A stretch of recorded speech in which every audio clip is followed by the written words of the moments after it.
I believe in you. Okay, Turn allegedly it we're up. live.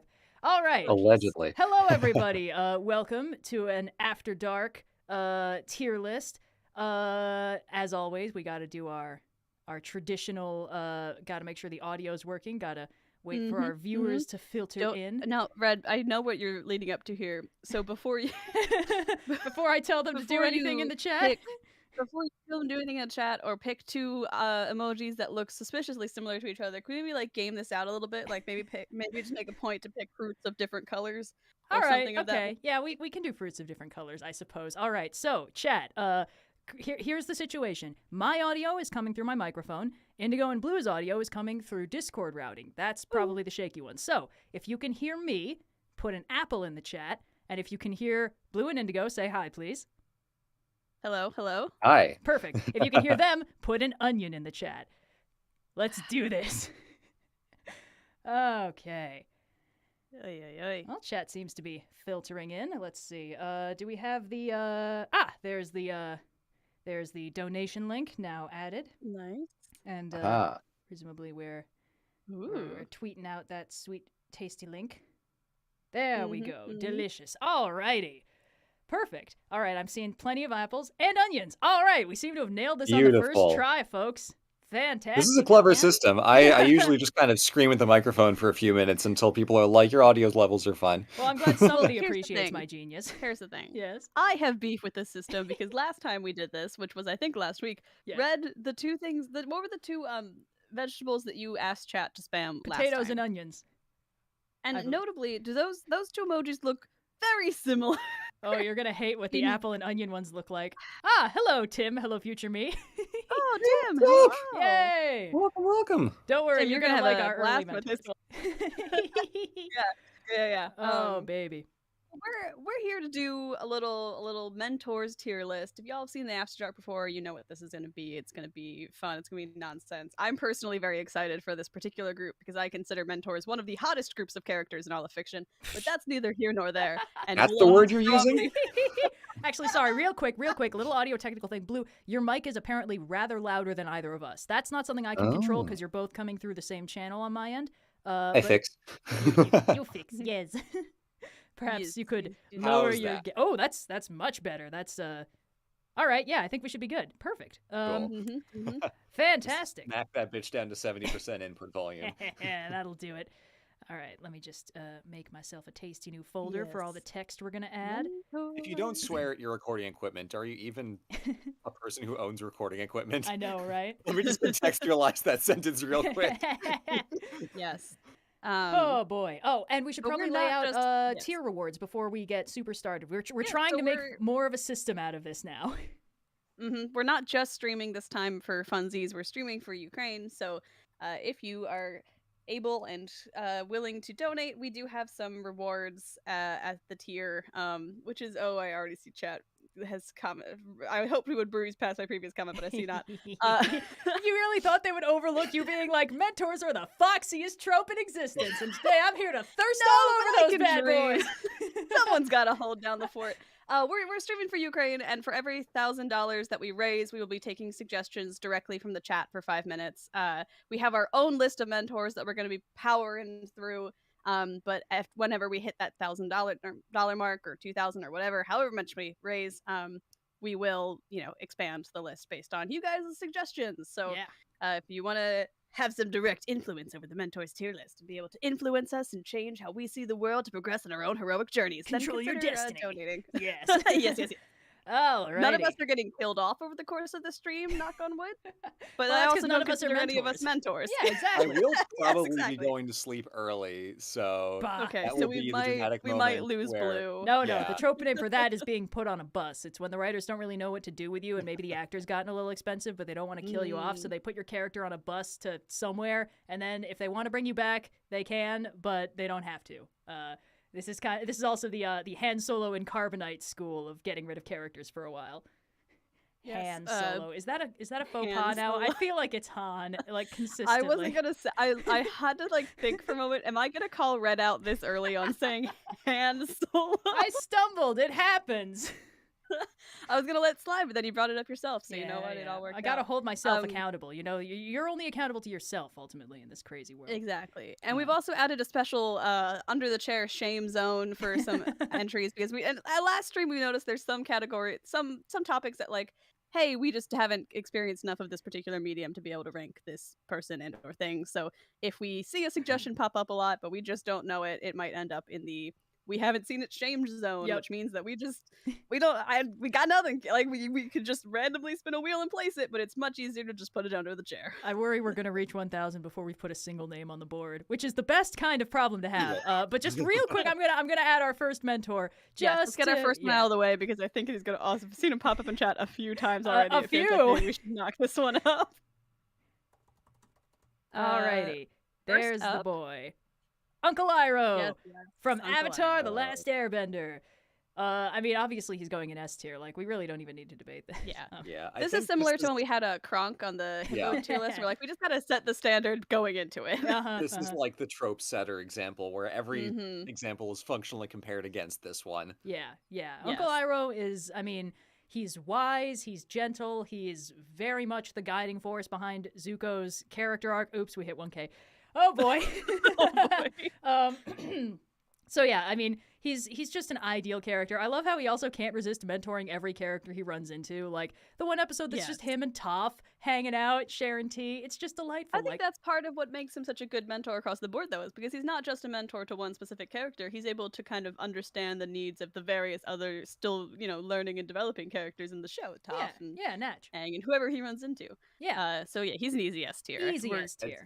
It's fundamentally part of who he is to be compassionate. Yeah. And that is kind of what is been the entire point of his character arc, because he actually has a character arc. He acted a certain way before the events of the show. He acted a certain way at the beginning of the show, and he acts a certain way at the end of the show. And his whole growth is wrapped up in the loss of his son. Again, if you were on our place, you saw the leaves from the Vine pixel art. Yeah. And that informs all of his compassion for everybody he runs across, because he functionally sees his son in every person on Earth. Yeah, or rather, I'd say that the loss of his son kind of completely jarred his worldview, and he gained this. That too. Because I almost worry that framing it like he sees everyone like his son is almost like projecting, whereas part of what makes Iroh so great is that he sees the unique humanity of every single person he deals with, and he just approaches them with an open heart and all the love in his life that he can no longer give to the person who he... I don't think he ever took his son for granted, but I don't think he realized how much he could lose until he lost his son. And now it's just, Leaves from the Vine is a heartbreaker for a reason. Also, we might be about to hit 2K, and I don't think we're prepared. I have a timer here. Well, it's 5 minutes for every 1,000 raised, so if we hit 2K, which I think we're about to before we start that timer, we'll just do 10 minutes of chat suggestions, I guess. All right, and a lot of these chat suggestions are things that are actually on our list. They're just farther down. So I'm going to, on our end, I'm going to start marking off the ones we've done with a little check mark so that we recognize which ones we've already done. Sounds good. Even if they're out of order. I'm seeing a lot of Edas from Owl House, which she is on our list. She's just kind of farther down. Should we just hammer that one out? Okay, Iroh's definitely an S tier. Why don't we start that timer 10 minutes? We'll do Eda first to kick it off because we've seen her popping up in chat, and then we'll keep taking suggestions for 10 minutes or until 3K. Oh, God. You know what? We might need to recalibrate this for future. Thank you guys for being so generous. Let's talk about Eda. I'm going to start that timer. Yes, we have 10 minutes on the clock. This one's a little tricky because when we laid out this list, we went through and we were like, Blue, we need you to mark down all the mentors from media properties that you've actually seen. And you were like, sweet. All right, it's these guys. And we were like, great. We got them in order. All right, we'll do those first. Eda from the Owl House is not one of those mentors. Isn't that right, Blue? Fine. That's fine. That's fine. Okay. I can roll with it. I can be the audience surrogate in this discussion. Perfect. So for those of you not in the know, which is probably 2 people, counting Blue, The Owl House is a cartoon currently running on Disney. It's unfortunately rather truncated, so it's coming up on the end. It had the audacity to have canon gay people in it, but it's also under the House of Mouse, and we know how that plays out. But it is very good and very worth watching. Eda is the eponymous owl lady of the Owl House. She's great. She's just so fun. She's like, well, Grunkle Stan is also on this list. She's like him, but like a witch. Yes. She's I feel like she's a great parent. I don't know if she's a fantastic mentor. Because she takes in our human protagonist, Luz, in the very first episode. And Luz, she loves being isekai'd into this magical hell dimension. She just wants to learn magic, and Ida's like, yeah, fine, I'll take you in. Eda does not actually know how to teach her magic, and this doesn't seem to occur to her for a few episodes, which is very funny. But it does mean that Luz ends up kind of having to teach herself a lot of that stuff, and her dynamic with Eda is a lot more just like she's getting a lot of parental love and support from somebody who accepts her unconditionally, which is something she was kind of lacking in her home life. Sort of. It's an interesting like kind of back and forth because spoiler alerts for the series, there's a point where Eda also has to learn from Luz's method of spellcasting with the glyphs. So it becomes a sort of two mentors at once and two mentees at once, and they just sort of ping pong back and forth between each other who needs to learn from who in any given episode, which I think does knock her a little bit as a mentor, not as a character, but definitely a little bit as a mentor. Yeah, she's a fantastic character, and she's a great parental figure. I just feel like as far as mentors go, we could put her as low as B tier, because I don't want to put her lower, because one of the important traits of mentors, which I realized we didn't lay out today, is that they are badass, and they are very protective of their mentees. And one of the coolest scenes in the show is in the season 1 finale, and it's like the animators are just flexing. Every time they do a witches duel, it's showing off. Eda basically shows up in full Super Saiyan mode and just goes to town on some motherfuckers. It's great. So I'm easily putting her in B tier. Just like she's not top tier because she's not great at teaching, but she's such a good like badass mentor type. So yeah, I would say B tier is a really solid place for her. Perfect. Because when she is mentoring Luz, she does a really good job of it. I think the episode where they go into that ice land and Luz has to learn from Snow or whatever is a good example of this, but then she's not always necessarily in that mentoring position based on where they are in the show at any given point. So B tier feels really, really solid. Chat's been really motoring, and I don't know how we're going to handle this. I have seen one that I know Blue is familiar with pop up a few times. Yes. Obi-Wan Kenobi. Oh yeah, let's just do my boy Obi-Wan. He's also on our list. We can see if I don't embarrass myself with my attempts to describe the character this time. All right, let me add the text and then mark off what we've already covered in the other window. And okay, so I feel like Obi-Wan is in this interesting position where he's such an archetype, but he's also archetypical for the mentor death curse. He's really not around for very long. Now, is this a knock against him? Which version of Obi-Wan we're talking about, because insofar as we're talking Obi-Wan as mentor to Luke, he's got about 30 minutes of screen time. But if we expand this to Obi-Wan as mentor to Anakin, suddenly we're dealing with hours of footage here. So should we just limit this to original trilogy Obi-Wan? Because they're very distinct in where they are in their lives over the course of like Clone Wars versus Imperial era. Yeah. I feel like it might be disingenuous to disclude the majority of the text on Obi-Wan, which is the Anakin era. Whatever. Yeah, that's fair. I guess, even if we do that, is he a particularly good mentor to Anakin? I mean, I feel like a lot of the trouble with the original trilogy is that he's not really... I mean, he's barely more than a kid when Qui-Gon bites it, speaking of mentors. And he ends up sort of having to be a mentor by adoption to his kid brother, basically. And, like, he does his best, but I feel like one of the things that, especially in Clone Wars, is highlighted is that Obi-Wan doesn't really understand Anakin very well. Like, Obi-Wan is kind of the perfect Jedi, and Anakin is very much not. So Obi-Wan tends to seem to approach situations as, like, he sees the way they should be, and he maybe gets frustrated when they don't play out that way.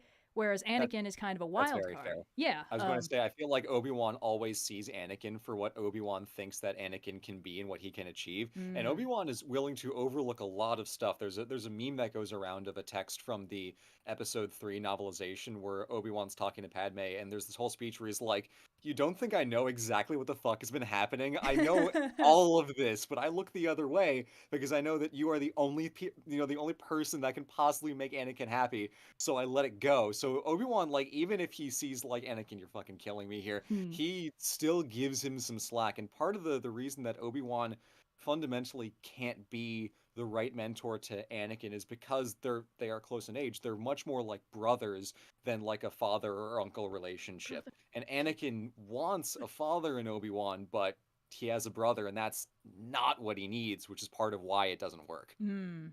I think that's fair. Yeah, I honestly, like, it sounds uncharitable, but I'd be willing to put Obi-Wan as low as D tier just because, like, he's got the makings of a great mentor. He just doesn't get the chance to be a great mentor. Like, even in the prequels, like, a lot of that's not his fault. He's running around doing all of the Jedi's jobs for them. Of course Anakin's getting up to shenanigans and sticking his hands in the cookie jar when he's not around.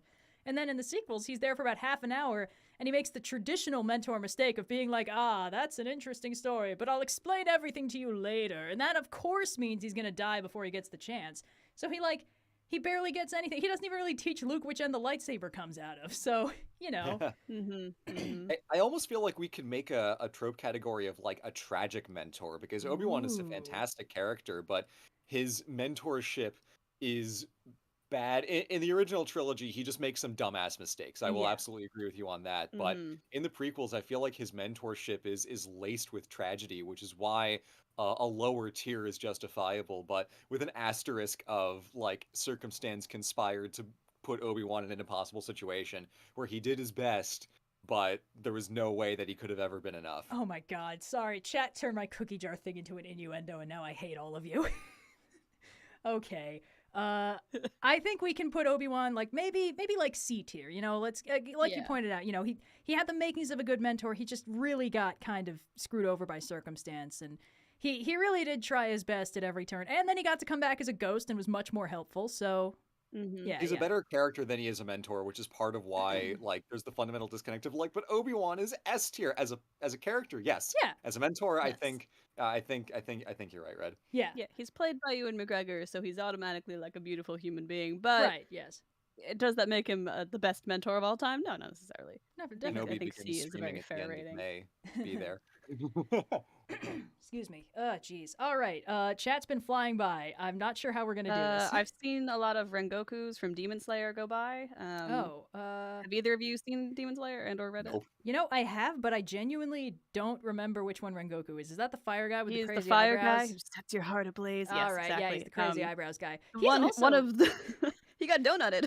Does he do any mentoring? I feel like he's just like he's there to be the cool older brother and then get iced. Spoiler alert. Yeah, I wouldn't. He is arguably a mentor character. I don't necessarily think I would rate him very high on the mentor tier list, only because I'll add the text anyway. He gets iced very quickly. Yeah, we might as well put him on there. He gets iced super quickly. Kills a lot of characters that were interesting. More like sooner than I think was maybe wise. Like they didn't get a chance to be interesting. They had such a cool character design, and then they're just like meh. We can also put this in the shame zone if we want.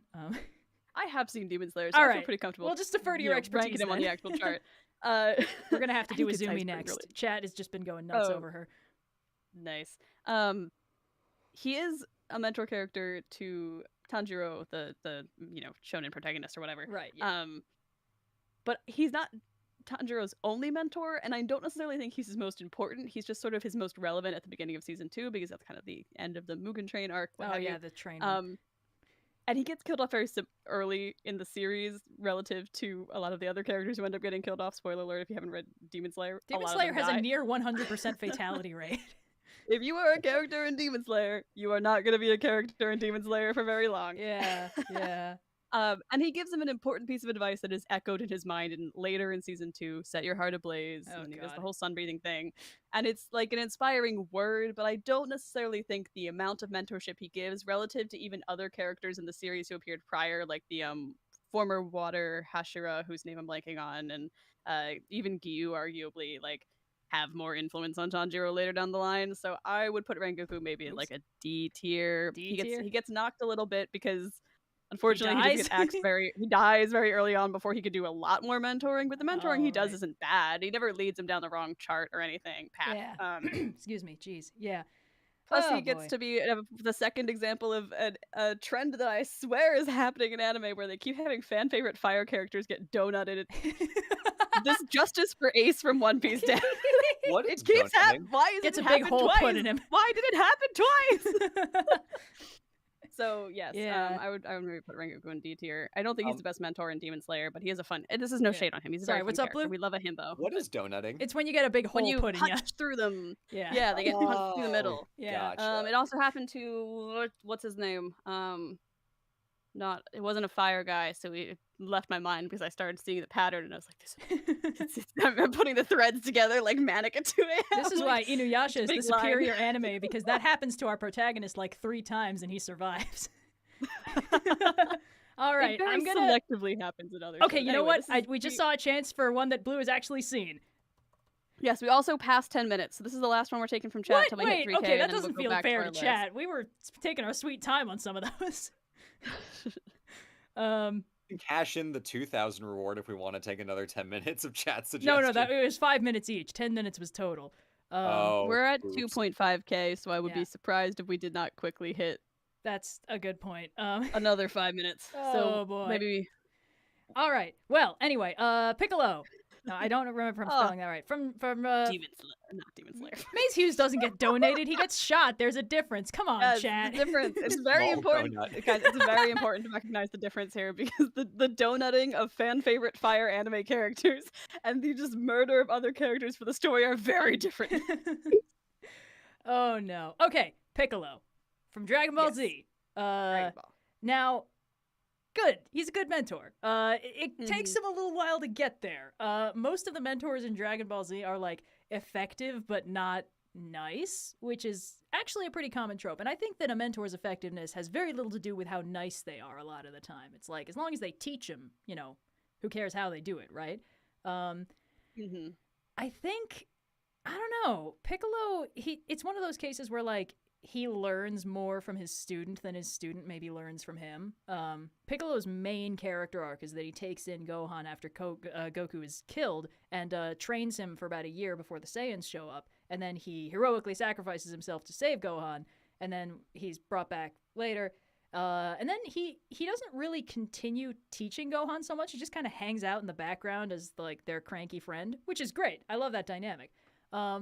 But most of what he does is just teach Gohan the basics of how to fight and like one of his techniques. So in terms of mentorship, is this like particularly effective, or is he just kind of chilling? Like is he mostly? Is it really more like, oh, he thought he was gonna like mold Gohan into a weapon, and then instead he's like, oh, you've taught me a great lesson. You're the closest thing I have to family. And it's like, okay, cool. That's sweet, I guess. But is that, that's more about you than what you did for your students. So. Yeah. Yeah. I think I'm seeing some C's in chat, and that honestly sounds fair to me. Like, if we put Obi-Wan that low, it feels disingenuous to put Piccolo higher, because like Piccolo doesn't even do as much mentoring as Obi-Wan does. I feel like putting Obi-Wan in C really sets an over-under for like the rest of the chart, and the rest of the list is like better or worse than Obi-Wan is probably going to be our strongest metric for where characters end up here. Also, real quick, I'm seeing a lot of Miss Frizzles in chat, and I'm gonna say that should be our last chat taken suggestion for a hot minute, and then we should be good to go back to our list, if that's okay. Sure. Cool. I'll just add her waiting in the wings. I agree with C for Piccolo. I think because he is so much of a character in his own right, his mentorship is not so necessarily primary to his character. It feels disingenuous to put him any higher than C. Yeah. Kind of similar to Obi-Wan, where he's got sort of his own things going on. And when he's a mentor, he's not necessarily bad at it, but he's not like given the opportunity to be exceptional either. Yeah, he's a fun. We could put him in like a C- if we want. I think the thing is he's just a great character who had a really fun arc, so people like him a lot because of that. But again, we're ranking how good they are as mentors, not how good they are as characters that are also mentors. So I'm gonna put him on the line there. He's better than Rengoku, who got in one inspirational line and then bit it. Set your heart ablaze. Yeah, oopsies. Sorry, everybody. Pay no attention to the ping behind the curtain. All right, we're good. Okay. I don't think you guys heard Miss that. Frizzle. Yes, Miss Frizzle. I think Miss Frizzle is an easy A tier. I think her whole job is teaching, and she does a damn good job of it. And she's so quirky, and like, she was like, I don't know. Normally, when you describe a character as like a lot of people's lesbian awakenings, it's because like they had crushes on them. But I think Miss Frizzle like was a lot of people's like, wait, you can just dress like that? That's okay. And then that sparked off the journey of self-discovery. Cloth awakening. Yes. I was going to say how much you were going to weight the possible student endangerment with all the extreme locations. I was going to say, but she never lost a kid. Everyone always survived. Even when, what's his name, got his face turned to ice on like Pluto or something, he still managed to survive. Arnold. Yeah. And he did that to himself, all right? She told him not to take off his helmet. This That's is a true, Miss that's Frizzle true. defense blog now. You know what? I'm comfortable with putting Miss Frizzle in the A tier. I feel Yeah. like that seems she's both intentionally mentor focused as the protagonist of an educational TV show, and Yeah. she does a pretty good job of it. So Yeah, I don't really have a exactly. lot of fault. with She that. teaches her kids, and she never loses any of them ever. We know because the Mhm, roster they're- doesn't change. All right, Miss Frizzle, I see you. Oh, Also, she's a bud. lizard. And we love that. Yeah, we love to see we stand a fashion icon. Let's just put her in. Yes, A. but we're gonna return to our existing, Yes. pre-existing list for a while. If we hit 3K, we will do 5 more minutes of suggestions from chat, so on and so forth for every Exquisite. 1,000. But I So, promise like, you guys, we do in have about- some quality entries here to They go said through about before like then. 5 minutes, we'll probably get our next. Yeah, probably. Yeah. So our Okay, next let's one just- is another to Avatar lose. character, which is Yeah. big for Blue and Tim if he's still hanging around. We got Piandao. Yeah, our boy with the sword, Swordman. voiced by the Another guy who great played the example of the fact that T-1000. The in mentor Terminator characters are always 2. the hot ones in the shows. I'm just saying, it holds true. Okay, I'll take your word for it. He's fun. As mentioned, he's voiced by the guy who played the T-1000 in Terminator 2, Yes. which I thought was cool. Not that you'd know, because I don't think the T-1000 talks after like the 5-minute mark of the movie. Anyway, I love that. but yes, Piandao, our sword boy, he's a lot of fun. I like that he is badass, and also like I feel like he's like low S tier or like high A tier at worst, because his whole episode is like Sokka very clearly being like, oh man, I gotta really live up to this guy's expectations and like hide who I am. And then at the end he's like, I'm so bad at hiding who I am actually. And Piandao's like, yeah, that's the secret, kiddo. So like, I don't know. It's definitely a big arc about like Sokka needing to figure out what his strengths are and then leveraging them, which I think is great. And of course, you know, most mentors are at their best when they are serving somebody else's character development. And in this case, Sokka accepting who he is such a huge arc of the show because he's the token non-powered character. Like, that's really rough. Yeah, I mean, I don't know. What do you? Episode, right? Sorry, which? The Piandao like sword fighting thing. I remember that being like a 2-parter.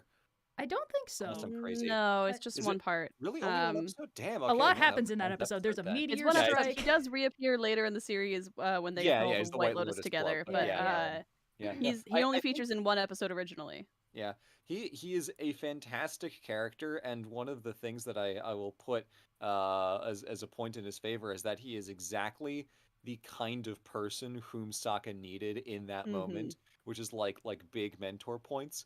I think despite the rather large effect that he has on, you know, one of the main characters in the story, he shows up pretty late in the game. So at no fault of Piandao's, I feel like just the pure lack of screen time is something to consider. Granted, he makes a large impact with the one episode that he has. So I think we got to take that into consideration. Like, it would be hard to put him on the same plane as Iroh, but he is, for like the amount of time that he's there, an excellent mentor. And it doesn't feel contrived. It doesn't feel like suddenly this guy shows up and is like, believe in yourself, and Sokka's like, yeah, good idea. Like, it's a genuinely well written and meaningful interaction that is still believably like Sokka goes to sword camp for, you know, like 3 days, and then like this whole thing plays out. Like, that's totally believable and it works. I do think his like brevity of appearances does keep him from the S tier. He's a very well written mentor character who is written pretty much explicitly to be a mentor character. So more so than like your Obi-Wans and your Piccolos, he's kind of able to be fully focused towards that mentoring aspect, and that makes him. And he's very successful at that. So I got like no notes on how he's written as a mentor. I do think that because he doesn't appear quite as frequently in the series, it's hard to judge him, his mentorness as a larger ambiguous bubble item and not rather than just focused on the Sokka bit. I would maybe say like A tier. Yeah, I think A tier is fair. I feel like Piandao suffers from the fact that season 3, the back half, feels like it needed like twice as many episodes. It's like there's only 10 episodes after Zuko turns good. That's ridiculous. Like, that needed a season. They really had to pack a lot of character stuff in there. And he's from the first half of season 2 because they don't have Zuko with him. Right. But like, it's a meteor sword and everything. Yeah. So let's just pop him in the A tier next to Miss Frizzle. And let's take care of our next and I think last Avatar edition. I believe so. Which chat will be pleased because I saw a few requests for him. Let me just pop him in. King Bumi. King Bumi, baby. There he is. All right, so King Bumi. I'm not gonna lie, love his character. Not the best mentor, I think. No. Yeah, no, not super he's not. agree. He's definitely the trickster mentor archetype, where it's like they teach you lessons by messing with you, which is very funny. But he also kind of suffers from brevity of appearance. He only really shows up to affect Aang's story like twice, and the big reveal in his episode is, "That's right, it's me. I'm Bumi, your friend Bumi," which is cute. But it's like he's not really teaching Aang many valuable lessons. Doesn't even teach him earthbending. You're right. He also doesn't even teach him earthbending. He's a shit mentor. He's more of like a wake-up call than he is a mentor, because it's like, oh, hey, time has passed. Everything is not as you remember it, Aang, but like, I'm not going to teach you anything significant about mastering, Yeah, your gonna powers hang of the out Avatar here. or anything. Eat more Yeah, I'm candy. just gonna Woo! do my thing. Yeah, just Um, vibe. Yeah, I don't think he's a very good mentor. I feel like that's not really a No. spoiler for how we're Doesn't feeling. even teach I Aang love the basics, not even conceptually, of how earthbending works. I gotta give him points for like that one Tumblr post I saw pointing out that Bumi does a lot of moves that make sense if he grew up with an airbender. A lot of the way he moves and fights, like falling into stuff or flinging I himself give him around. points as a character for that, but Yeah, if anything, that I'm means not that saying Aang that is makes his him a good mentor. mentor.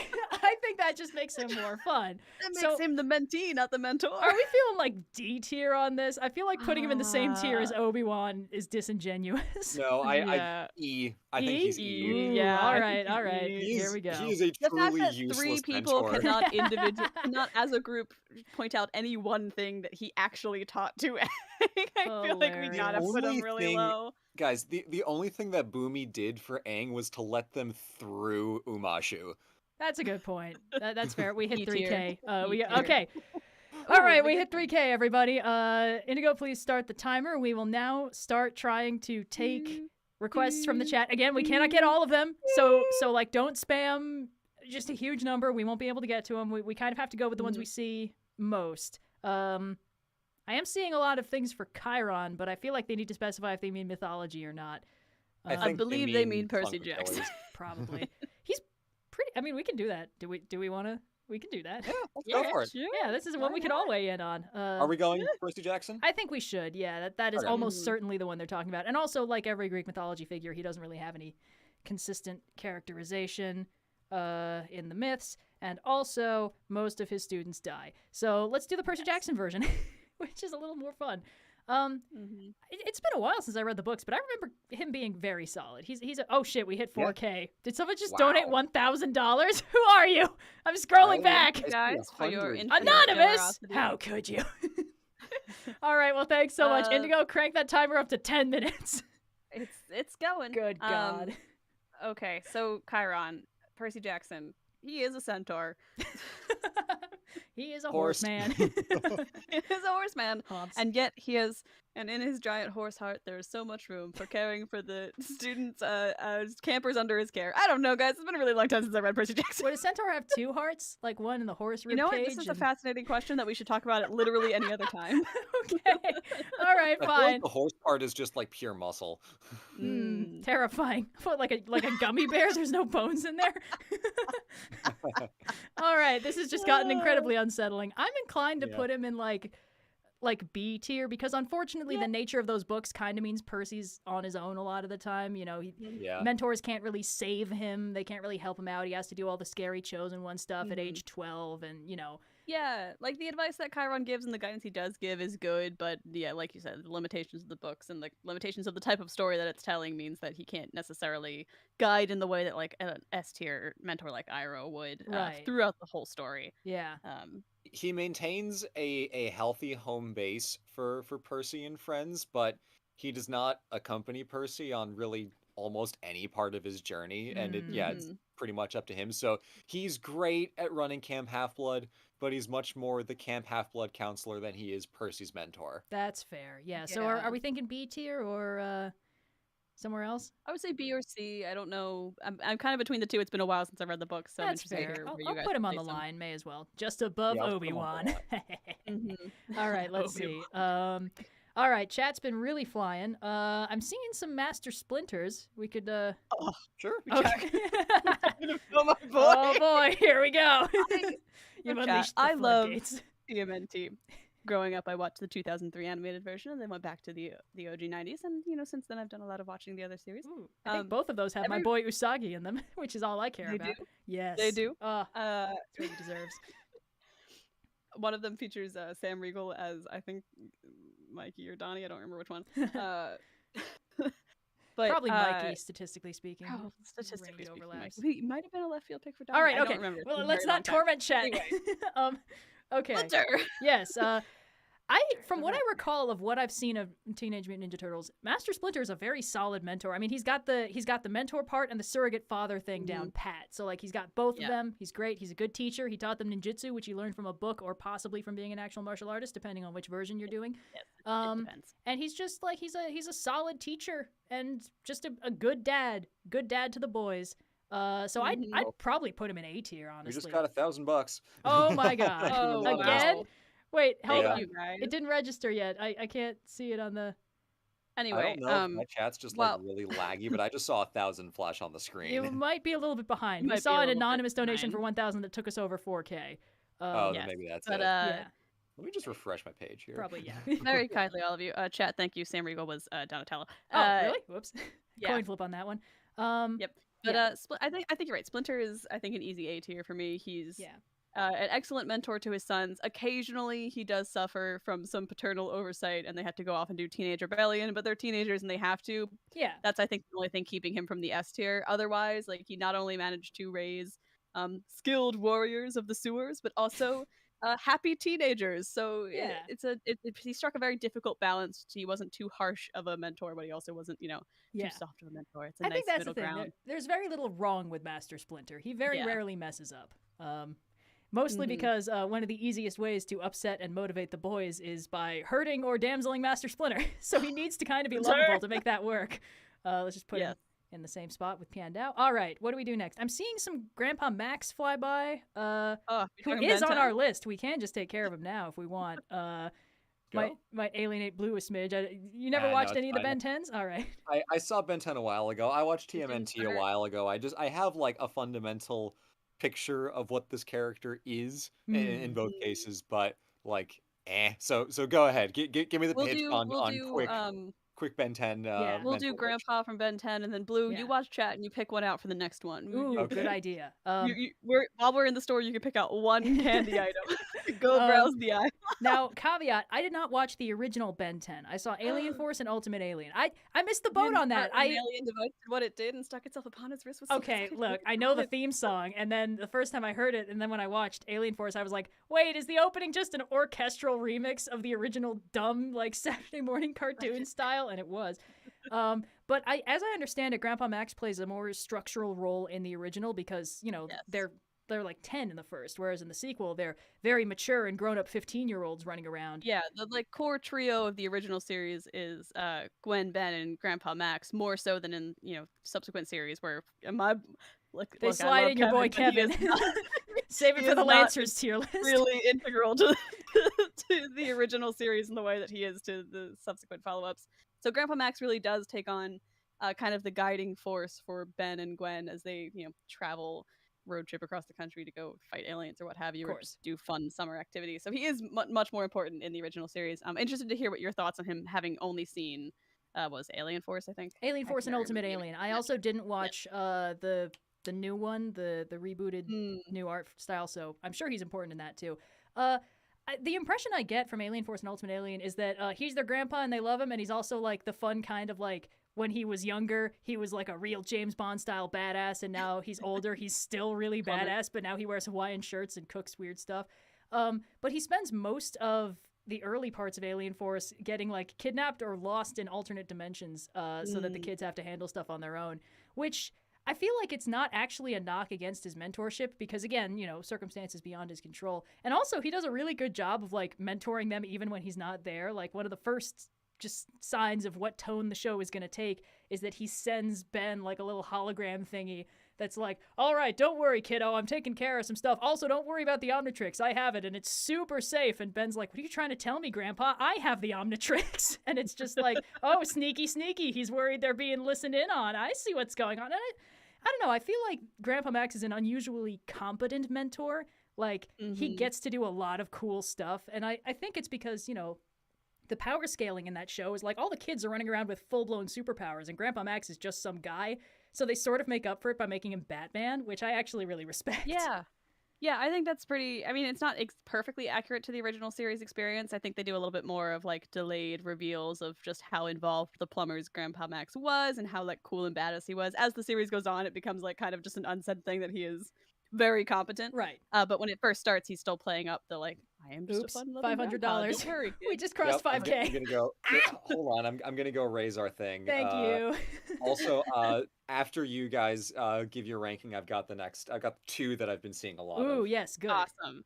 But yeah, I think Max is an unusually competent mentor. He does a pretty good job of mentoring Ben as much as he can. Something about, you know, unfortunately the Omnitrix is somewhat of an unknown quantity. It's known within the universe. There are certain people who are more experienced with it than others, but like how to actually operate it kind of does often fall on just Ben, for lack of a better phrase, fucking around and finding out. At least in the original series more so. It's only got one button, so you got to kind of mess around with it to make it do what you want. All right. Bar has been raised to 10K. Delicious. Oh, thank you guys for your generosity. We are going to... Yeah. Is it always like this when you two stream? Good God. No, this is much faster. I think the tier reward is really working. Yeah. But Grandpa Max, I would say maybe like an A or B tier mentor. Between the two, personally, I just don't know, like... Yeah. I'd say he becomes, like... well, the thing is, like, he becomes less active in Alien Force and Ultimate Alien, but he's still such a good mentor. Like, I almost can't hold that against him. Like, whenever he does show up, maybe put him, like, on the line between A and B, because he is kind of withholding a little bit in the original series, and they do that for dramatic effect. Of course. Slow reveal of, like, there's so many cool things happening. Oh, yeah, that's the vibe I got. Whereas, of course, by the sequels, all the reveals are done. They're like, oh yeah, aliens are real. There's space jails for space criminals. You know, Ben has been doing this for a while, and Max doesn't need to be quite as direct of a mentor. So I would maybe put him on the line between A and B, and he's held back more by like story limitations than he necessarily does any personal character flaws. Yeah. All right, Blue. What are the two you want me to add? Okay, so 5 more minutes are on the clock because we hit 5K, but we have just passed the first one that I saw a lot of was Mr. Miyagi. Ooh, wax on, wax off. Basically, like one of the archetypes in you know, mid 1900s film, or I guess like 70s or 80s. So who fucking knows? Wow. Mid 1900s. 1950. Everyone remembers the great film of that Oscar season, Karate Kid. Yes. When Karate Kid come out? Is it not like 70s? All the actors from there are in Cobra Kai now. They can't be that old. Hold on. The Karate Kid came out in 1984. Fuck. Wow, it's just it's like God, okay. Archetypical 80s movie. I've watched that movie only once a long time. Well, that's a step up from me. I've watched this movie 0 times. I was researching the Acropolis like literally this week, so I'm thinking like in units of like 2,500 years ago. Wow. So like anything past 1500s is like that was last week, right? Mid 1900s. Anyway, is technically Mr. correct. Miyagi, a classic example of the mentor. I feel like the troll mentor or the bullshit mentor, where trickster it's mentor. like do this, trickster mentor, do this random shit. It'll be useful in like 5 months. And it works. It does work, but like trickster mentors are, they're a little tricky. Like you we really mentioned, gotta have faith that your bullshit works. Yeah, like we mentioned with Bumi, you know, like you gotta also do some mentoring. Can't all be bullshit. Yeah, I do think Miyagi does more mentorship than Bumi does, but I don't know if he does much more. He's the emotional like denouement of the movie is his the Karate Kid and Miyagi's, you know, bonding to become better than themselves, but I don't know how high we could put Miyagi, but he is like the archetypical mentor. An archetypical mentor, but whether or not that makes him a good mentor is, I think, debatable. Yeah, a little tricky. Well, I can't weigh in because I haven't seen the movie. I just know the memes. I got the impression he was a good mentor from the memes. So I would maybe put him in like low C tier. Like I think he's very there is an emotional turn in the movie where like Miyagi's mentoring does actually pay dividends, more so than you would see with like a King Bumi type. So I don't think he's as low as D or E. But there's also a good portion of the movie where He's I not would put worth him great. in D tier because even if his Mhm. mentorship works, just fucking teach him karate normally. It's not that hard. That's a fair point. It doesn't need That's to be fair. wash my car. It's like you Just don't. teach him normal ass karate. It's very easy to learn. Yeah, you know what? D That's tier kind it of a is. that's a specific trope with like the old master type who like tells you to do bullshit that isn't the training you asked them for, but then it turns out that this helped you, and it's like. Is this teaching kids to just like do what their teachers say without question under the assumption that it'll let them kick their bully's ass? Because I don't think that's actually healthy in any dimension. I'm going to put him on the line between C and D. Yeah, I think that's fair. Yeah, I think, I'd you say know, D. D? That kind Solid of, D? yeah. All right, Yeah. I would fair. I'd maybe vouch for the line here just because the emotional turn of the movie is revealing that his mentorship actually did mean something more than just the technical skills of karate. All right, he's going on the line because you Fine. two can't On the line. agree. On the line.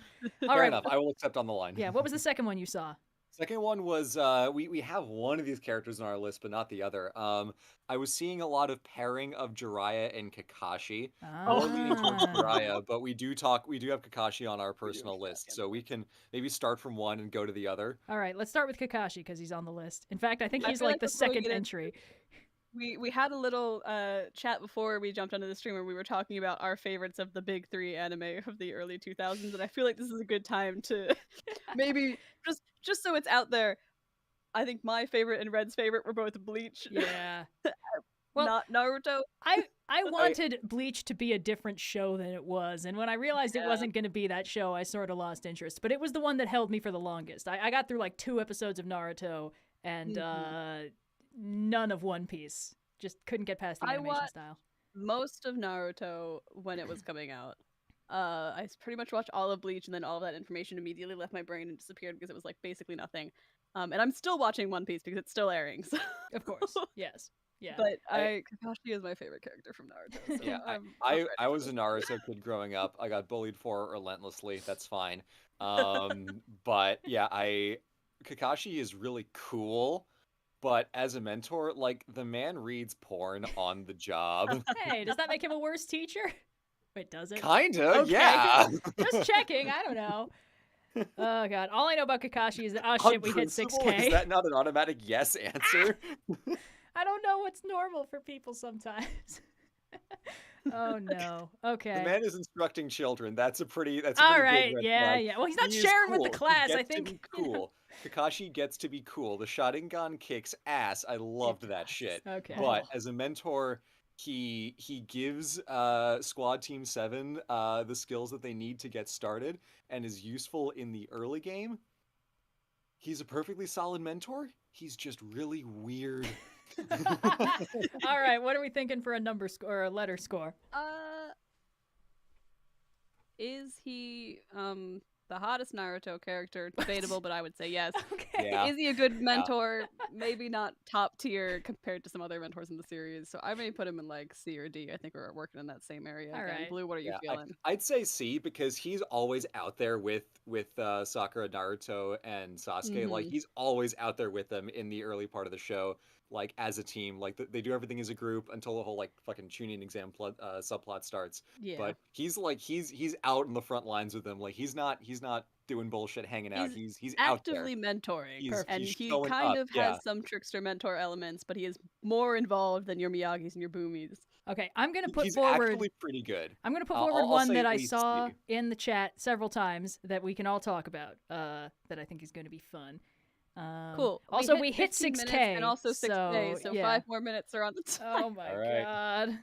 Do we want to talk about Jiraiya or do we want to bounce? Oh, that's right. I mean, I don't we remember can? much about Jiraiya. He teaches Naruto the Rasengan, which is pretty useful by like doing the whole thing where like the cat scratch the water balloons and then it makes the water inside the balloon walk around or like spin around.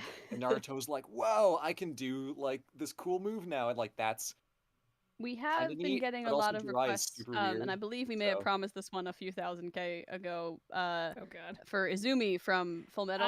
Beans. I feel like maybe we should retouch. All right, I'm gonna put old Bruce Particular Wayne on one. top of the chair, and then we're gonna get in Izumi Curtis from Full Metal I guess Alchemist. we can put Jiraiya in the shame zone because I don't remember him well enough to give him a All right, hold on, everybody. We gotta add like 3 text boxes. Truly the lengths I go to. All right. Izumi Curtis is going to be next, and then I'm putting Jiraiya in the shame zone. Yes. I remember him from the video games. He's good in the video games. Mostly I just remember he dies. There's that cutscene where he gets... suffers from a similar problem to the Rengokus, where it's like, well, he was a good mentor while he was mentoring, and then he wasn't really mentoring anymore. Yeah. Okay, Izumi Curtis from Fullmetal Alchemist Brotherhood. She fucking rules. She's the best. She's a fantastic Honestly, character. I think she's an S tier. I know we're gonna debate it for a little bit, but I'm pretty confident that I would put her in the S. Well, here's the thing, like, she is a very good mentor, and she's also kind of a trickster mentor type. Like, she taught the main characters of Fullmetal Alchemist Brotherhood basically everything they know about alchemy. And also hand-to-hand combat. She's the type of mentor who's like better than the main characters at everything the main characters know how to do, and the only reason she's not solving all their problems is that she doesn't want to. I love this character archetype everywhere it appears. She's so fun. She just like she's also fiercely protective of them. Like, she will not admit so much that it's very much a parental thing, but it's very much a parental thing. She'll go to the ends of the earth for those boys. She's made some mistakes in her past. She's a very nuanced character. But again, we're not ranking them based on how good they are as characters. We're ranking them as how good they are as mentors. And judging by how badass the boys are, she did a really good job teaching them. The only part of it we saw... Sorry, go ahead. Oh, no, I was just going to say, I think she managed to toe the line between trickster mentor, I don't want to do this mentor, and the actually successful mentor really well, because, like you said, the boys go on to be incredibly successful. But she gives them the exact right formula of, like, I am messing with you, and these are actual valuable skills to make the nonsense training methods make sense and actually help them improve their alchemy and their understanding of alchemy. So even though, like your Bumis, like your Miyagi, she's send them out into the wild and saying go do some nonsense, but it's serving a direct purpose as opposed to I don't know, learning how to get through the gates of Omashu. If it also helps, it's not bullshit. She basically just drops him on an island and says, survive for 30 days, and if you do, I'll teach you alchemy. Which is, let's be real, some very practical real-world training. And then after that, she teaches them stuff, skills that we know they use later. And she's just so cool. So I think she's an S tier. If that's, all right, no complaints. Here she goes. Cool. She's in the rarefied air up there with Uncle Iroh. Now let's talk about old Bruce Wayne. Blue, this is what you actually know about. I love old Bruce Wayne. I love him too. It's great because he's so clearly still Bruce Wayne, yet there's also so much more to him now. Absolutely exquisite to have this opportunity to see such a character as specifically like DC animated canon Batman be just older and have this experience of basically being in charge of Spider-Man. Yeah. And it works. It's such a good relationship because we, having seen the other shows, have the backstory of what this character has been through and why they think and act the way they do, even though like some things in the canon are kind of like changed around for like the specifically like the narrative of Batman Beyond. It's so good because we've seen Bruce go through all of this shit as Batman, and we know how that informs it, and it does actually inform the way that he acts. It's still consistent with him being Batman, yet he's also clearly grown from his time with the Robins, and this isn't just Bruce being able to go out in the field and bring his like orphan gang along with him. Like he can't go out, so he has to be a mentor because he himself can't be Batman. And that's really interesting watching the guy who's usually able to do everything.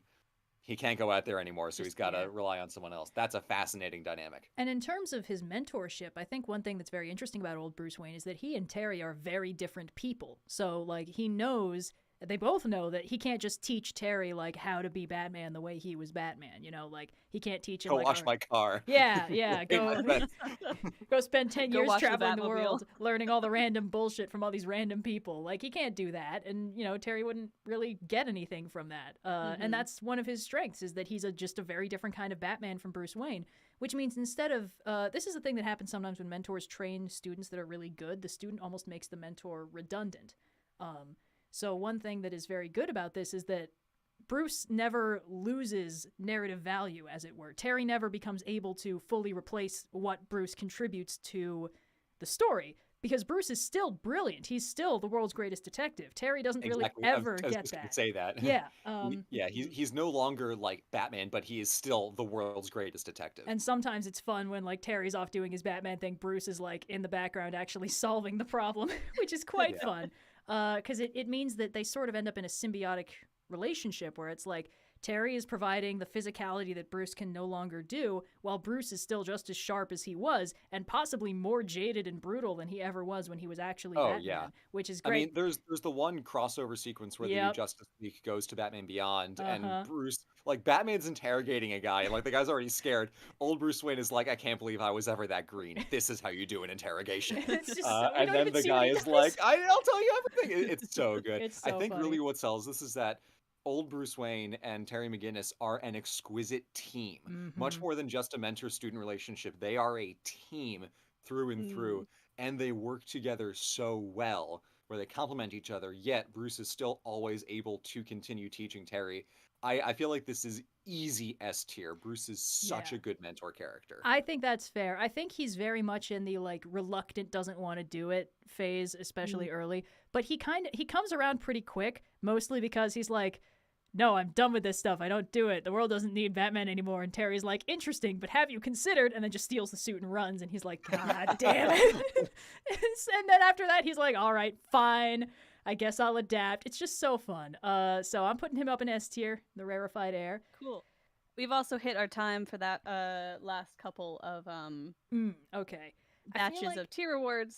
It might be a kindness to take a couple more just because a lot of that timeline is taken up in us talking about the characters, and I don't know how fair that feels. I mean, that's what they asked us to do is talk about these characters. Yeah, I suppose that's true. Yeah, if we want to take one a more, lot of the characters that I'm seeing in chat, I'm gonna tell you right now, a lot of the characters you've been suggesting we do have on our list, so hang tight, we'll get through a few more names, and you might see your favorites pop back up. I know the next one is a blue personal opinion one, likely. Let me just... yeah, there he is. Oh, this will be fun. This one might be controversial, too. I've seen some opinions about this guy. All right, chat, for now, stop dropping suggestions. We can't take any more right now, but we will once we hit 7K. So, you know, if you want us to reopen the thingy. Okay, so our next character is Qui-Gon. From, you know, the Star Wars, them Star Wars prequels. Qui-Gon is a fascinating mentor character, I think. Yeah. He's been offered a seat on the Jedi Council, and he's like, no, fuck that. Also, fuck you. I don't want to do it. Which makes him just fun, just right off the bat. Like, what is this guy's deal that he's like so out of sync with the Jedi Council? Why does he? And then, of course, that ends up being very useful later. He obviously inspired Obi-Wan a lot, and he is definitely the mentor that Anakin should have had, which is like the whole, if you've seen the quote about like the duel of the fates and what it means, like the fate of Anakin and all that, like, will Obi-Wan be able to be Anakin's mentor? Yes, no, answer being no. He is definitely the father figure that Anakin needed, and that becomes interesting because he was the right mentor to Anakin, but he's Obi-Wan's mentor. But then Obi-Wan has to be Anakin's mentor. So can Qui-Gon's teachings filter through Obi-Wan to get to Anakin? Of course, we see the answer is no. But I feel like this is part of why Qui-Gon's really cool, because he kind of doesn't play by the rules, but he's not a trickster mentor. He is like excruciatingly like blunt and to the point in some situations, yet he plays some like pretty dastardly tricks in some situations. Like, he's willing to straight up gamble. He cheats. He does all kinds of crazy stuff, but he's like, you can still always tell exactly what, like, he never really lies. He just kind of like twists stuff around a little bit. I think he's very interesting. I have seen everything from S tier to D tier in chat, and I think that's pretty telling about Qui-Gon's general vibe. He's just like, I mean, we don't have much time with him, I think, is the problem. You know, this is the problem with so many mentors. They all succumb to the mentor death curse, and we just don't get a feel for their character or even how good of a teacher they are. Like, you know, when we meet Obi-Wan in the prequels, he's been trained by Qui-Gon, and Obi-Wan is the best Jedi. That's just objectively, like, that's what everyone thinks. He's the best at being a Jedi. So Qui-Gon did something right training him, But Yeah. and Qui-Gon's the one who takes in Anakin, but he does not get at all a chance to train him. Like, I think the Jedi Council's like, you can't train him, and Qui-Gon's like, interesting, but have you considered? And then, of course, he just fucks off to do it anyway. But then he gets killed before he gets a chance, so he hands that off to Obi-Wan, who really struggles with it because Qui-Gon might have been able to help him, but Obi-Wan just doesn't quite get him, I think. And it's just, we can't really speculate on the kind of mentor Qui-Gon would have been to Anakin because he just never gets the chance. And apparently there's some expanded universe stuff. But we don't need to take that into account. No, we don't. Yeah, none of us have any experience with that. Also, it's not canon anymore, which is sad. I guess, I don't know. I feel like I'm inclined to put him in maybe like B or C tier just because, like, I'm sure his heart's in the right place. On par with Obi-Wan, just because we don't have a lot of exposure to him, so we're kind of forced to use his subsequent most mentored character as an example of what his mentoring style might have been like. And so I feel like putting him above Obi-Wan might be a little off. I feel like the reason we can put him above Obi-Wan is because the reason that Obi-Wan was so low was because he is a better character than he is a mentor. And the reason Obi-Wan is such a good Jedi is because Qui-Gon taught him. So I feel like we see like what we like about Obi-Wan that didn't count towards him being a good mentor, like his skills, his Jedi training, his ability to use the Force in the ways that he does, like that's a lot of Qui-Gon stuff. And then insofar as he's the mentor to Anakin, I feel, he loses out on screen time because he dies. But I think what's interesting is the implication by his omission that if Qui-Gon was still alive, he could have stopped Anakin from turning to the dark side because Qui-Gon understands the value of attachments, even though he kind of fucked up in leaving Shmi on Tatooine, so maybe that's a point away. It's a point against. Yeah, points docked for dead mom. I feel like he's a good example of the tragic mentor because his death is what like basically seals Anakin's fate. Where if he could have stayed alive, he would have been able to do it.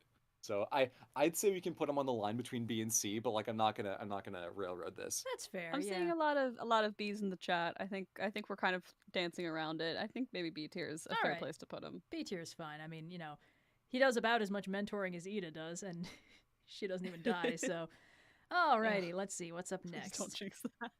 Oh. No, they already threatened that with the season 1 finale. She'll be fine. All right, I see the next one. Are we doing this one? It's got a question mark on it, so I'm not sure. We can skip it. Okay. Maybe we skip it. We got a lot on the word. Let's just meh. Leave it. All right, next one. Chat will be pleased. This one was pretty highly requested for a while there, so we just speaking of trickster mentors that make you do bullshit. It's Master Roshi from Dragon Ball, because while he exists in Dragon Ball Z, he doesn't do any mentoring. Master Roshi he's very much an archetype, with a little bit of Akira Toriyama spice on him.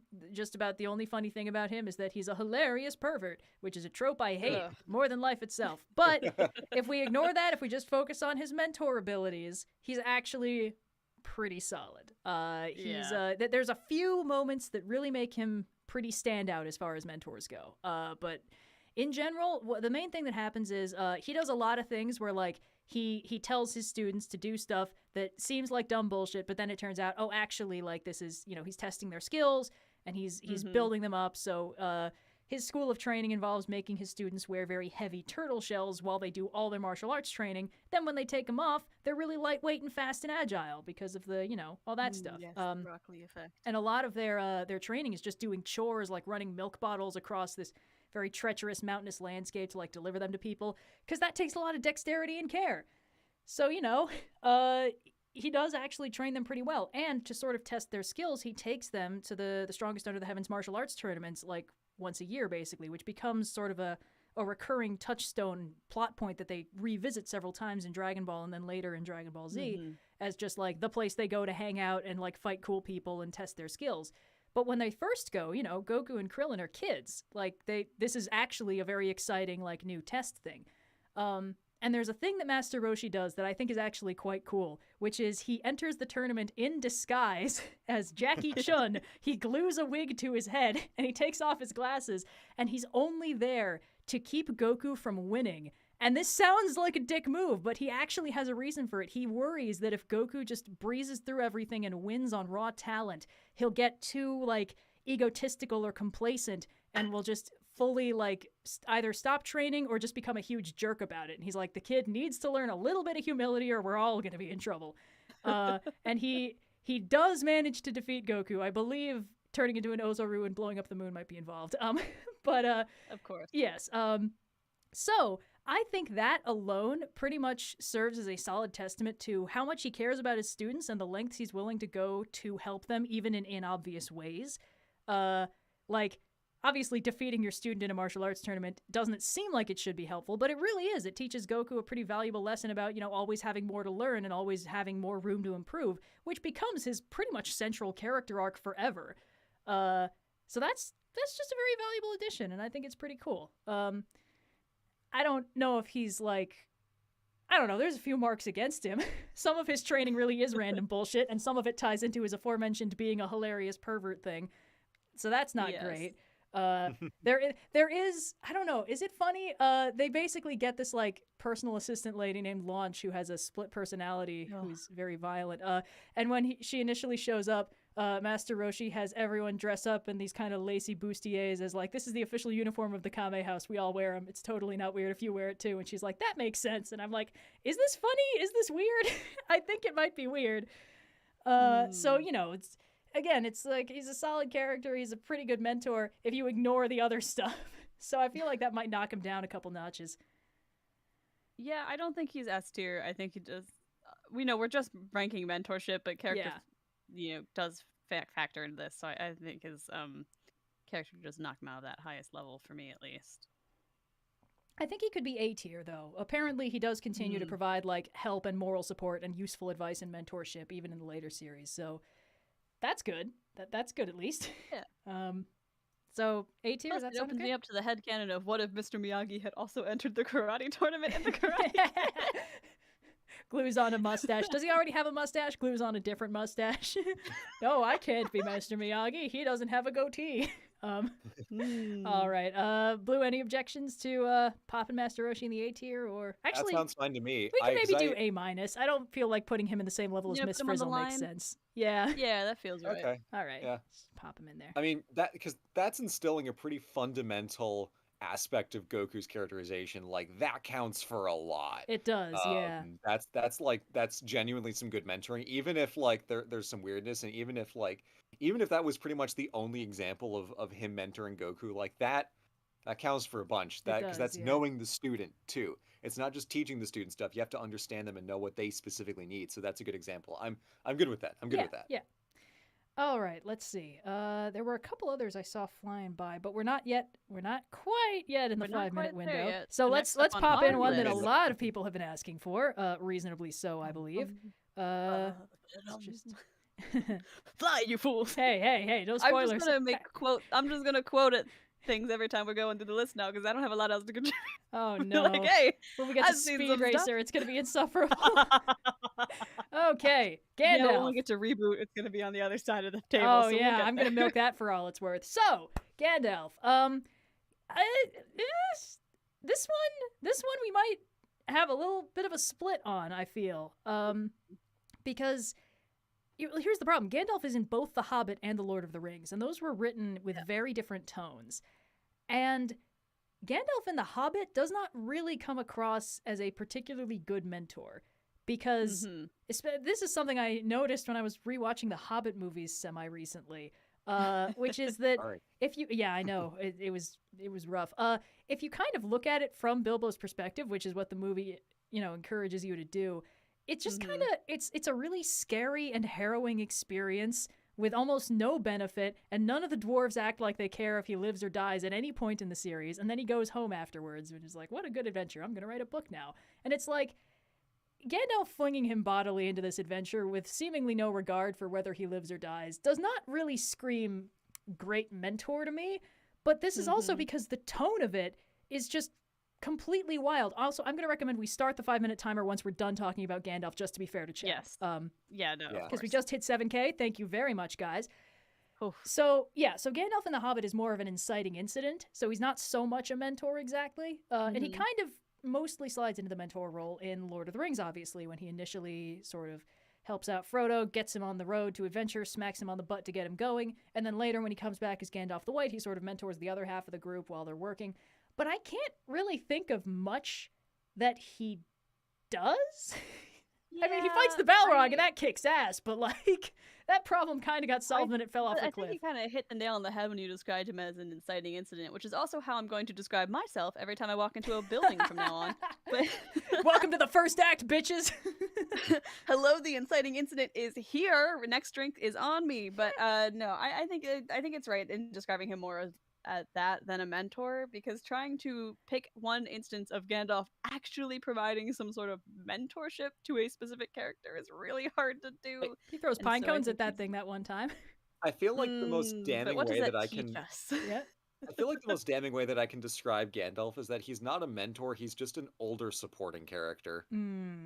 Yeah, it's odd. He fills the role of mentor. And I guess, you know, he does fill an important mentor role, which is explaining the plot to the characters. And I think we lose sight of that because we all know the plots of Lord of the Rings and The Hobbit by heart at this point. But it is an important mentor role. It's also why they die so early, because once you get all the exposition you need done, you kind of need to shut them up before they give everything away. So, you know, you got to remove him from the plot for a while. And, you know, that is an important and valuable role. Gandalf is basically the only one running around who actually knows all the people and places they need to deal with, which is important. It's just, I don't know. It's difficult to quantify how good of a job he actually does. Yeah, I think he's sitting pretty low for me, like E, maybe D tier, just because D tier, I'd say maybe. D or C. On at like a solid mentoring style for him, like exposition certainly, inciting incident certainly, but mentorship is where I feel he's lacking, and that's what we're ranking here. Yeah. Say D rather than E because he is not as actively worse than useless as King Bumi. Entirely fair. Entirely fair. So mean to King Bumi, but he's such a fun guy. He's such a fun guy. Terrible mentor. I would hate it if he was my teacher. You know what? That's entirely fair. Yeah, I guess Gandalf, like, he's got such a fun, wholesome attitude, kind of, but also, like, I mean, he's kind of a mess. He's a great older friend, not a useful mentor. Yeah, he's got the best weed in the Shire, and that's really it. He's just their dealer. He's their weed guy. To know a lot of the world's lore. With his weed caravan. We'll put him in D for dealer. He's friends with all the elves, where they grow the best of the pipeweed. Okay, I'm sure all the Gandalf smokes weed jokes have already been done to death at this point. I'm sure they made all those jokes in the thinking, 80s. What the fuck are you talking about? Oh, no. Oh, man. Okay, all right. Well, now, with Gandalf covered, let's start the 5-minute timer. So, I am hitting start on the timer. All right, chat. Now is your chance. And remember, if you have a consensus about specific characters, that's better. That gives us a better chance to see the characters you're talking about. I am seeing Ted Lasso a lot. Have any of us seen the show that guy's from? No. Ted Lasso is from the show Ted Lasso, and he is an American football coach who goes and then becomes the coach of a UK football team. Notably, those two sports are not the same thing. Right. A lot of humor and comedy ensues, and it's very good. I've only seen 2 episodes of it. So Let's put him in the shame zone. So put him in the shame zone. Yeah, just so everyone knows. This is not shade on him. Skywalker here. Yeah. I've seen a lot of Anakin. Sorry about the extremely loud ding that might have just happened. Hopefully that didn't route through. I didn't hear a single thing. So of course you didn't hear a single thing, but chat might have. Right. Yeah. True. Okay. All right. Sorry. What was the one we were thinking of actually discussing?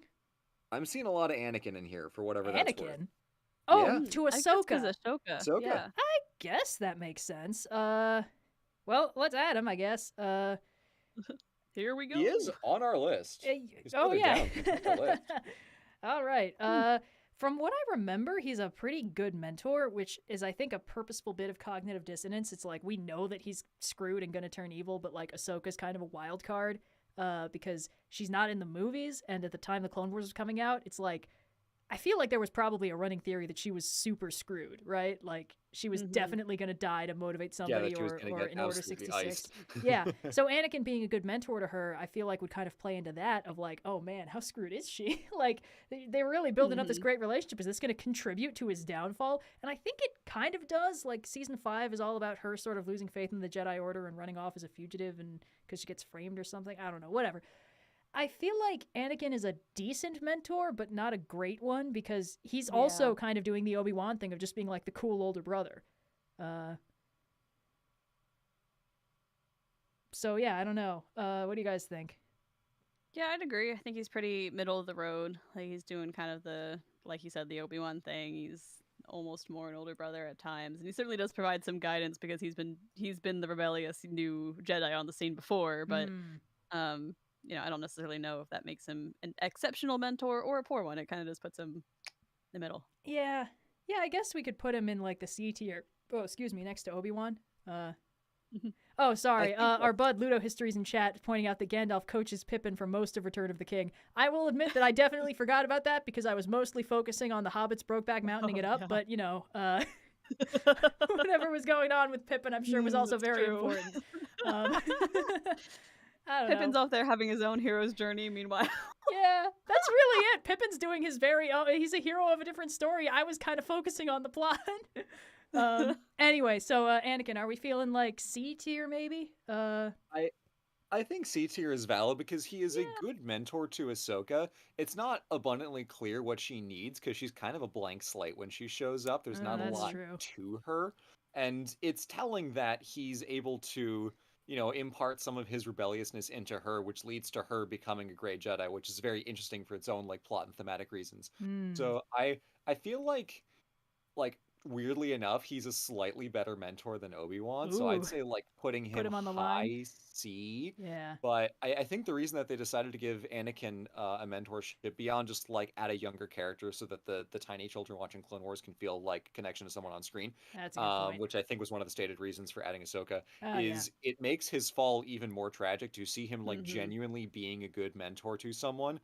And then loving and caring and trying to be, this person and this teacher. And then, and then they still turn to the dark side and stuff. So I think that's for added drama.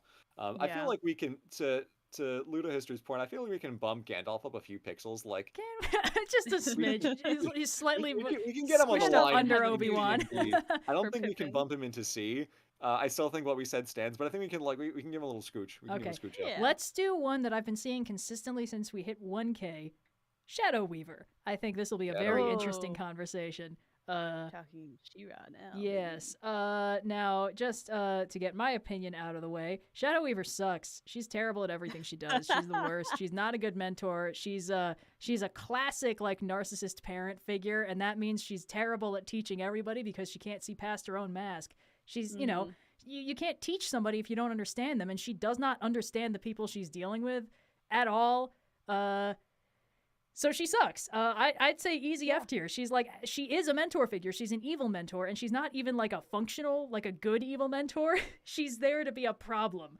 So she breaks everything she touches. Easy F. Yeah, which is great. I think it's fantastic. I think she's a fantastic and very interesting character, but she's terrible, and I hate her. So let's put her in the F tier and move on. She's doing her very best to be a genuinely successful evil mentor and misunderstanding everyone that she is trying to manipulate and doing so and creating the opposite result than what she desires. It's absolutely fascinating how she constantly latches on to talented young people and sort of tries to vampirize their ability and skill and use it to bolster herself. She did it with Micah when he was younger, spoiler alert. She does it with, she tries to do it with Adora. She never does it with Catra because she hates her for some reason. It's just really interesting, but she sucks. I'm also seeing a lot of Master Oogways. We have time for one more from chat before we revert back to our previous list for this patch. Okay. I did see a lot of Oogways, so that might be a good one. By numbers, I think Oogway is winning out. Although I'm seeing a lot of those guys from Arcane. We might want to discuss them, even though I don't think they're on our list. Let's do Oogway first. If we get to 8K chat, we'll start taking suggestions from you guys again. Otherwise, we'll be reverting back to our pre-existing list of mentors. Oh, that's right. Yes, which is also enormous. Oh, God. We're having fun. We're doing our best. We are, yeah. This is honestly the best kind of problem we could be having. Master Oogway from Kung Fu Panda. He rules. He's great. He's a fantastic turtle, mentor. right? Yes, I think he's a tortoise, maybe. What? I have a question. This is completely unrelated. What? Why are so many mentors turtle themed or tortoise themed or why so many? Why the shells? Because they live a really long Master time. Roshi, and they're they're old and wise. I guess Splinter's sort of the inverse situation where he's mentoring the turtles, but still. In the animal kingdom, if you want to show that a character is old and slow, the turtle association's pretty overt. Yes, and everyone knows that all turtles learn kung fu in the egg. They just do it very slowly. When they pull their head inside the shell, there's a little dojo in there. Mm. They always play that gong noise whenever they withdraw. Oh, Jesus. Okay, Master Oogway. He's a very good mentor. He's not around for very long, but he does get a lot of mileage out of his screen time.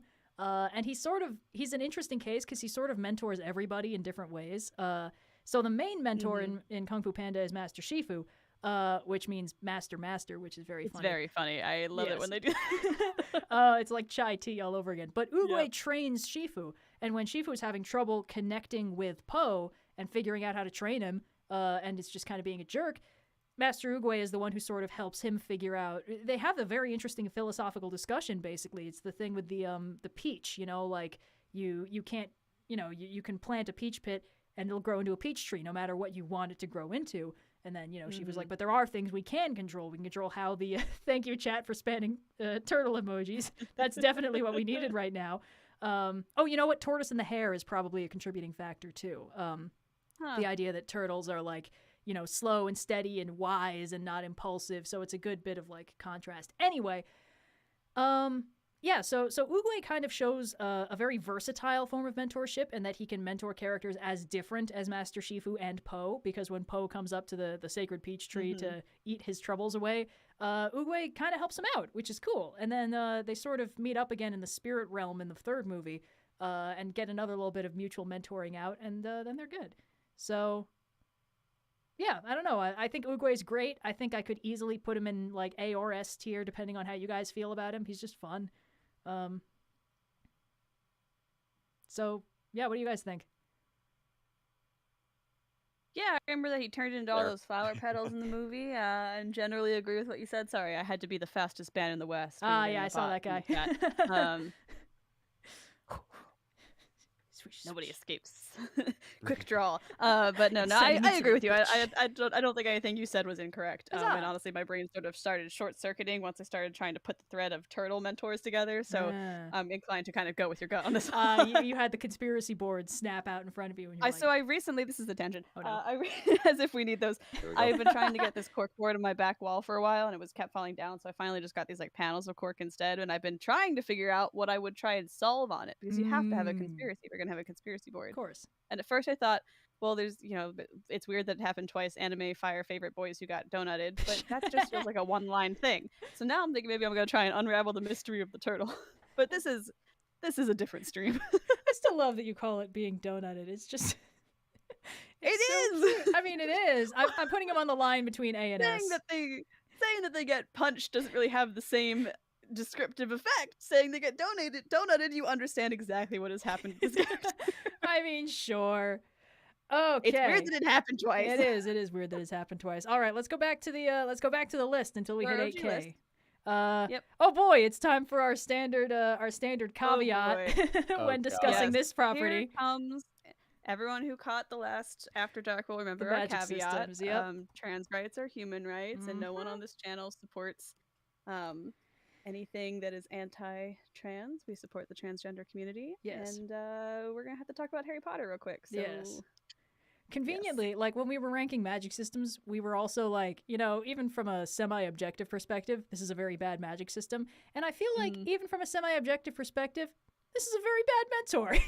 Yeah, he's not we're good. About Dumbledore, who raised Harry to die, and I feel like that alone makes him a pretty bad mentor. That's pretty terrible. And then there's like, even in the books where he's sort of playing like I am the wise and reasonable authority figure who always favors our heroes when it comes to matters of schooling. It's like, is that good? I don't know if that's good for the principal of a school for like a whole bunch of kinds of wizards. I don't know. He spends the entire first 4 books creating an environment where Harry and the Golden Trio can go off and do whatever they want, knowing that they have functional immunity to everything at all times. Yeah. And then, like, in book, whatever it is, 5 or 6, when Dumbledore stops talking to Harry, I think that's 5. like, as soon as Harry encounters a problem that he doesn't know how to solve, it's like, Dumbledore, come fix it for me. And then he does, and then Harry's like, fuck, okay, Yeah. hold on. And then actually has to solve a problem for himself for the first time in like the entire series, and then he can't. Also, not to mention, ghosting a small child is pretty shit. Just like, Yeah. so And Dumbledore I didn't feel handle like- that well So- either. I don't want to breeze past this. He was raising him to die. Well, yes, Yeah, we he's already gonna die. established that. That's very shit I behavior. feel like that alone puts him in the F tier for me because that's not even mentor behavior. That's just being a villain. That's fair. Yeah, I feel Yeah. like it's weird. I feel like a lot of us who grew up with the books, like when you read the early ones, when Dumbledore is like, he's always on Harry's side and he's always reasonable and he listens to him when other people don't. And you're like, God, I wish my principal was like that. And then you get later and you're like, So it sort of produces this odd, I don't know. I feel like everyone I run into who still likes the Harry Potter books really likes the first 4 Harry Potter books. Like after a certain point, they stop being fun. Like the 5th one is really Yeah. exhausting and miserable. They start The being 6th one less is and less too. about being at a fun wizard school and more about like the plot, and then it Yeah, all the just kind plot's of not falls great. apart. Yeah, and also Um, that's sort of like it's this like the humanization of Dumbledore, which of course that was clearly an intentional plot point. Like the whole point of how he works in the 6th book is like, oh, this character who I've been seeing is like this all powerful, reasonable figure is actually just human, and sometimes he feels pain and gets scared and like. Yeah, but really the humanizing element of Dumbledore is that he's terrible. He kind of sucks a lot. So I think we're all Yeah. going to put him in F tier and call it a day. Yeah. I There think it a goes. very I'll say one more thing. I think a very illustrative moment is in the big wizard battle at the end of the 5th one, between Dumbledore and Voldemort in the Ministry, where Harry's like, "Let me help," and Dumbledore like fucking throws him into the water fountain.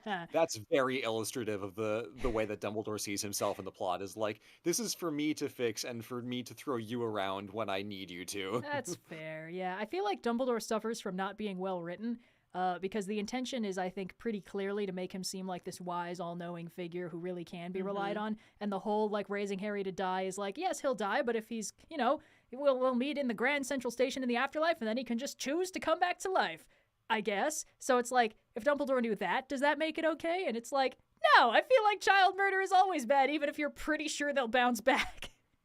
Yeah. Anyway. Yeah. Yeah. Let's Do add. we want to hit up McGonagall as a contrast for like actually kind of what good mentorship is like? Oh, but then I'll have to Genuinely spell a it. good teacher. How about we just move on to the next one on the list? Minerva I think M. that's fair. E tier.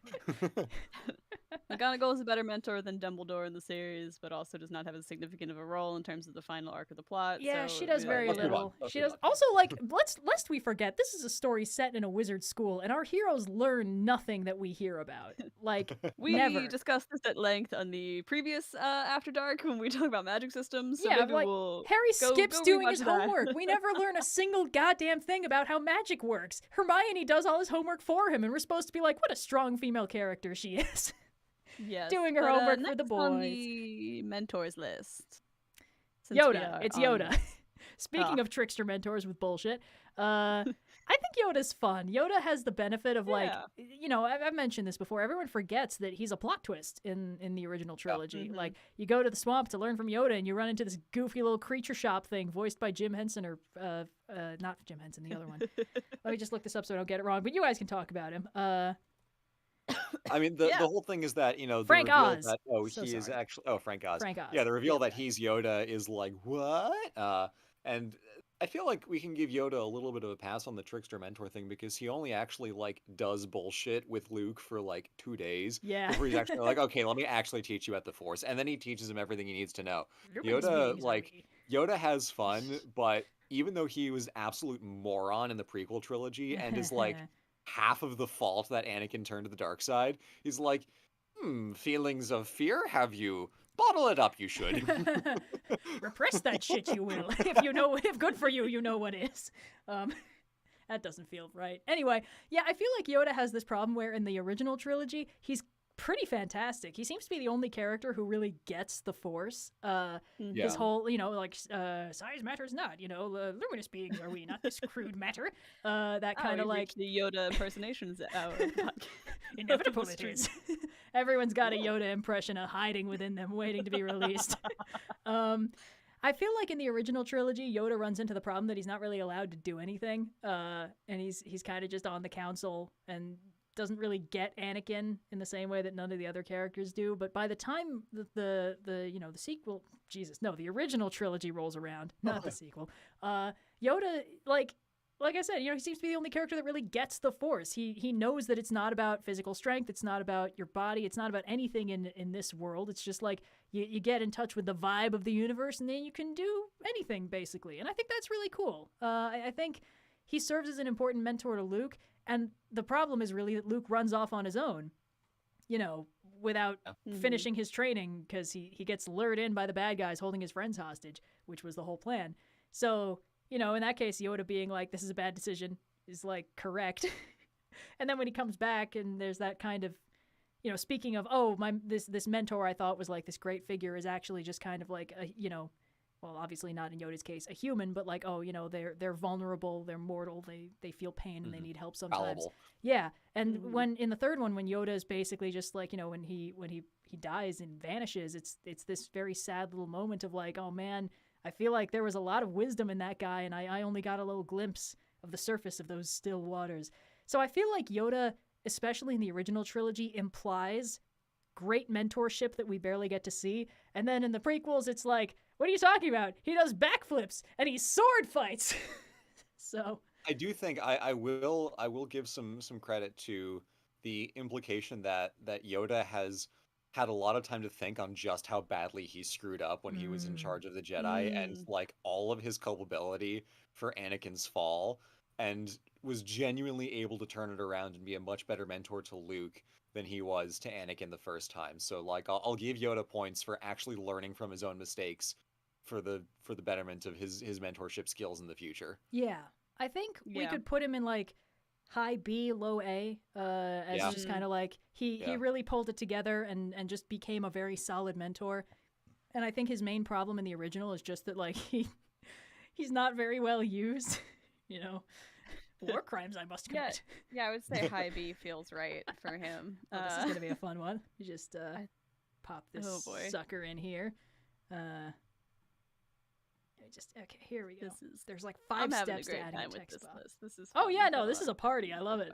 Imagining Mace Windu's like, we're keepers of the peace, not soldiers, and Yoda's just doing a line of code. Look, inserting Yoda doing X action incongruous to whatever is happening in the front is the funniest bit, and they don't do it nearly enough. That's why all those like I know his name is Grogu and he's not Yoda, but Baby Yoda shots in The Mandalorian where he's just doing some baby shit in the background is the best part of the series. Sipping some soup, having a good time. Yeah, exactly. Mandalorian's at its best when it's not about any of the other bullshit, when it's just about Baby Yoda and the Mandalorian and they're just vibing. I don't care if they're trying to spin off 8 different shows because the Mandalorian's the first successful thing they've made in years. I just want more Baby Yoda.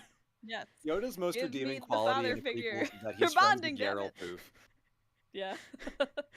Anyone remember your Yarl Poof memes from 2019? No. On prequel Baby memes, Yoda, they had a meme wait, no, hold on, this is important. Prequel memes on Reddit, they had a meme character of the week that you were supposed to make memes of, and one of the characters was Yarl Poof, and people had a blast making Yarl Poof memes. And then the next week, when it was someone else, they're like, no, we're still making Yarl Poof memes. All right. This continued for months. But how do you spell that? I must know. Yaralpoof. So there's like a Killing Experience video where he talks about Yoda. He's like, I don't know who this Yoda guy is, but he's friends with Yarl Poof, so he must be cool. Oh my god. It's the guy with the crazy long neck. I know that guy. Wow. Yeah. God, that's stupid. Oh god, I needed to get that out. This is really cathartic for all of us. We're having none of us are each other's mentors, but in a way, we're all mentoring each other right now. But let's just talk. Wow. Just looking up Yarl Poof memes is a wild experience. I gotta close this tab before I completely lose track of what we are doing. Oh my god. We're talking about Uncle Ben from Spider-Man. Yeah. Which Spider-Man?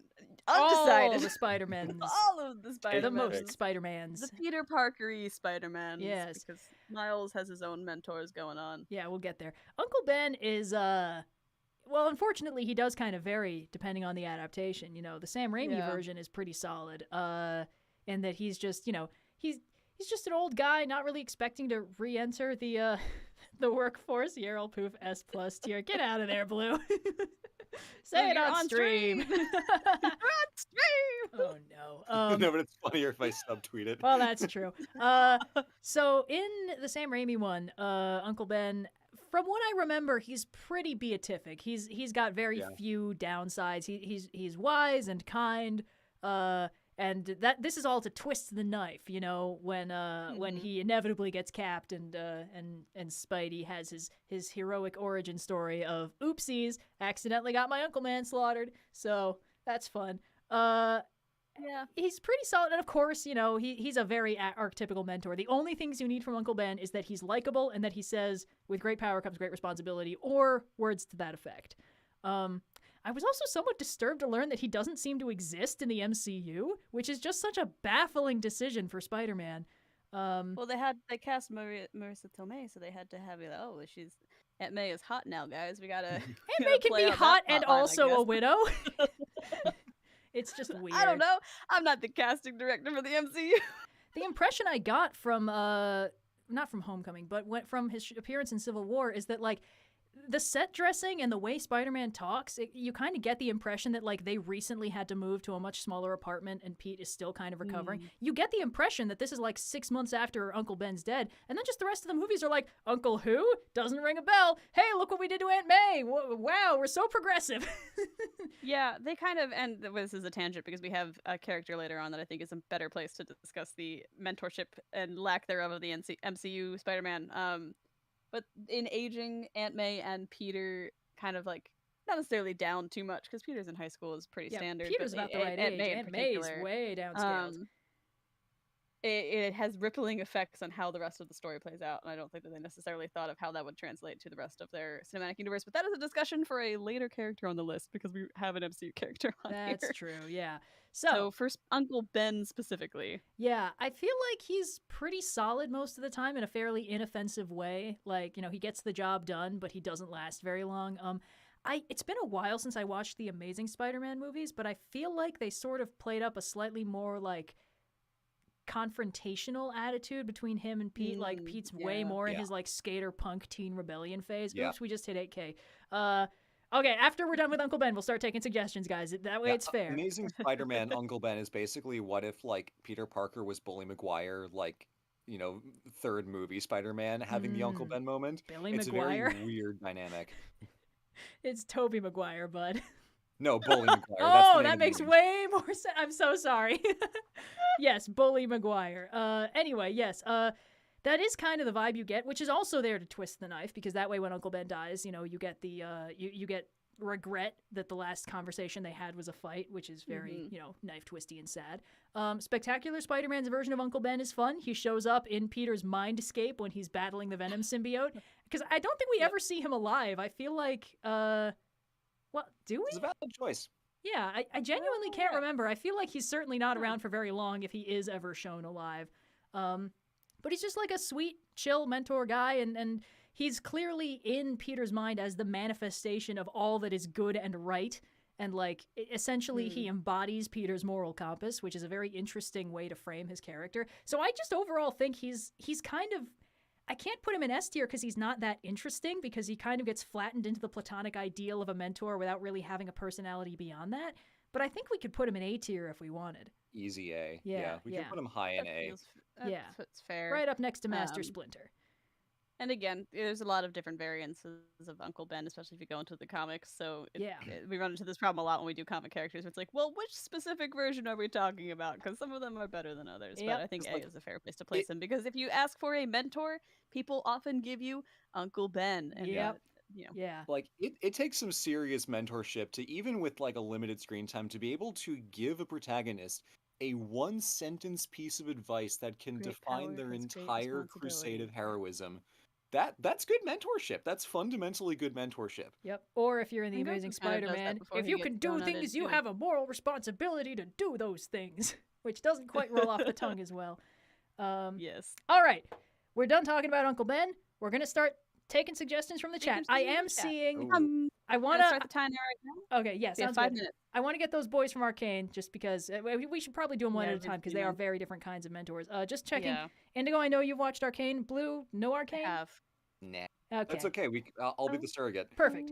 Okay. The problem is people are The always audience version, I bundling them should say. together, but they're wildly different characters, and I think ranked Yeah, I feel like we gotta differently. go one at a time for those guys because they have different mentorship styles and rankings. So. All right. I don't remember if I'm spelling this correctly. I'm sure chat will let me know. Let's start. Actually, you know what? We should probably start with Vander because he's like, Yeah. he's a mentor the first. Yeah. Mhm. Vander is an interesting and fairly solid mentor, but I feel like Yeah. he plays a different role in the story. Like he clearly does Mhm. exist to be like the parental figure, the trainer. You know, he also obviously gets put in distress to motivate the heroes and does not survive the season. Except if you've read the League lore, you kind of know he does. Oh my God! Somebody just donated 620 Canadian dollars all at once. Oh wow. Thank you. I mean, again, thank you guys for your generosity. This is all going to a really good cause. Yes. Vander. Vander, yes. I think the problem is like Vander is supposed to be kind of a cautionary tale of what happens if you're like a young, hot-headed, fiery rebel type and you do the rebellion and it gets a full Les Mis situation. All your friends die and no systemic change even happens. So like, you know, Vi, the main character, she's very hot-headed, very young, very angry. She wants to punch every problem she sees, especially in the first 2/3 of the show. Vander is the one who basically has to keep telling her, like, look, I get it. I really get it. It's not going to work. And by the time we meet Vi, actually, I think that's got to be only the first third of the show. Sorry, the time skip happens a little earlier than I realized. But by the time we get to the back part of the show, Vi has almost inherited Vander's attitude because she's kind of been pretty beaten down by that same system to the point where, like, she still has a lot of fire in her. She still wants to fight, but she knows that you cannot punch your way into systemic change, which is just a huge bummer. So I feel like Vander is sort of like, he's a flawed mentor because he tries to get across the lesson of history so that Vi doesn't have to relive it and does not succeed, but she sort of gets it anyway, just through, you know, hard knocks rather than, you know, the shortcut of being taught it. I don't know. That's my vibe. Yeah, I think Vander is like a really solid mentor to Vi in that they're very similar characters, but they're the same character at different points in their life. And so because he's able to relate to her so well, and she is eventually able to relate to him as she grows up, and you know, the time skip happens and she reaches the point where she's like, okay, I kind of understand where he was coming from a lot more now after the, you know, tragic accidents and tragic incidents right before the time skip. Yeah. But I think he is less of a successful mentor to the other young charges he has. That's a good point. Elder / Jinx, who you will have to talk about a little bit more with the other arcane character mentor. Yeah. But you know, I think Vander is a successful mentor in so much as he can relate to his mentee, and I think he's a really great father figure. Yeah. But I don't think he's quite like a perfect mentor because it kind of on the points you mentioned, and then also just what he does for the other characters under his care that survive.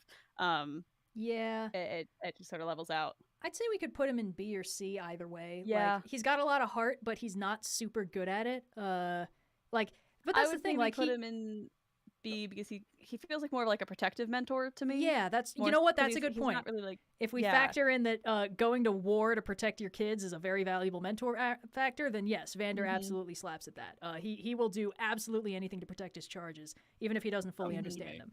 And he is trying to make them be the best versions of themselves that they can be while still being alive. Vander as much as who is tired and like someone who has already gone through the act of rebellion.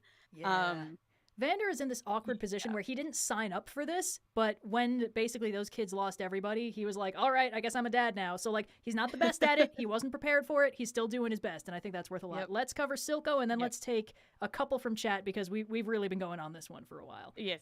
Silco, the other. Yeah. Silco, I know a lot of people like him for his mentor abilities. I might be the devil's advocate here in that I think he's a very interesting character and he's very well performed, but I don't think he's a good mentor. I think that what he does for Jinx is enabling her worst impulses rather than providing her any kind of stability or help. Like, one of the really interesting ways they portray mental health in this show, which is a fairly complicated thing to do in any circumstance, is that Jinx Powder, she really does not seem to be doing well after the time skip. Like, she's having fun, she's blowing stuff up, killing people, having a blast, but she's also suffering a lot more bad symptoms of whatever condition she struggles with. We see hints of it earlier pre-time skip. when she's distressed, she'll sometimes like self-harm, and she seems to experience mild hallucinations sometimes. Those are all much worse when she's older. So even though she's having fun after the traumatic experience pre-time skip, she's just not doing well. And Silco is providing her emotional support and enabling all of her, wild running around, all that stuff, but he's not actually helping her exactly. Like what he's enabling her is not good for her. He clearly cares very deeply about her. He wants her to be okay. He just doesn't seem to know how to do that. So yeah, I think he's doing a lot of what Shadow Weaver is doing, in that he is trying to use Jinx somewhat to his own ends. I think he cares more than Shadow Weaver does in a lot of ways. Yeah, he's not F tier. Certainly not. Not F tier, but he's definitely a villainous mentor, and he's not, like you mentioned, he's more of an enabler than he is a mentor in how he is guiding Jinx at this point in her life. I also think Silco fundamentally does not understand Jinx on a very real level, because he thinks, clearly what Silco is doing is projecting his own past history with Vander onto Jinx. And with Vander, they became enemies. They were clearly something like brothers before, and then they became enemies, and Silco went full, like, all right, fine, I guess I'll kill you. And he thinks Jinx should do that with Vi, and he does not understand that Jinx cannot ever do that with Vi. Their bond is far too strong. Vi is the only point of stability in Jinx's world, and he just doesn't get that, and that's why they don't quite click. So I am inclined to put him in, like, D tier, just because he cares clearly, and he is trying, but on a very real level, he does not understand Jinx. Yeah, I would agree. I would put him in the D tier. Sweet. I think that's a good assessment of him. Just pop him in here. And Blue, you should definitely watch the show. It's very interesting. Yes. Blue, is there anyone popping through chat that you want to talk about for this list? Because I mean, the one that I'm seeing a lot of is All Might. Even though I have nothing to add to that one, I'm seeing a lot of All Might. I actually, before we do All Might, try and get to some of the ones on the Blue list, because I'm gonna have to pop out a little after the top of the hour here. We have also hit the time for that particular tier. I want to say we have a chance to drop in a mentor from chat that Blue you do know about, Peter B. Parker from Into the Spider-Verse. Yeah, we can do that. Yeah, I also think that's on our Blue list, right? It is. Perfect. I took some blues off the list so I can try to get through some of the ones that I know and know better, and then we can I can pop out and you guys can keep on going. Perfect. So all right. Peter B. Parker. I think I mentioned him in the he's actually the next one on our Blue list. What a coincidence. Nice. Peter B. is great, but he's not a great mentor. I talked about this in my actual video about mentors, is that that relationship does not really benefit Miles very much. He gets him a little bit of training and a little bit of confidence, and he is pretty much the only person in Miles's corner for a while when the other spider people are a little busy. They're focusing on not dying, but Peter B's the one who's hey, let's give the kids some emotional support and information, stuff like that. I feel like as far as mentors go, his heart's in the right place, but he's not cut out for it exactly. And the process of his arc in the movie is essentially becoming a better mentor and getting ready to, go off in his own world, get his life together, and have kids. So it definitely feels like the whole point of Peter B's character arc is an inversion where you show up and you expect it to be that, oh, Miles has someone show him the ropes. So it's no, Miles understands this stuff. He can learn for himself and he can figure it out. And then him being his best superhero-y self becomes an inspiration to others. I feel like Peter B. Parker is an inverse mentor, and that's the point of his characterization. So on the list, strictly speaking, he's probably low in terms of his own mentorship, but for his function and utility in the story, pretty high. Yeah. Because Miles' character arc isn't as clear when you can't see it reflected in Peter B, when you can't see how Miles actively makes other people better just by Miles being his best self, Yeah, I agree. I would be inclined to put him in maybe C, D lowest. I think C is fine. Also, we did just hit 9K, so chat cannot bear to go a minute without us being able to take their suggestions. Oh boy! Hit All Might next. Yeah, I guess we'll do All Might. He was the big one from last time. I think C is good for Peter B. Parker. Yeah. All right. Let me just pop this guy in there. Speaking of mentors whose hearts are in the right place but aren't necessarily great at being mentors. That's kind of the whole point of All Might. Again, a character who did not sign up to be a mentor and sort of has to learn on the fly. Isn't there a joke where he's got no, wait, that might have been a fan thing I saw. Anyway, All Might is not a great teacher because the problem is as mentioned before, Hero Academia is essentially a next generation shonen story. Mm-hmm. And All Might is the shonen protagonist of his generation. He is the incredibly talented Goku type who takes to this power like a fish to water and gets it on instinct. And that means it is almost impossible for him to teach it to somebody like Izuku, who just does not have that same level of talent. He's very much not built to take this kind of power, but he's still gonna. He's gonna power through and figure it out himself. But that means that All Might has an absolute terrible time trying to teach him, because all he can do is say what worked for him. And it's like, yeah, you just kind of gotta like clench your butt and visualize like an egg in the microwave. And it's like, what? Yeah. Hold on. So I think that egg in the microwave point is a good way to kind of unpack All Might as a mentor too, because there's another. Midoriya has a number of mentor figures in the show. They're students. That's sort of a whole thing. Yep. But he interns with Gran Torino, who was also sort of a mentor figure to All Might, and is the one who actually helps him get the handle on that egg in the microwave analogy. And so I think All Might's heart is in the right place, but in actuality, he's more of an inspiring figure than he is a successful mentor. At least to Midoriya and the other next-gen shonen protagonists that inhabit the show. I'd say that's true. I think All Might is a pretty good, like, he's a different kind of mentor in that being an inspiration and guiding people to heroism is a form of mentorship. He's sort of the Superman figure in that he is the one that inspires the generation of heroes to follow him, which is a form of mentorship. So I'm not inclined to put him super low, but it is just an explicit facet of his character that he is bad at teaching people by the book. Yeah, it is very interesting that you have a character who is clearly inspiring, but then you ask them to be a mentor, and that's a fundamentally different set of like skills and things you need to impart. So he's definitely interesting in the context of the story for sure. I feel like we can go like low mid. Maybe. Low mid, yeah. I'd say C or D, honestly. Or maybe on the line between C and D, like Piccolo. I'd put him on the line, I think. Yeah. I think similar to Piccolo, he's doing a lot of things as the character that aren't necessarily mentor-focused, but he's definitely, undeniably, a mentor character in the same vein, and he's not explicitly bad at it. He's just not great at it either. Yes, all right. Chat's flying by, but I am actually seeing a couple that Indigo you had on the list, like Zordon. Yes, I also saw one that I just want to, because I see it popping up a lot, Kuro-sensei from Assassination Classroom. I have not seen the show. Have either of you? I read it a while back. The octopus guy. It is, yeah. That was a weird anime. It's fun. I feel like that one, like the one of us that's seen it doesn't remember it very well. So I'm asking because I think we should put it in the under chair zone. Yeah, I'll do that. Koro Sensei. We see it, chat. I'm Koro, Koro Sensei. Perfect. Yes. Right. We see him, chat. I see you asking for him. Yeah, sorry. None of us know the show well. Yeah, spend your time better on things we actually know about. I'm also seeing a lot of Giles from Buffy. I have some exposure to that. Indigo, I feel like you are the type who has an opinion on Giles from Buffy. I mean, I've seen Buffy's. Yeah, that's kind of where I was going with that. Should we just do a real quick, like, you get to weigh in on him? Because he's been popping up a lot more recently. Yeah. I haven't rewatched Buffy in a while. Giles is pretty good. I kind of put him somewhere in the middle of the pack, just because I don't have any particularly insightful memories into him. Buffy is a very self-sufficient character, so her mentorship mostly comes in the form of like plot exposition and similar things. Giles is certainly very good at that. So my inclination is, because he is not necessarily the key to all of her character development, but also, definitely undeniably does provide information in a very Gandalf-y way. Maybe like a C tier placement for Giles. That kind of makes sense. I don't know very much about him. I've watched a couple episodes of Buffy, and mostly the vibe I got is that Giles is the one who knows what's going on, and Buffy is the one who does the plot.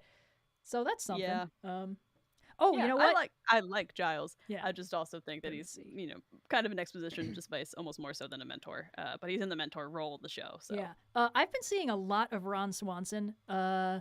For Parks and Rec, baby. Okay, for me that would be Shame Zone. But if we, I don't know, Blue, did you ever? I watched the first season of Parks and Rec, which I've been told is the bad season. Well, that's still something. I'll put it in. You guys can weigh in on where you want to put him. He's their boss, but I did not get any mentorship from my experience with Ron Swanson.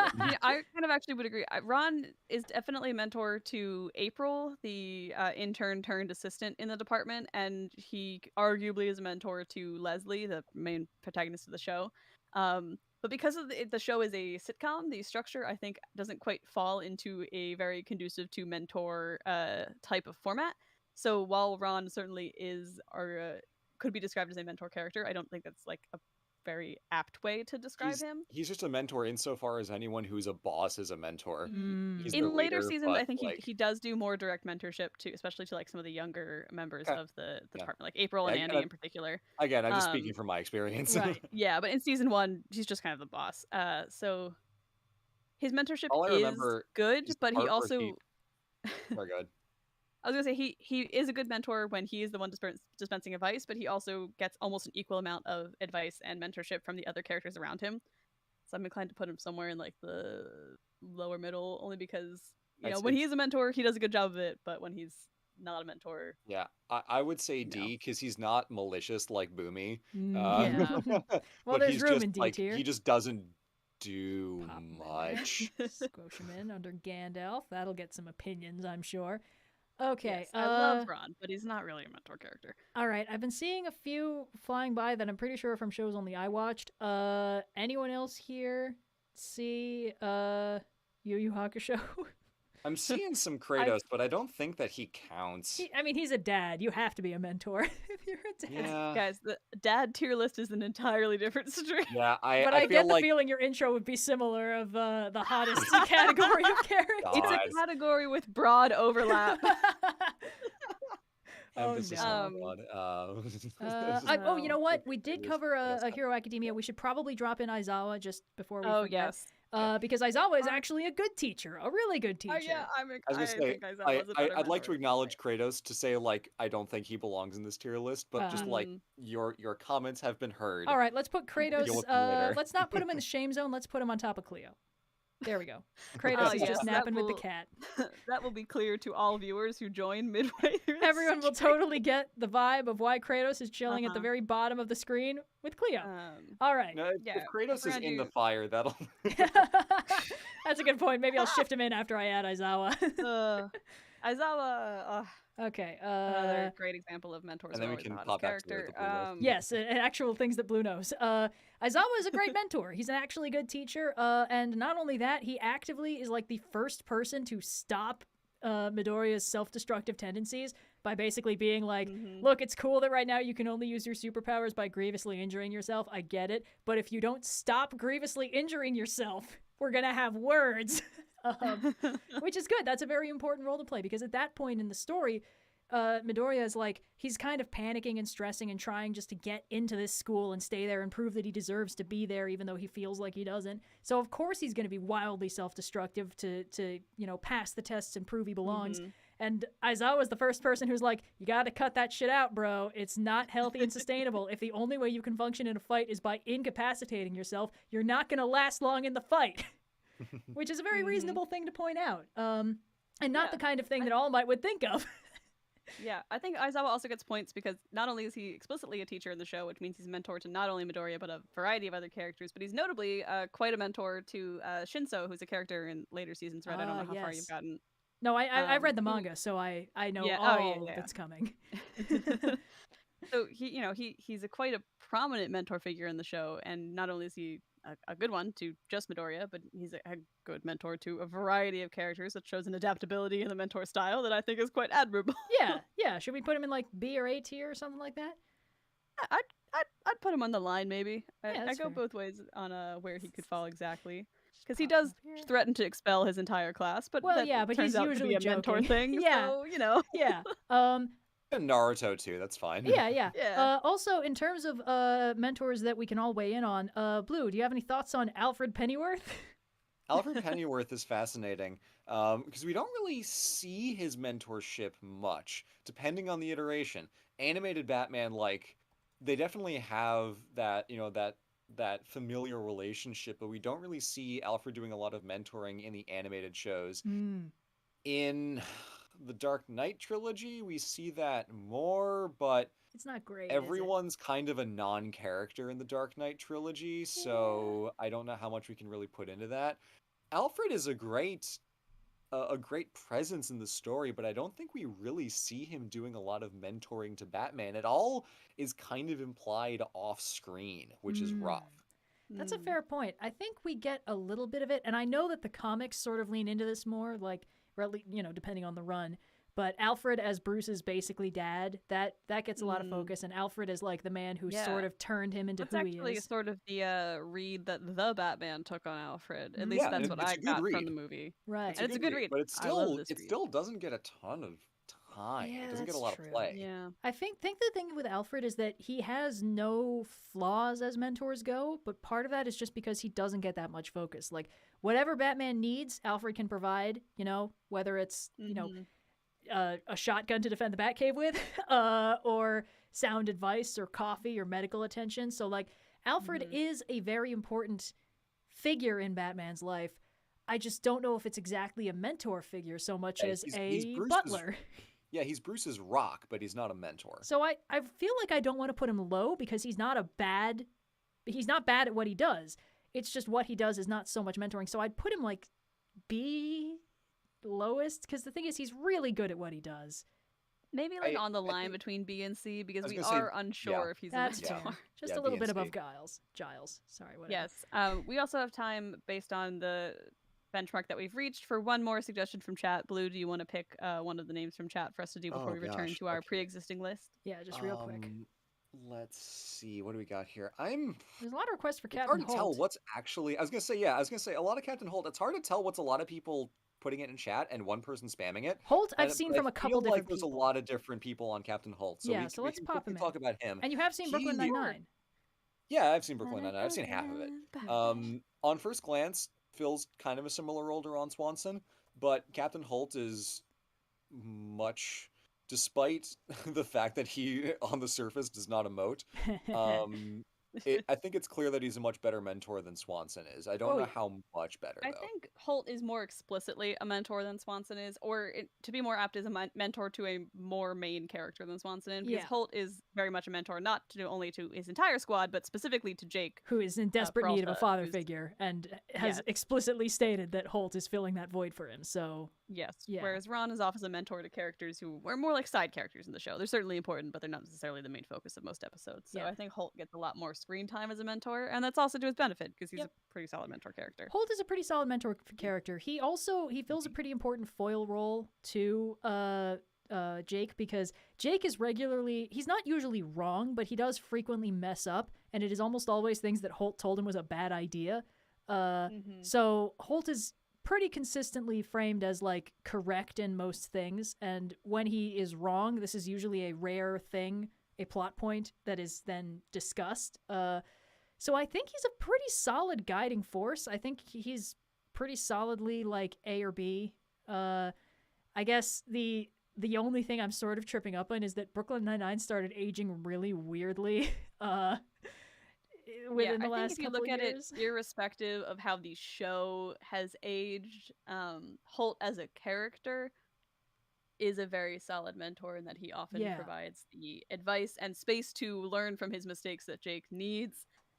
This is not touching on, you know, the show being set in a police precinct, which is obviously... Just, some of the early stuff especially ages weird. There's like a whole episode where there's like a major... We don't need to get into it. Sorry, whatever. I'd say, I feel like we can put him high B. High B, sounds good. We can probably put him above Qui-Gon. Okay, there he is. Because he is fundamentally exactly what Jake needs, and that counts for a lot. Okay. And he's always there for Jake. Okay, now back to the list. Mentors Doc. Oh, fun. It's the MCU one. Yeah, that's... All right, let's just... Okay. This one I have thoughts on. Because as we mentioned, you know how it's like, oh, Uncle Ben doesn't exist in the MCU? They replaced him with Tony Stark. I don't like that decision. I don't like that they gentrified Spider-Man. I don't like that he's corporate funded now. It's just weird. I know they reset that in No Way Home, and that was kind of the whole point of the movie. But really, that just acknowledges that they know they fucked up in the process of doing it that way. So, like, come on, guys. Tony Stark's not a great mentor. He doesn't really know how to solve problems except by throwing money at them. I don't think that's a controversial take. Yeah, I think. Oh my God! Sorry, $1,000 from an anonymous donor just pushed us over 10K. Amazing. Oh wow! Well, you guys cannot stand a single minute. Red, I would only revise to say that there is not a problem that Tony thinks he can't solve by throwing tech at it. Yes, you're right. Sorry, money or tech. Yes, that's a good point. I think Tony is trying to do what Peter B. Parker is successfully doing in Spider-Verse, where he is actually a mentor who needs a mentee, Tony needs the Peter more than Peter really needs Tony to be a successful hero. Sorry, real quick, Blue, can we pop Yep, I'm on it. Thank you so much.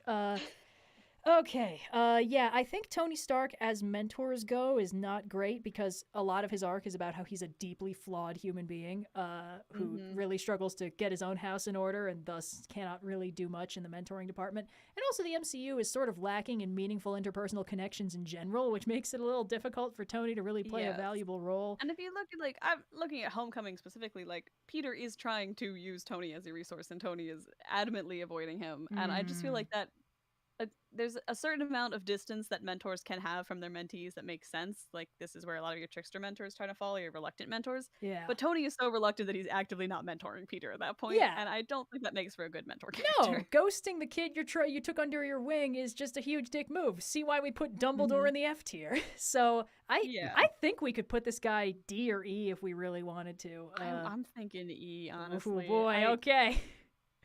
Gonna get some strongly worded comments about this one, I'm sure. Every time I comment on the MCU, that happens. Let's pop him in here. Oh boy, all right, let's start the 5-minute timer. And beep. Okay. Timer going. All right. I've been seeing. Okay, this is one we've been seeing a lot of that I'm not sure we can at all weigh in on. There's a lot of commenta from Gurren Lagann. That's one of the classics I have not seen. Indigo? I have not seen Gurren Lagann. Okay, we're putting him in the shame zone so everyone stops posting about him. So everyone knows Into the shame zone. We want to, for the sake of getting through this so that I can like log off and go to sleep, we want to kind of like raise the threshold for like go every like 2,000. We do a little 5-minute round. Just so that we can get through the last like half dozen on this list here, and I can bounce. No, of course, that's fair. We can also what we can do is postpone. Yes, what we can do is postpone the 5 minutes of chat recommendations until we get through the rest of the blue parts on the list. There really aren't that many left, guys. We actually hit a few of them from chat recommendations. Yeah. So what we're gonna do? We're gonna start the timer later. The timer's on pause, so you guys can stop commenting characters. It's totally fine. Just we're going to go through the ones that are Blue's picks, essentially. These are the characters that we have some thoughts from our dear friend Blue on that we want to get through because Blue has a bedtime, unlike Red and I. A sensible bedtime before midnight.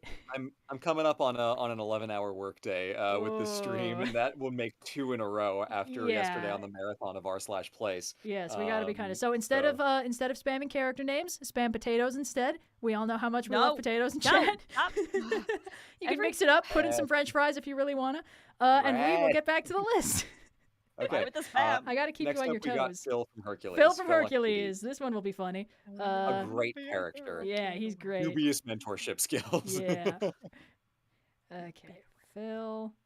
Hercules. Does he get points for Danny DeVito? That's a real question. I feel like absolutely. But I think it's pretty apparent from his first musical number, "You're My One Last Hope," that Hercules is not his mentee for the sake of Hercules' benefit, but more for Phil's to redeem himself for his past fuck-ups of all the other heroes he's gotten killed.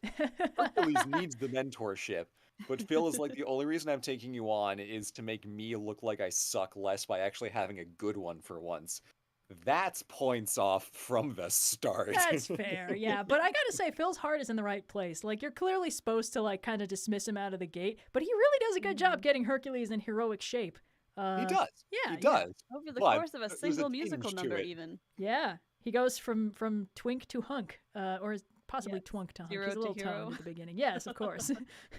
Zero to hero, or its working name, twink to hunk. Yeah, I feel like Phil is like, he's maybe a little higher than he initially appears because he's like, you know, he initially, he looks very gruff. He looks fairly incompetent, very self-centered. But then, you know, he really does care about Hercules. He wants to help him out.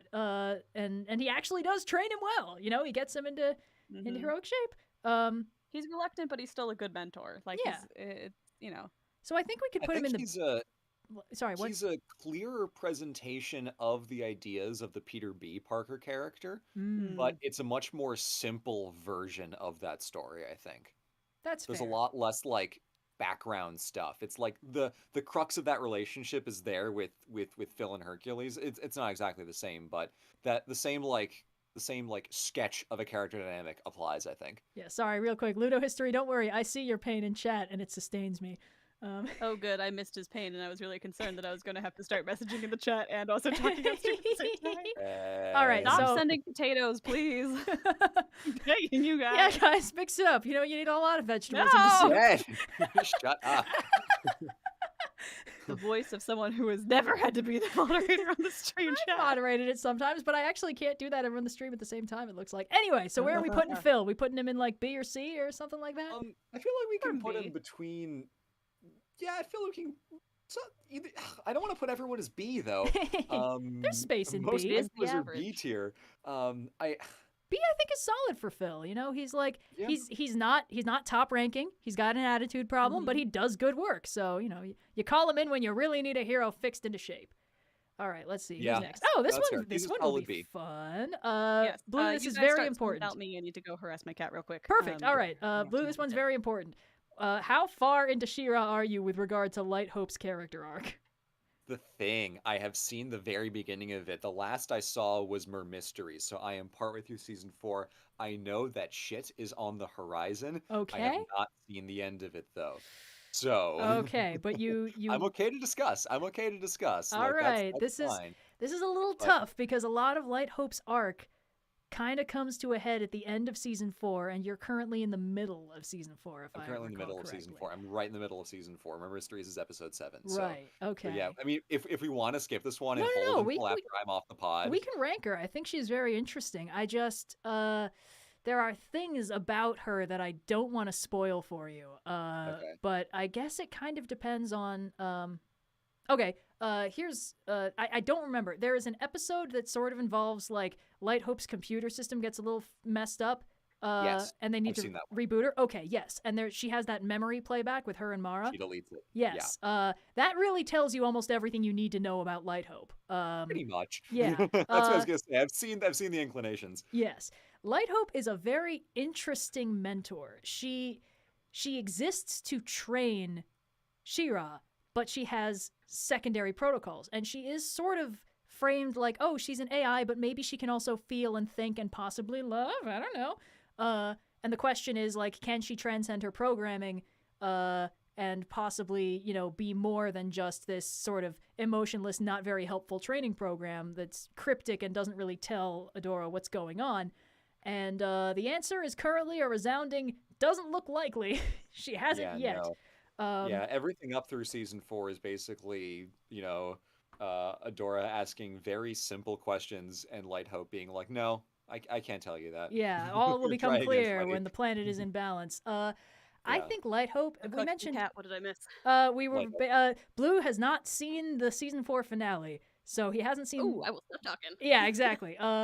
So Light Hope, I think we mentioned earlier tragic mentors. I think Light Hope counts. I am inclined to put her mid to low tier, genuinely. She's like a fake out. She's supposed to look like this helpful mentor training character, and she gets Adora into fighting form, but Adora's already a pretty solid ass kicker, so like how much of Yeah. that was Light Hope? From what I've seen, the only thing that Light Hope really teaches Adora to do is transform the sword into other shapes. Yes, which she can't seem to So, control very well, so.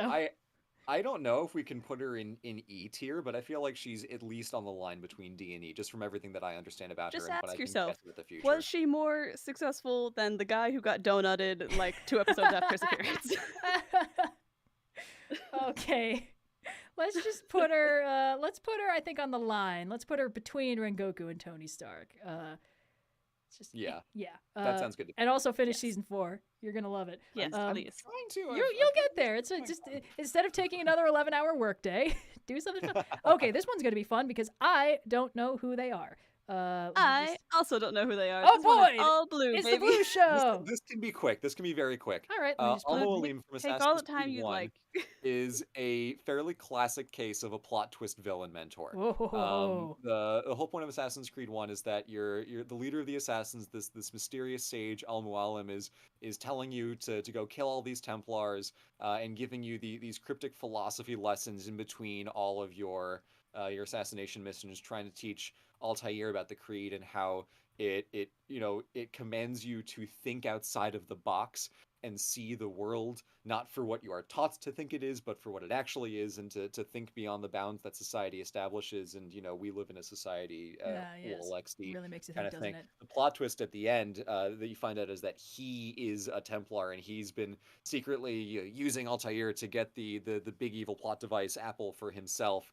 And then he tries to use it to do big evil, and then Altair stops him, and then blah, blah, blah. So he is interesting because as a philosophical interlocutor, he is a very instrumental step in Altair's development, but he's extremely manipulative because the entire point of the plot of Assassin's Creed 1 is that Altair has been demoted, and Al-Mualim basically like fake out kills you, and then when you wake up, it's like, ha ha ha, you thought you died, I used the magic of the apple to trick you.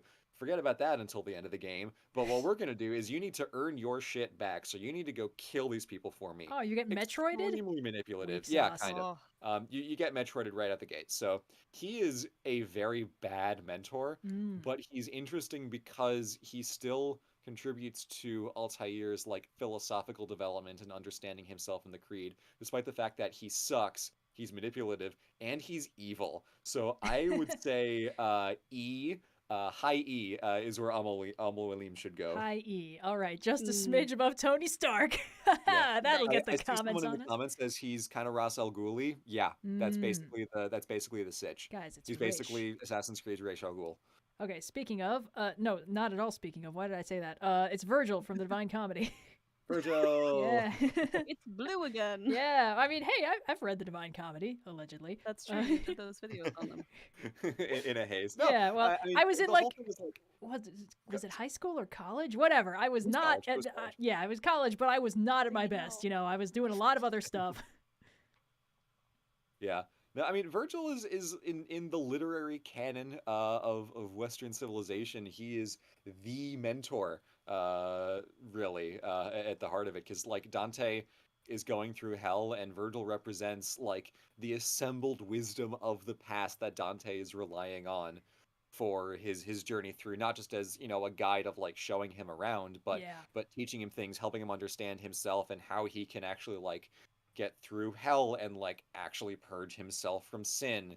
And Virgil can't go up to heaven with him because of like purgatory rules. Like you can go to purgatory if you're if you were a pagan and you were virtuous, but like you can't go into heaven if you're a pagan. Sorry Virgil. Yeah, sorry guys.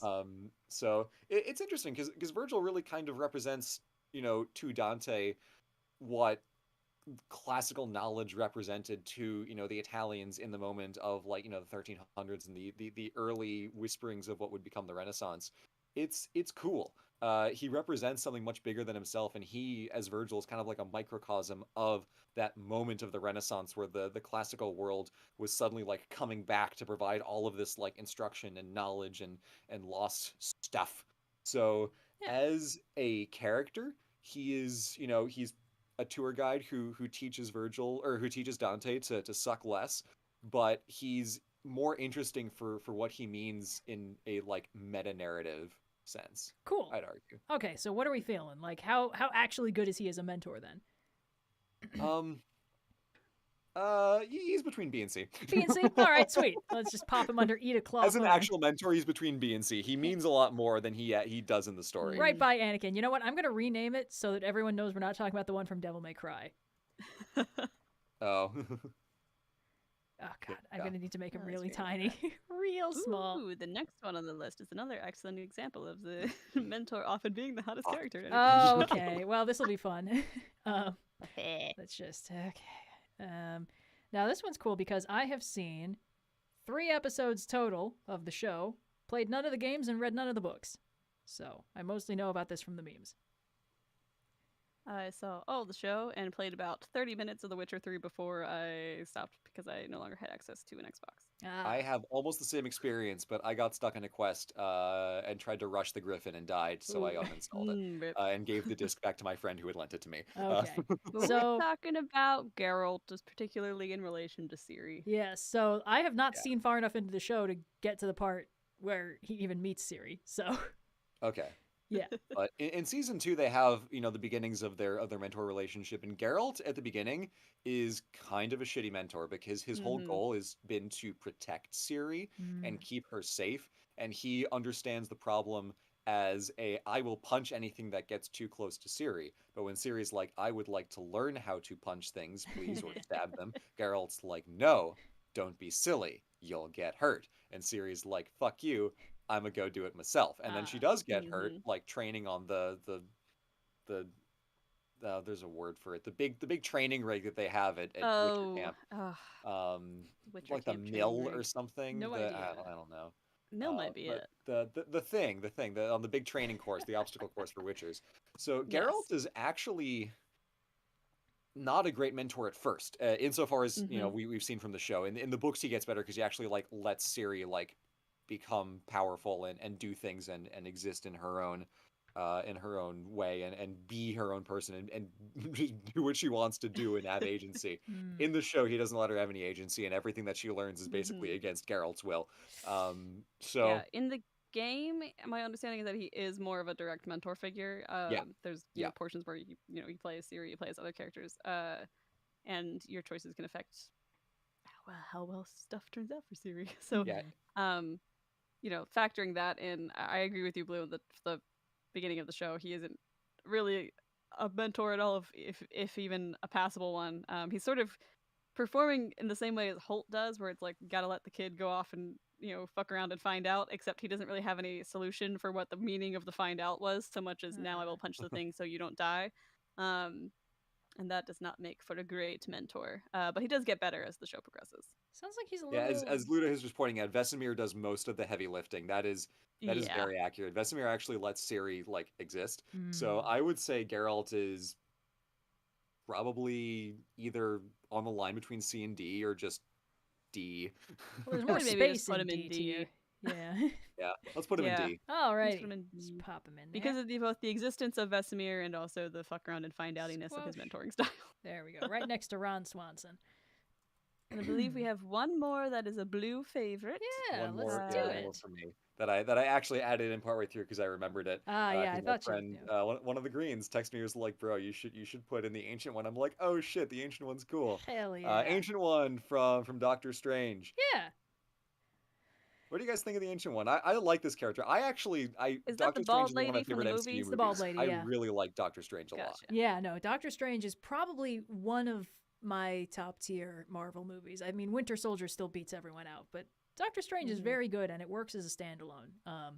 And as a bonus, you kind of feel like the characters care about each other, which is a rarity for MCU movies. I like the Ancient One. I do. Yeah. I think she's interesting. I like that they do the thing where it's like she's an ass kicker. A lot of times when you have heroic mentors, there needs to be some reason why they can't solve the plot instead of the protagonist. And they kind of do that in the movie. But like sometimes, if the mentor is teaching the hero how to be an ass kicker, presumably the mentor is better at ass kicking than they are. And they really do that with the Ancient One. And I like how they just show her just absolutely warping reality with her power. She is extremely powerful, which is really cool. Yeah, she's very cool. I think her little thing about like, oh, maybe she draws power from the dark dimension and maybe that's bad or something. I think that was maybe a little bit glossed over because like it didn't actually diminish her mentor ability at all. It just made her more badass.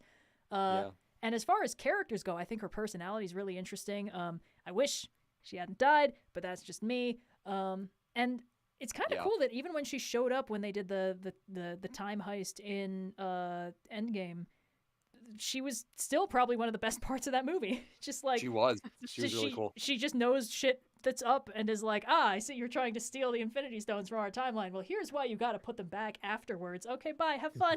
Just I don't know. I think she's cool. I also think as far as mentorship goes, she does a pretty solid job of teaching Strange what he needs to know and then encouraging him to learn on his own. Like, I don't think she ever tells him, like, you're not ready, you can't do this, don't fuck around with time or the dark dimension or whatever. Like, she's mostly just busy or dead. No, what she does is she almost like dares Doctor Strange to fuck around because the relationship they have is Doctor Strange is an incredibly accomplished surgeon and thinks he is the hottest person on Earth. And then suddenly he's in a situation where he is not in charge at all and he knows nothing, yet he still kinds of acts like he's the boss. And the Ancient One's like, okay, you want to play this game? Let's dance, bitch boy.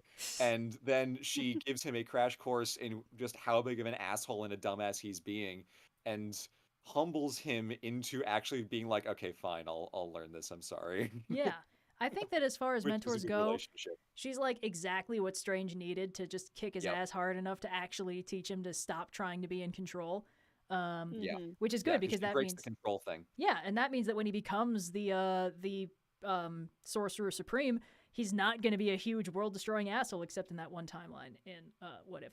Anyway, I think she's a solid mentor. I could put her in A tier easily, I think. I would put her in A tier because the reason that I like her so much, and this may end up being a detail that I tribe at some point, but the scene where she dies and she stops time to see the lightning storm and the snow, like, absolutely gorgeous. But and she says, like, the point is that it's not about you. Like, as a famous surgeon, you are the hero who saves everybody, and then you get all the glory for saving people. But if you're going to be like an actual hero and not just like a hotshot, New York doctor or whatever, like it's not about you. It's about heroism. It's about saving people. And Doctor Strange understands that and is willing to go to much greater sacrificial lengths in the future than he would have been before. And that transformation is very convincing and complete within the arc of the first Doctor Strange movie, whereas some of the other MCU characters take like a couple films to become actually good heroes.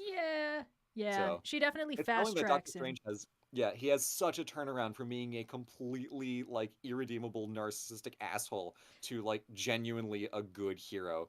Because the Ancient One was exactly what Doctor Strange needed. Exactly the kick in the ass.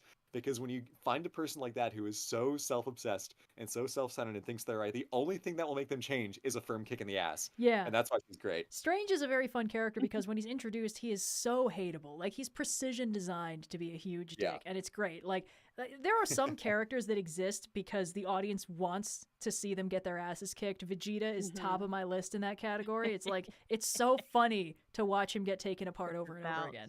Because getting wrecked. But like, he'll never learn, and that's what makes it fun. But with Doctor Strange, it's like they build him up that high, and then they drop him from orbit, and they break every bone in his hands, and they're like, what are you gonna do now, hotshot? Huh? What are you gonna do? You gonna cry about it? And it's just like, you get that catharsis out of the way until the audience starts pitying him, and then you give him what he needs. And it's just, like, that's good arc building. It's solid character writing in the MCU of all places. Anyway, Strange is one of the best MCU movies, and I feel like people sleep on this fact. Okay, so that's the last of our blue list. We can see if any of the recommendations are things I saw a few people suggesting Mr. Rogers. I don't know if you have any experience with this particular I do not character. have any experience with Mr. Rogers. Sweet, me neither. The Neighborhood? No. Sorry, bro. I don't talk to my neighbors. Okay. PBS childhood is rearing its head. I feel bad that the fundraiser is completely stopped as we had to careen left. No, it's okay. What we can do if we want, we can do one more 5-minute stretch where we just reopen the 10K, we get a last swath of characters, and then we let you go, and then Indigo and I will handle the rest of the list. Perfect. Sounds great. We'll hold down because we got our last 5 minutes banked from when we hit 10K. We do have a cat on stream, and she was screaming, so I went and picked her up, and then she stopped screaming, and now she is trying to eat the microphone. Perfect. So if I That's really all she say no, down, get, Ziggy, or just sort of sound exasperated, that's why. Yep, perfect. Okay, I've seen a couple promising ones. Palpatine and Morpheus. Palpatine. Yeah. Also, I'm starting the timer so that this is going to count for our fan. Yes. Yeah, so Palpatine is a mentor to, I guess, Anakin? Yeah, I mean, he has mentored a few people. He also mentored Maul and stuff, but Anakin is the one we really see getting mentored on screen. Let me just pop him in here. I guess Dooku, too, kind of. Yeah. They're more like business partners than mentor-apprentice. But yeah, no, I mean, I guess the credit to Palpatine's skill as a mentor is that he completely manages to turn Anakin to the dark side. But is that good? Is that a good mentor thing? No, it's effective, but it's not good. Yeah. Also, is he an effective evil mentor, or is he just evil? Is the important question to ask. Well, here. I also think the problem is that what Anakin needed, but it's what he wanted. But also, Palpatine treats his apprentices as disposable. That's the whole point. He always has his new apprentice kill the old one. That's what he did with Anakin and Dooku. So I feel like that's a strike against him because he's just training up these people to like support him in his quest for infinite power and all that jazz. Yeah, I feel like he's more manipulative more than he is like mentoring anyone. Like Shadow Weaver that's fair. Dumbledore, the other F tiers are actively trying to mentor their charges in some direction, whereas Palpatine kind of just feels like he's trying to get people to do what he wants to his ends, irregardless of whether it will affect their personal arcs in any particular way. Yeah. I will put Palpatine. I think F or E tier, like maybe on the line. He does do some mentoring, and he does, he knows how to manipulate people, but he's not good. He's effective, but not good.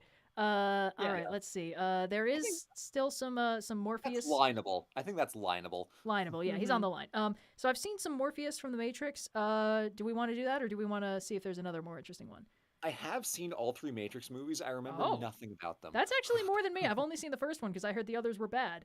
They're Wachowskis, so I have watched them all, but it was a while ago. All right, we're all barely qualified. I'm going to add them. Might be something for the shame zone. No, we've all seen it. Although it seems like I might be the only one who actually remembers Morpheus' character. I like him. Yeah. He's interesting. He's got free your mind, stop trying to hit me and hit me. He actually does train Neo to do ass kicking, which is pretty cool. And he's the one who gets Neo to understand the Matrix, and then they do that sort of student surpasses the master thing when Morpheus gets captured and Neo and the gang come to rescue him. So he's only a mentor for like a brief swath of the first movie, which is good because that means we can just kind of discuss him here and be like, yeah, he's a good mentor for as long as he's a mentor, and then he just kind of becomes chill. Yeah. I could see like C, because he's not mentor for a long time, but he's good. He's solid. Yeah. It feels I right. only have space in B. Let's just put him in C. If we need B, we'll make room. Sorry, I just saw like $100 donation that didn't seem to ping the number at all. So I've been seeing a lot of halts from Ranger's Apprentice, which is a series I read in middle school, and I remember really liking Halt a lot.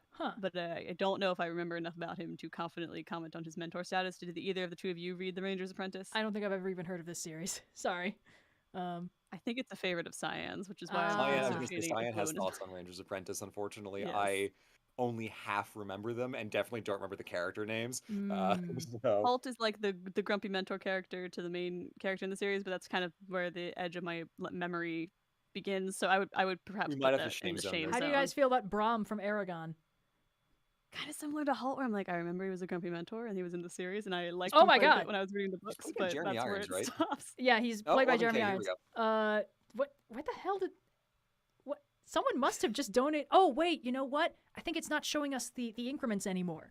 It's not showing us the points. Now that we're at 10. Yeah. Okay. Yeah. All right. Cool. Well, great. All right. Give us 2 significant digits. All right, we'll do a last one from the first 5-minute thing, and then we'll let Blue go, and then Indigo and I will handle the rest. Should we do Brahm from Aragon? Because it seems like we kind of know about him. Sure. He's a popular character. He is, I guess. I've only seen the movie, and I know this is considered heresy. Should we put Halt in the shame zone and then do Brahm? Oh, yeah. Just to make sure we have them both covered off. Ranger's Apprentice.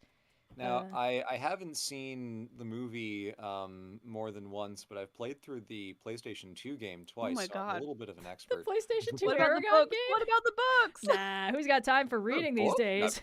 No, I'm kidding. Okay. I saw Ludo the history movie. in chat saying that Brahm and Halt are the same character. You're correct, but I just don't remember any of Halt's character beats to be able to talk about him. We can shame zone Brahm. Can we? Okay. Yeah, may as well. All right, let's see. Do we have a last one? He's so fucking milquetoast. He is. He's very well, I mean, Aragon is just Star Wars, but they took out the space part from space fantasy. All right, sorry, chat. You might have heard that ding again, but if not, none of you know what I'm talking about.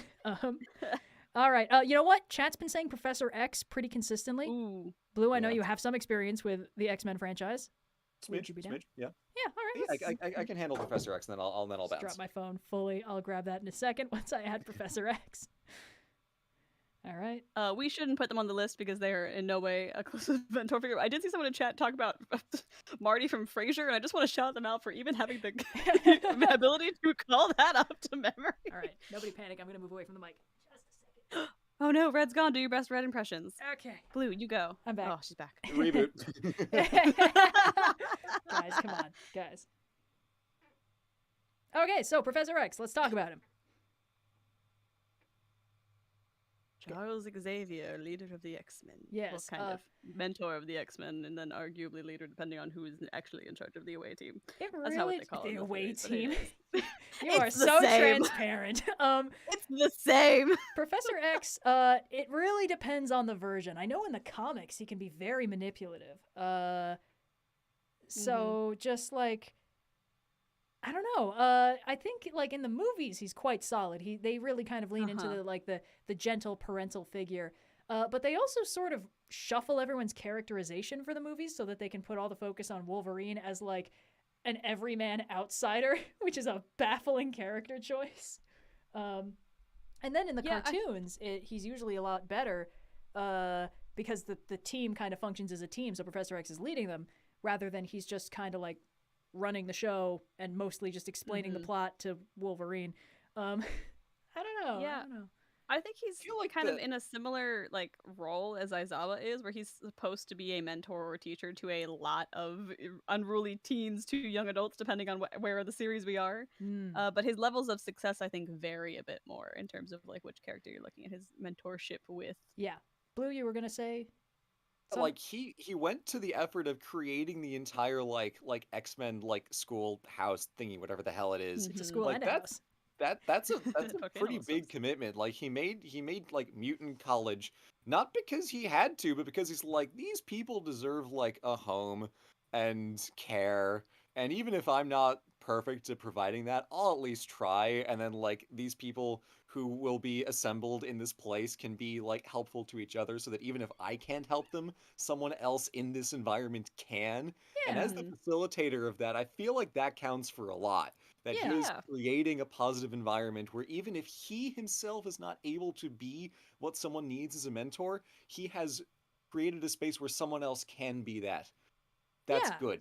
That's good. Yeah, he really facilitates a lot of mutual aid and just kind of brings the team together and lets them sort of serve as a family to each other, which is definitely the angle they take in certain things like X-Men Evolution. That's really the angle of approach, which is great. Also the best version. Don't at me.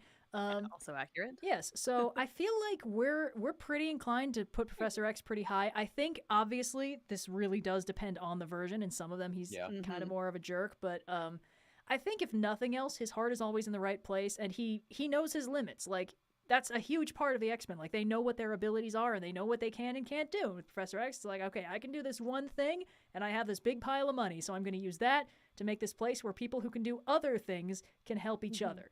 And I think that's very solid. So, I don't know. I think we could put him in like A, B. Yeah, the version differential probably stops us from putting this in S because it's not fully consistent with iterations, but just like the sheer number of people whom he has mentored directly or indirectly is so much more than probably everybody else in this list.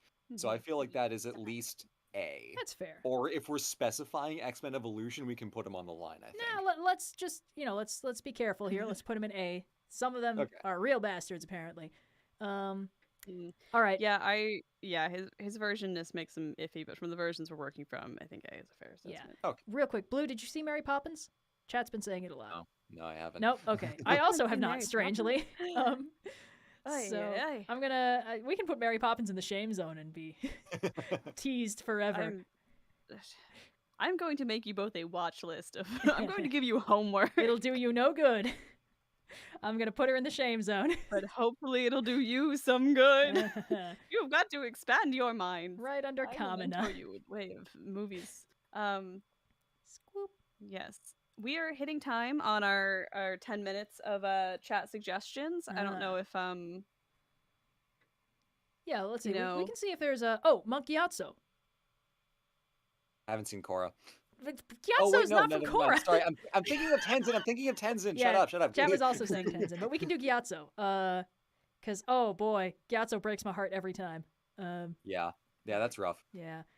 I feel like Gyatso is almost like a kind of Qui-Gon situation where it's like, oh my god, you need so much more than I or anyone else can give you. Yeah. Oh man. But also, I feel like when I was rewatching this semi-recently, like, it just struck me how the show really dangled the possibility in front of us of Gyatso and Aang running away together and potentially getting frozen both together. And it's like, Aang would have had a much better time if he wasn't so crushingly alone.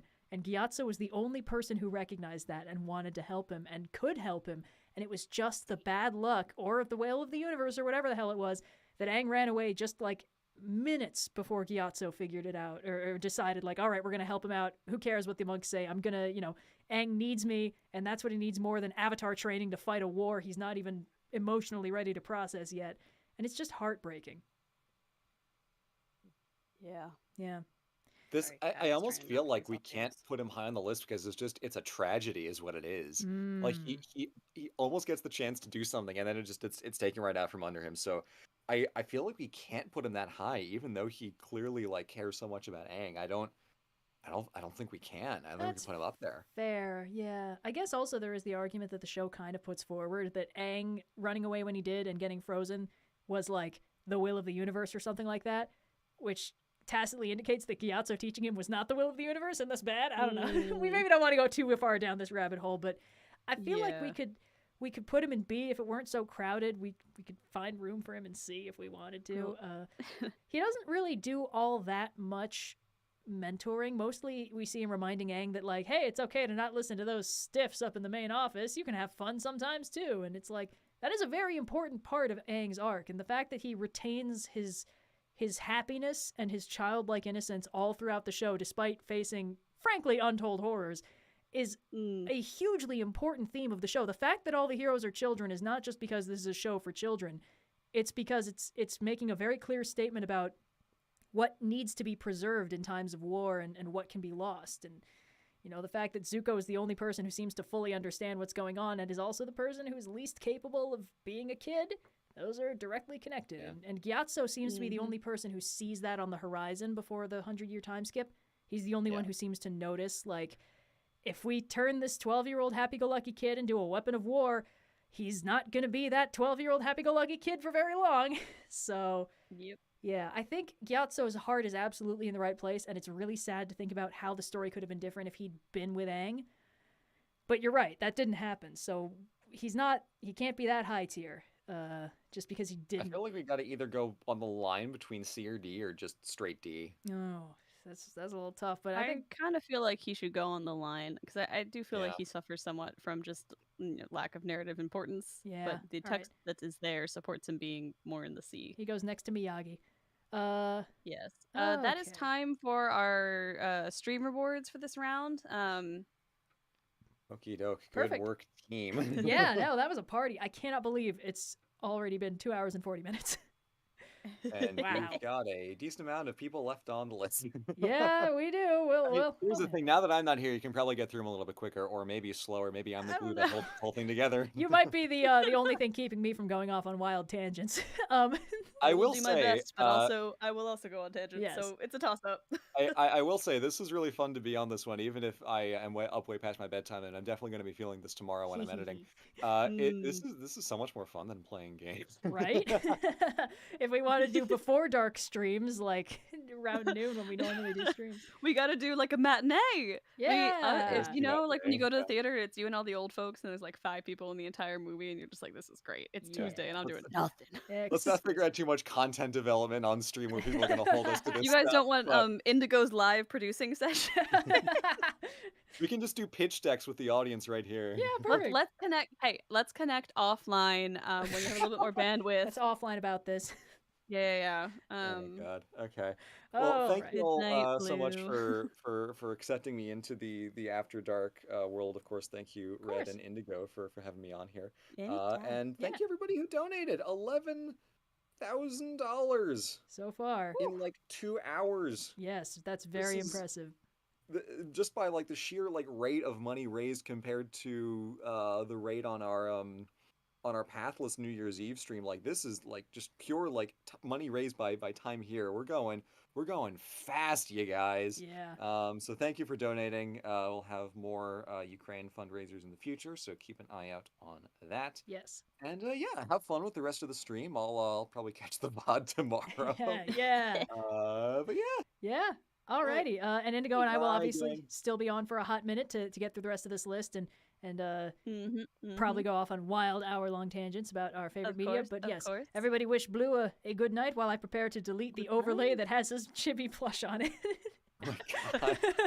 We're Meeting vanishing me in blue the into the cosmos. If I wake up and you two are still streaming, I'll know that something's gone horribly wrong. The odds of that are very low. I also feel like Okay. YouTube can't handle streams that run that long.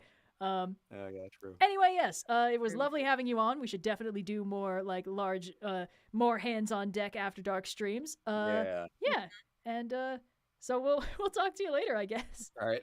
Bye, All right. friends. Bye, everybody. See you later. Bye. All right. So we're going to be returning to our list of characters, which, Red, you should check it because I've made some edits. And Sorry, I had to to reflect. hide him on the overlay and make sure I got the pop sound effect at the right time. All right, he's fine.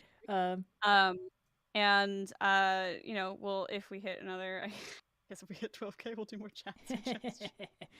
But for now, we're going to try and get through some of the ones that we thought of ahead of time, which do broadly overlap with what we've been seeing in chat. Oh boy! So all right, next one. jumping back up. I see it. I like this one. I'm sure you do. All right, hold on, everybody. Timon and Pumbaa. Yep. Pumbaa and Timon. It's Timon. The mentors from Lion Hamlet. Yes, the Rosencrantz and Guildenstern of the movie. In terms of mentorship, I don't think these guys are fantastic. No offense to them. They're lots of fun. I love their musical numbers. Back and forth about how good of a mentor I think they are. Because in some ways they are kind of giving Simba exactly what he needs at first. But then when the time skip, he sort of stops. They sort of like stop giving him the information or mentorship that he needs. And they're like, no, status quo over your character development. But also, was their advice ever good? It was like, hey, kid, abandon your responsibility. Live out in the desert with us where we eat bugs and we never do any grown-up stuff. And it's like, all right, cool, you know. Are you trying... I have some questions, Red. Are you trying to impersonate Timon or Pumbaa with that accent? I feel like it's the average of the two. Oh, hold on. Apparently I misspelled Pumbaa. Let me just... There we go. Everything's fixed now. I don't think that they're particularly great mentors. They're good friends, but they're not great mentors. Yeah. Maybe like a D or E. Because they're not necessarily problematic. They're just not really doing anything problematic. Well. Your favorite's problematic. Encouraged Lion Hamlet to run away from his royal responsibilities for like 10 years. Yeah, I think we could. Famous problematic was the theater kids of the theater show. We could put him right next to Geralt and get strongly worded comments for the rest of our lives. Yeah, why not? Why We're already not? getting strongly worded comments. This entire series is just strongly worded comments. The Yes. Live stream. Give me that tasty engagement. All right, let's just pop him up there next to Geralt. All right. Oh boy. Okay, this one's just an excuse for both of us to gush, huh? Yes.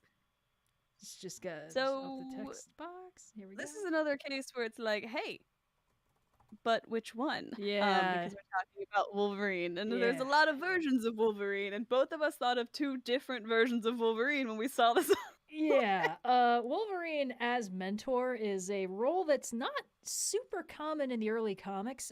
He's just kind of one of the team, and in the early X-Men comics. Most develop with like the introduction of Jubilee, who's kind of the first of the tag-along teens that Wolverine kind of becomes more of a mentor character too. Because prior to that, he is, like you mentioned, kind of more of like a Lancer on the team than anything else. Yeah, he's a very standard Lancer character. He's there to be grouchy and slightly more violent than his friends. And it's great because in the early ones, obviously he's not allowed to swear, but you know he desperately wants to. Just great energy. Wolverine is a lot of fun, and he does a lot of fun stuff, but in only some versions is he a mentor. And the two versions, but basically Wolverine enters a mentorship role in almost any setting that has X-23, which is, of course, his younger female clone. And those properties are basically X-Men Evolution, the show that invented her character, which I was very surprised to learn about, and is another mark in X-Men Evolution is the superior adaptations corner, and Logan, which is extremely depressing and very, very much of a bummer. But also very good. Yes, also very good. I would not recommend watching it as your only X-Men movie, but also it's so much sadder if you've seen other X-Men movies, so I don't know which I recommend. Anyway, so in Logan, he's an okay mentor. He's kind of got so much personal baggage that it really thwarts a lot of his mentorship opportunities, and he doesn't really understand Laura and isn't really sure how to help her. But we have previously given mentors points for going absolutely balls to the walls defending their young charge, and Wolverine absolutely does that.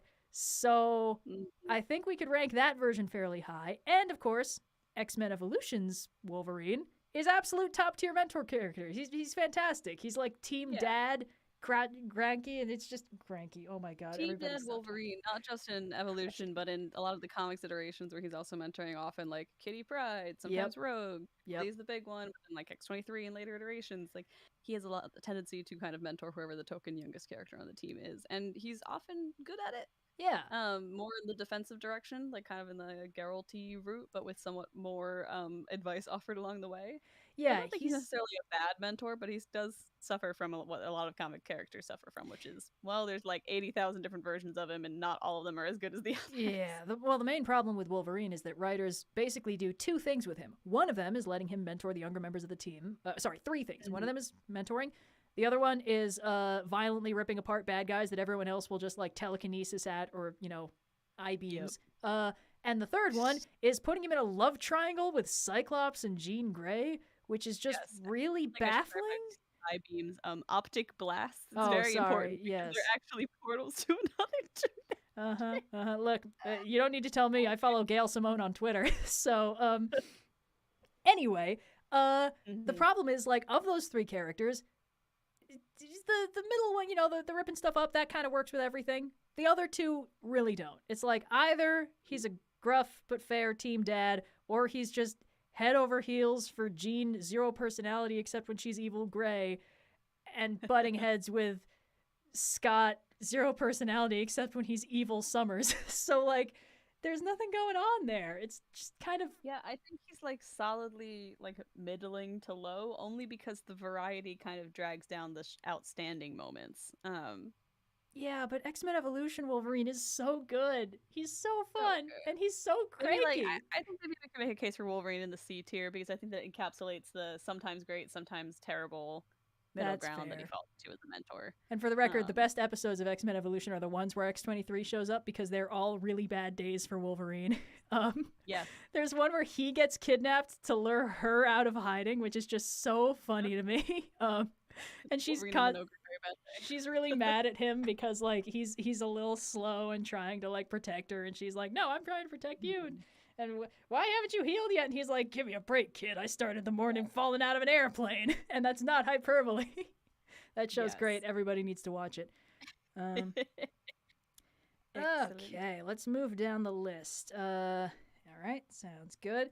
This one I expect you to have opinions on, because you quite recently did a Movie Struck episode about it. Long John Silver from Treasure Planet, who is actually both a great and terrible mentor all at once because of his character development. Yes. Long John Silver. I'm just calling him Silver. This is a pretty long one, and we're already running out of a little space, so I'm just gonna Silver Treasure Planet. Yeah. No, I think he's pretty explicitly put into the movie as a mentor character for Jim, the rebellious young teen with a simultaneous bowl cut and rat tail ponies. And he is a villain, an antagonist, in that he is using Jim and his ship in order to get to Treasure Planet, and in doing so he is trying to distract Jim by keeping him busy, but in the process of this ends up becoming quite a successful mentor character and father figure to Jim, who lacks both of those things. Yes. I think that he is good, but does suffer from the fact that he is an antagonist for most of the movie. Part of his development, similar to how Peter B. Parker needed his mentee in order to become a better person, is Silver needed Jim to be a mentee to him as much as Jim needed him as a mentor, which I think knocks him down from being the highest tier. Yeah. He does teach Jim some important skills and how to, use the smarts that he has and how to interact with the world in a way that is less aggressive and gets him into all of those scrapes and things. But his betrayal also sort of takes some of that away, and his eventual settle into, like, I did the right thing in the end and we're leaving on good terms and you're in a better place, head off into the sunset, does kind of leave him in a sort of a middling place where it's like, well, how much of the development was because of Silver and how much of the development was because of Jim's own, choices. Yeah. I would maybe put Silver in, like, the B or C tier. That's what I was thinking, yeah. Because when he is being a mentor genuinely, he's a very good one, but he's not always genuinely acting as a mentor, and he gets a lot out of the relationship from the mentee, almost more so than the mentee gets from him as a mentor. Yeah, I think that Silver is in this odd case where, like, he clearly does genuinely care about Jim and wants to give him good advice. It's just he's got his evil plan, and it's clearly the most important thing. You know, you lose a few things chasing a dream, like that. He's always been willing to make sacrifices to get what he wants. It's just when he meets Jim that he becomes unwilling to sacrifice him, and I think that's points for like he's kind of two-faced, you know, and I think his design is deliberately made direct, you know, reflect that, and that he is literally mostly like 50% robot parts. And so on the one hand, he's like a big, huggable space tiger man, and then on the other hand, he's this like cold, unfeeling hunk of metal that's just been like... This is word for word what Joe Cat describes on the Movie Struck episode of You know what? I thought it was showing in my... it was popping into my head fully formed for a reason. If you want more on Silver and his arc, check out that episode. Yes. It was very fun. Dude, it's an absolute party. About it. But I think as a mentor, putting him in like the lower B is a solid place, because when he is a mentor, again, he does a good job of it. All right, this one's going to be fun. It's very self-indulgent. Speaking of podcasts we're on. Whoa! Oh, baby. This actually gives us a good opportunity to cross-promo the channel that you just made. Rolling with Difficulty is now available on YouTube. If you just search Rolling with Difficulty, it's probably the first thing that pops up. Yes, probably. We did a good job naming that one. Yes. So, it's Enoch, a monk character that we rescue in, I think, the second episode, the one where we rob that train in Avernus. And then he's with us for a couple episodes. From hell. Yes. And then he goes on a car chase through the plane of endless war with us. And yes. He almost dies. He almost dies. Someone's character saves him from mentor death. I just really didn't want the first decent mentor figure my character's had in her entire life to die saving her. I feel like that would really mess her up. So I punched a dragon and rescued him with some giant wasps. So I think he's a good mentor, but also like we haven't really gotten the chance to let him show off that because we mostly have been rescuing him. And then in the when he shows up to help in the finale, he's like 10 minutes late. And no offense to him, that was our bad luck on the dice. 10 but minutes like late with Starbucks. Yeah, Starbucks and a whole bunch of backup. Like, where's I think this is an interesting mentor to talk about though, because your character that you play and you know you are the mindset of is the one being mentored by him. So do you feel like this is a good mentor to Kiana, your character? Well, I think he's given her some answers, but not all of them. Ultimately, she still doesn't really understand what she is and what her powers are, how they work and what they mean. And Enoch can't really help her out that much. He can help her out some. And he can give her some answers, but she's still kind of looking. So I feel like he's not the only mentor she'll ever need, but she really does value him a lot. So I feel like we could put him in just in terms of how much effect he's had on the plot. I think that knocks him down a little bit because we've mostly just been rescuing him. I think we could put him in B tier if we wanted to, as he's solid and we like him a lot, but he hasn't really had a chance to really show off his chops, as it were, which I think would push him up into the A tier with the really, the high quality ass kickers. Yeah. So what tier do you, because this is really your mentor in a lot of ways, and I agree with everything you've said so far. So what tier do you feel like he's sitting at now? I think we can put him in B, right under Master Roshi. There's just a little bit of room there. All right, we need some real stinkers or some really good ones now. We're officially we're running out of space. Unfortunately, next up he's really cool. All right. I saw some people requesting this show, but I don't think this specific character, so this will be interesting. We just pop him in here. No, that's not how you spell that. It's Hudson from Gargoyles, a show that by my estimates about 6 people have watched. Which is a darn shame because it's really good. For those of you not in the know, Gargoyles was a Disney cartoon in the 90s. It's very good.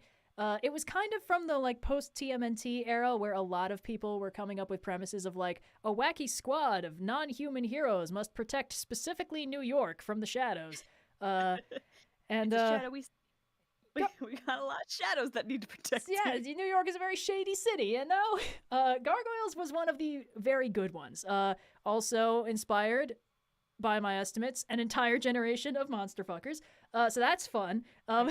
It had a very sweet interspecies romance between our spunky lady cop heroine and Goliath, the gargoyle voiced by Keith David, with a voice like melting chocolate and velvet. So I understand. It's just very funny to me. Yes. So the inciting incident of gargoyles is that the squad of gargoyles, first of all, premise, gargoyles are real and alive, but they turn to stone during the day, and then they come alive at night, and they go around and do cool stuff. In like the year 995, so that when they go 1,000 years in the future, it'll be contemporary with the show's release. Spoiler alert. The castle they're protecting is overrun by bad guy Vikings when they're betrayed by this guy, and almost all of the gargoyles that are there and in the castle are smashed in their stone form during the day and killed. And only our squad of like 5, I think, heroes and a dog survive, as far as they know.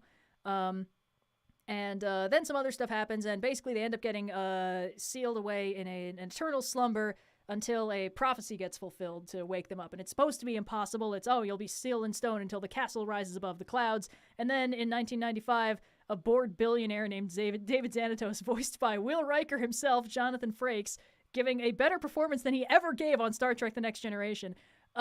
He's bored and he wants to see if the prophecy is true, so he rebuilds the castle brick by brick on top of his skyscraper. And they all come back to life and decide to start protecting New York. So that's cool. And one of the gargoyles is Hudson. They all give themselves names based on major New York landmarks because they didn't have names before then.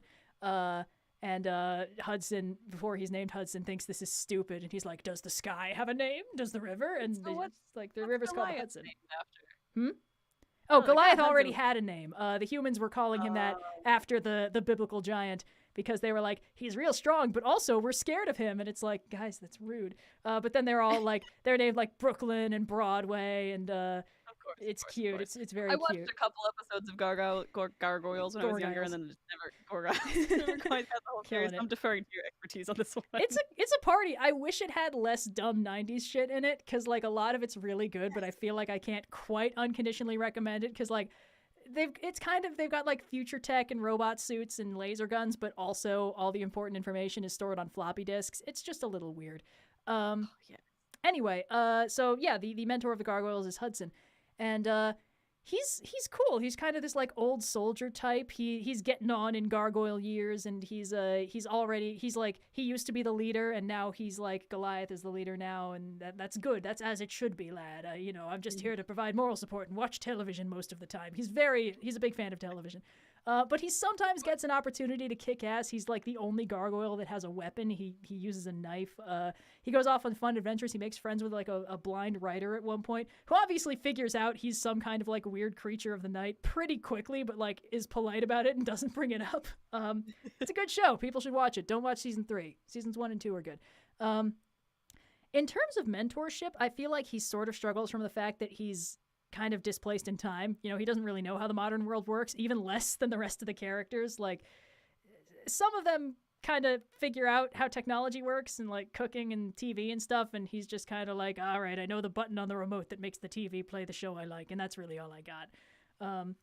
So he's fun, but he doesn't really get a chance to do much outside of just raw combat situations, which I guess is a few points off him, but I don't know, I really like him. And he does have a very cool sword. Thank you, chat. Yeah, I mean, I trust your gut on this one. It sounds like he's maybe falling in the high density area we have forming. Oh god. Okay, let me just shrink Qui-Gon and scooch Vander under Phil from Hercules. It's just okay. Draw a little extension onto the No, I already had to stretch the tier list once. There's no room. Okay, Qui-Gon goes over right under Aizawa. It's crazy how, like, when you rank a bunch of things based on some trait, that they all seem to fall majority in the average area. Yeah, we could do the bell curve tier list next time. Oh, man. Okay, all right, who's next? That's nice. It must be Christmas. It's okay, because after this one, it's all Indigo, baby. Oh, no. Okay, here we go. This one is cool, because I don't think I even need to add what property it's from. People who know what it's from will just know. And there's nobody else on the planet named like this. But I guess, we may as well, just so everybody knows. It's the mentor character, Fong from Reboot. A show that, in case you haven't heard, was a fun 3D animated number by the Canadian studio, I want to say Mainframe Entertainment, in like 1995. The first fully 3D animated cartoon, and it was good. It was good and people should watch it, and it's sad that they don't. And they have a character called Fong, who is this little kind of robot man on wheels, or not wheels, but he kind of floats around. And he sort of exists to give mentorly cryptic advice that doesn't always really help, and a lot of it is secretly like puns or something like that. His favorite game is just Pong. He's like, you must defeat me in my game before I give you advice, and then it's just they're playing Pong, but like 3D kind of, which is just very funny. I'm actually not going to rank him super high as far as mentors go, because here's the thing: Fong's heart is in the right place, but he has that thing that a lot of mentors suffer from, where the primary role he plays in the story after a while is that he gets in trouble and the other characters need to rescue him. So in season 3, the season where everything goes to shit, our protagonist gets launched into space. The kid hero needs to be the protagonist. The bad guy takes over. It's real bad. The kid hero grows up to be a real beefcake. It's a huge mess. Fong's head is fully like ripped off and stuck in a jar, and he's got like the secret code. Yeah, he's like a robot or something, so he's okay. But he's not, the first thing he says when he sees our hero, who's all like grown up and beefcaked up, is like, Enzo, forgive me for not standing to greet you. And I'm like, oh God. It's heartrending. But he's got like the codes that would connect mainframe, the system they live in, back to the net that would let the bad guy escape and spread his virus across the internet, which didn't exist at the time, basically. And he just ends up kind of getting stuck in this jar, getting zapped, so that they try and get the code out of him for like half a season. And he can't really do much mentoring when he's a head in a jar. So it's kind of a bummer. And again, like, this is not, hey, Ludo history. I'm not criticizing Reboot. This is a very important plot point that's used for, a lot of very sad stuff. I'm just saying that this means that Fong is not a great mentor because he's playing a different role in the plot. He does give good advice when he has good advice to give, but the role he plays in the story is basically he's like their old wise friend who runs the system and kind of just has a really bad time for a lot of the 3rd season until he gets reconstituted. So yeah, I don't know. I feel like I don't want to put him too low, but we could probably put him in just like D tier because his heart's in the right place and he is helpful sometimes, but there are very few problems that Fong solves so much. And there is an episode I just remembered that he actually does some mentor like head fuckery in, like he does the trickster mentor thing where basically he, I think the premise is that like the bad guy does something real bad and like has gained the ability to potentially like virally corrupt a whole sector of the whatever, and then also they get stuck in a scary clown game, which is bad, and not the main character, but the character Dot has a full-blown existential crisis and she's all bummed out, and basically Fong like fucks with her head and kind of shows her a vision of the future where if she gives up, like, here's how bad everything's gonna get. And then she snaps out of it like it was a nightmare, and she's like, wait, I can still save the day. And then she goes off and saves the day. And it's like, I guess that was helpful, but weren't there easier ways? I don't know. I think I can put him on the line between C and D if I really wanted and not feel too bad about it. Next to Piccolo. Whatever your heart tells you, Red, because perfect. I still have not watched any of Reboot. Yeah, I know. It's great. I love it that nobody in I have not been able to convince a single person I know in real life to watch this show. It's very depressing. Oof. Well, speaking of not convincing anyone to watch a certain property, I believe the next one on the list is a favorite of mine. Oh, yeah, there he is. Going to get at something that I think we need to talk about, but we've only been talking around on this list, and that is that the mentors tier list and the dad tier list are 2 different tier lists, and if you made a Venn diagram, they're 2 separate circles that do broadly overlap, because we're talking about Pops Racer here. We sure are. And for the record, I've seen the Speed Racer movie, all right? You don't get to hold that one over me. I gave it a chance. It wasn't my fault that the color palette hurt my eyes.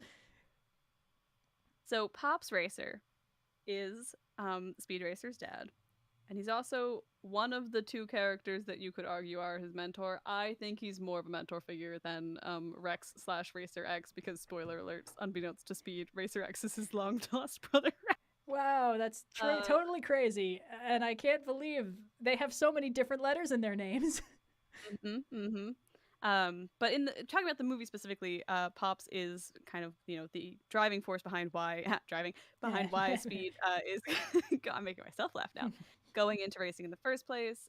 It's in his blood. It's a whole family dynasty, and he does give a lot of advice and is clearly the person who has instructed Speed in the ways of not only driving but car maintenance and how to experience the sport and fighting ninjas, as I recall. driving and fighting. He is a wrestler. He's a wrestling champ. He has a ring for it, and he's very good at fighting ninjas, or as he calls them, non-jas. Just those ninjas. Very disappointing. Just those ninjas. Yes. And I think that he is a good mentor from the racing aspect, but I think he somewhat gets overshadowed by how much of a father he is, because a lot of the arc in the movie, at least, is not so much that Speed needs to be mentored by Pops, so much as he needs to be accepted by Pops as being more like his brother and, embracing the racer legacy that they have. Right. So I think that it doesn't necessarily make him a bad mentor, but I do think it makes him sort of a middling one, because he's more a dad than he is a mentor. So I would probably put him high D, low C. He is played by John Goodman, which in any other situation would make him S tier, but unfortunately we're ranking by mentorship alone and not brilliant casting. Yeah, it's funny. John Goodman, he's like mostly a comedic actor, right? I think I saw him in like an SNL sketch from way back when. He popped up in Community for a while. That's where a lot of people know him from. But he's good in everything he's in. The T is right. But the funny thing is, I think my first exposure to him was when they were doing that weird Cloverfield sequel, and like I just saw trailers for that, and I was like, oh, that guy's scary. And then I saw him in other stuff, and I was like, I'm getting some cognitive dissonance here. Oh god. Most people probably know him from like The Big Lebowski. So like, comedy was his thing, but like he's been in some more dramatic features as well. He was in Argo. He's covered all his bases. He's a talent. All right, sorry. The line between C and D is getting real crowded. Just trying to nudge some things around. All right, we need some hard lines now. Oh boy. Squeeze up all my.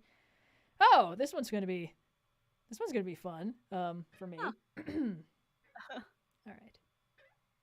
The next up is Pearl from Steven Universe, one of the 3 crystal gems. Yes. I've only seen a couple episodes of Steven Universe, but I've been on Tumblr since middle school, so I've experienced a lot of the broad plot points and characterizations, but I'm going to lean pretty heavily on you for this one in terms of the actual analysis. Yeah. Steven Universe is an interesting show when it comes to mentors, because they all have so many issues that it actively harms their ability to be good mentors, and this is just like a known thing. Like, it's a major plot point in the show. And Pearl has possibly the most issues of all of them surrounding Steven specifically. Like, Garnet, she's got some problems. She's probably the most stable out of all of them. Amethyst has a lot of self-esteem issues. Pearl is the one who has serious issues about Rose Quartz / Pink Diamond, spoiler alert, and thus, by extension, Steven. So she's the one for whom her hangups affect her relationship with Steven the most. And this, I think, harms her ability to be a good mentor. Like, she is still, like, her heart's in the right place. She cares very deeply about Steven, almost obsessively, because, you know, he's all she has left of the woman she loved, which is pretty rough. But ultimately, a lot of the rough part of the show is that Steven has to do so much heavy lifting, fixing all the problems for the people who should be caring for him, which is some pretty standard, you know, parental, you know, generational trauma that the kids have to deal with, which I've noticed a lot of media has been addressing recently. Yeah. So Pearl, she tries a lot, and she does a lot of good work, except really it's one of those things where, like, her character is built around this just bundle of issues, and being a mentor is harmed by that. And I think that could put her as low as D tier, to be completely frank, in that a lot of the time, like, there are very few situations where she just unconditionally teaches Steven, like, a good lesson that is good for him and that he accepts. Yeah, I don't know. I agree. I think that, you know, her baggage kind of affects her ability to be a successful mentor. I think D is probably a fair place to put her. Right next to Timon and Pumbaa. I think putting what a trio. Yeah, kind of in the same category as Silco, and that it's like they're all surrogate parents who don't quite understand their kids and are maybe like seeing someone else in them, which makes it a little bit tricky. But yeah, she's she's a fantastic character, very interesting, but yeah, she's not a great mentor. Speaking of not great mentors, yeah. So this one, it's not marked in the color of only I know what this is. So I take it you've seen a few more episodes. I watched 3 seasons of Inuyasha like 2 months ago. Hell yeah. But I also watched them in the dub because I was drawing while I was watching them. Which Pain, means pain and suffering. So I remember this guy's voice as being very funny. I liked his voice. Honestly, it's not. It's him. one of the better parts of the dub, if I'm being He completely was honest. one of the characters I enjoyed so much more than I expected to rewatch. Because I watched like scattered episodes of Inuyasha when I was a kid, but I never really watched it all the way through. So I sat down, like, Red talks about this all the time. Let's watch more of this in sequence. I need like a 90s anime to get through while I'm waiting for the next week so that Noir and I can watch more of Sailor Moon. Perfect. And so Myoga the flea. Yes, Myoga the flea. For the record, just a fun fact, if you watch the dub of Inuyasha and you think Naraku's voice is really nice, you should watch Reboot because he voices the grown-up version of Enzo in season 3. And I couldn't figure that out for like years. And then I looked it up and I was like, wait a goddamn minute. I think it was one of the Thunder brothers in Inuyasha also maybe voiced someone in Stormhawks or something. Because I think I had one moment watching the show where I was like, I know this voice. Yeah, and I don't know where I know this voice. It's the pretty one. That guy, the dude who does the surfer voice for every bad guy he plays. Yeah, no, he was in like everything in the 90s. I think we might have had this conversation via text because Yes. It's very familiar. Anyway, yes, Myoga the flea. Myoga's not a good mentor. He's hilarious. No, he's a terrible one. I'm glad he's incredibly in the show. Cowardly. Yeah. He exists more or less to just exposit information for the benefit of Kagome more so than Inuyasha, who is arguably who he's the mentor for. Yeah, Inuyasha mostly knows what's going on, and also is usually on the front lines of combat, and Myoga's habit is always hiding as far away from the action as possible, which means he usually hangs out with Kagome. So he'll just explain the plot to her in his silly little voice, and it's very cute. Yes. Yeah. He has the job that I want, but that does not make him a good mentor. No, he doesn't make a good mentor. And because Inuyasha mostly knows what's up, he doesn't do any mentoring of Inuyasha. So, like, arguably the only character he's sort of a mentor for is Kagome, but she doesn't need or want his help. So, like, oh, he's terrible. I love him. Like, a line between D and E, maybe? I would maybe just put him solidly in E, honestly. Okay. He really doesn't do much. Oh, yeah, right next to Tony Stark. Yep. Myoga the flea. Viva la Koga, you are correct. Oh, Koga, the best. Yes. Yeah, and his voice actor in the dub voiced Wolverine in X-Men Evolution. He did. He did. That was the other one I was listening to where I'm like, I know this. Yeah. And like, no offense to him, like the voice actor is great. I just feel like that's not who I would have cast as Koga, who I feel like is supposed to be like a young pretty boy. So like, I don't know. Be a little brat instead he's Wolverine, the mountain man. He kind of sounds more gruff. I mean, they all sound gruff, but anyway, it's fine. The dub is not good, but it is fun. No, but if you want to take the show seriously, absolutely fantastic, liberal use of what an English translation of feudal Japanese dialogue would sound. Oh yeah, when they talk like Shakespearean villagers. Yeah. Every main character talks like a normal modern human being, but all the background characters talk like Shakespeare extras. It's great. Incredible. But this next character I think has been pretty highly requested in chat, so we should probably this one, the one that you outlined? Yeah. Okay, yes. All right, this one I didn't highlight this. I guess I actually do know about this character a little bit, but I might need a reminder of which one it is. The merchant with the hat? Yep. Okay, yeah, I know who this is.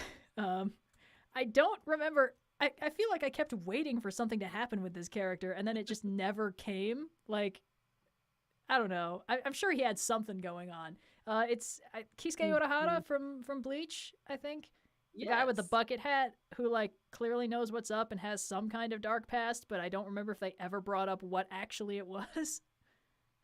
He was a former captain of the 12th Division. Oh, him and, like, every other secondary character in this show. Yeah. But I think what's key about him is that he was introduced fairly early on in the series. Is like, who's this weirdo living in the human world of running a convenience store? And so he's able to provide a little bit of advice and guidance to the characters before they enter the whole, like, we're going to go to the Shinigami world or whatever for a while. And that whole arc. So he's pretty early introduction in terms of, like, possible mentor characters in the show. And kind of that classic, like, goofy man-child turns suspiciously serious when the situation is getting dire. That's a stock character they like so much in Bleach they do it about 8 separate times. Yes. Yes. He's got some fun dynamics with some of the other Shinigami and everything, but in terms of like mentorship, I guess the character he's mentoring in this scenario is either Ichigo or Rukia. I think it's got to be Ichigo. Yeah, more Ichigo than Rukia, but while they're both stuck in the human world. Yeah, I guess.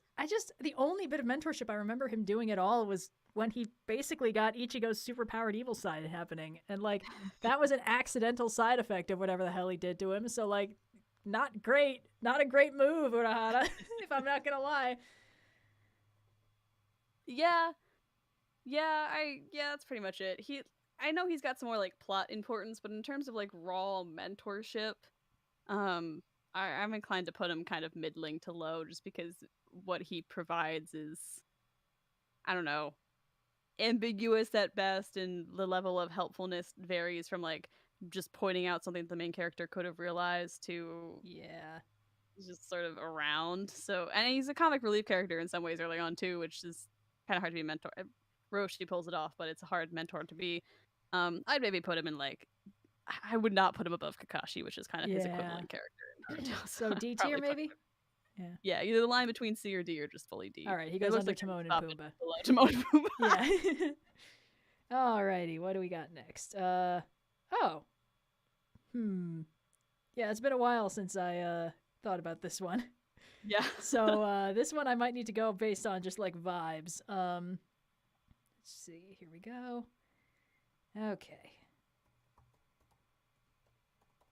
All right, it's Guildmaster Makarov from Fairy Tail. He's a pretty standard anime mentor type in that he's like he's old and tiny and ridiculously overpowered, but not so overpowered that he can't be occasionally grievously wounded and put out of commission, so our heroes have to get mad on his behalf and save the day.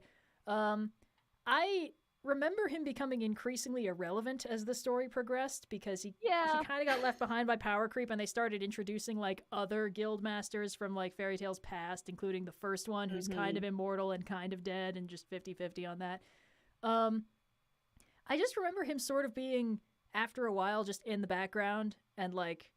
Yeah, he kind of feels like he fell into the same trap that a lot of the guild members in Fairy Tail kind of settled into, where it's like, you were really cool for the arc you were introduced, and now it's sort of like, you're just here, and... Yeah.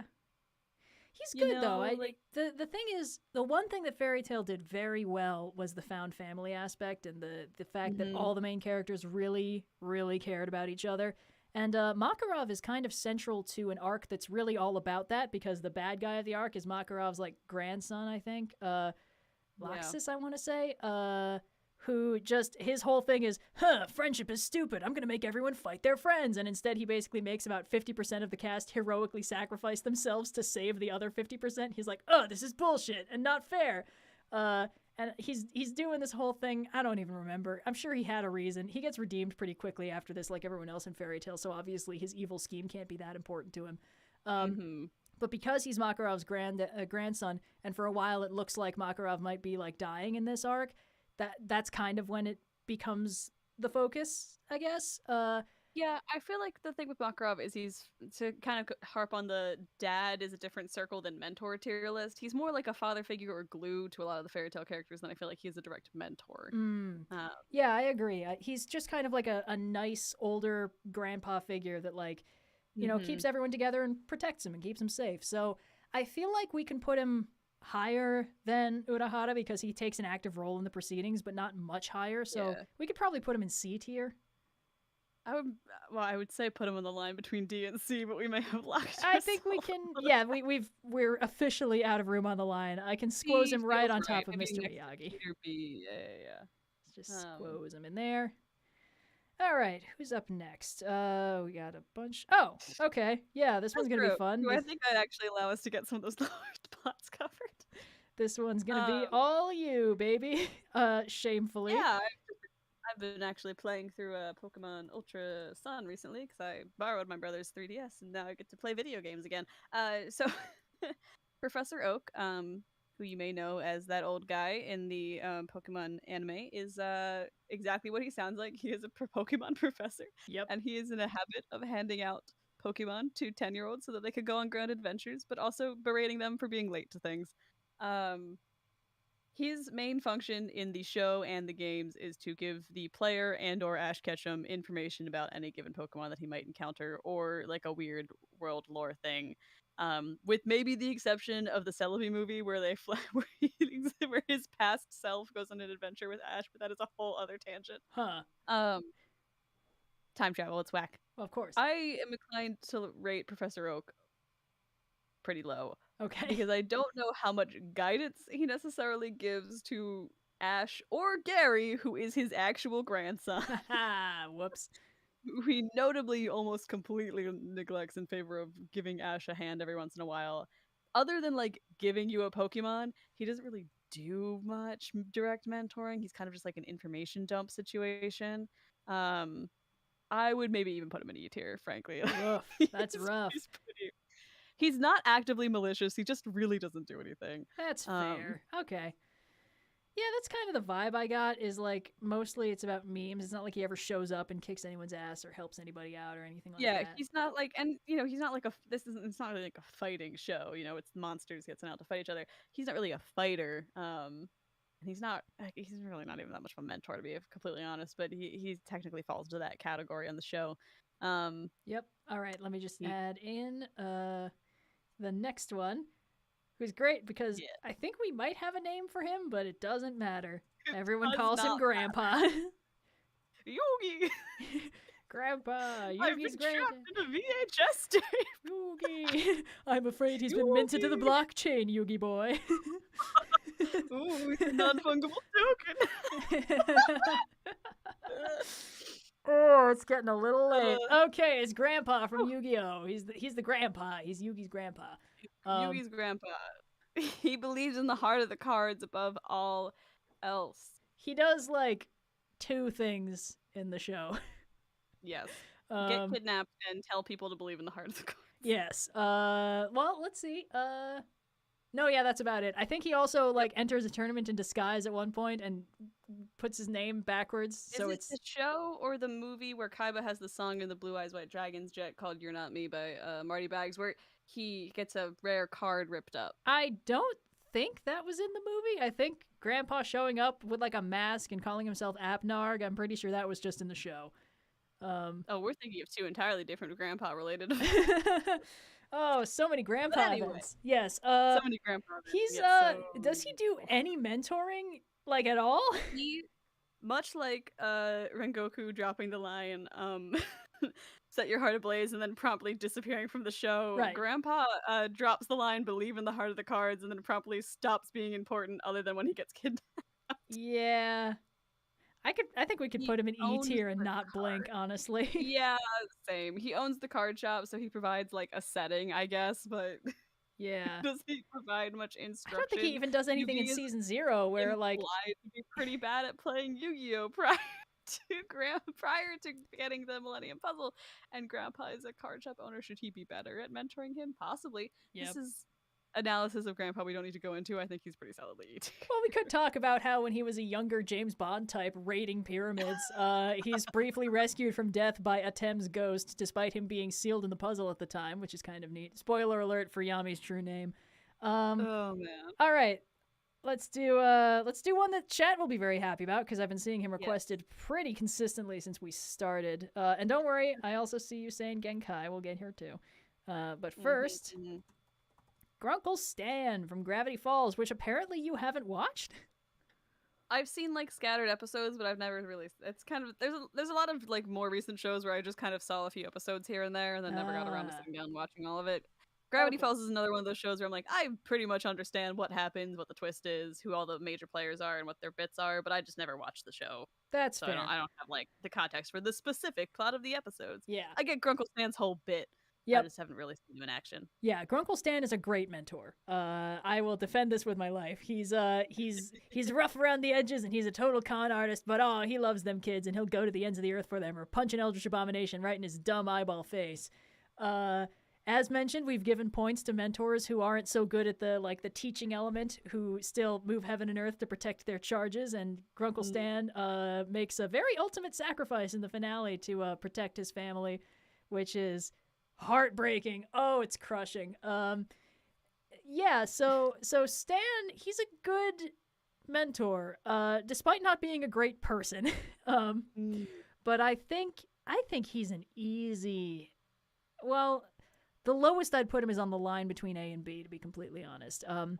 He's got some personal flaws, but at all times, everything he does is to protect his family and to help them. Like, his entire motivation, when the show's making you think he's up to something sinister, he's literally just trying to save his brother from the dumb thing his brother did.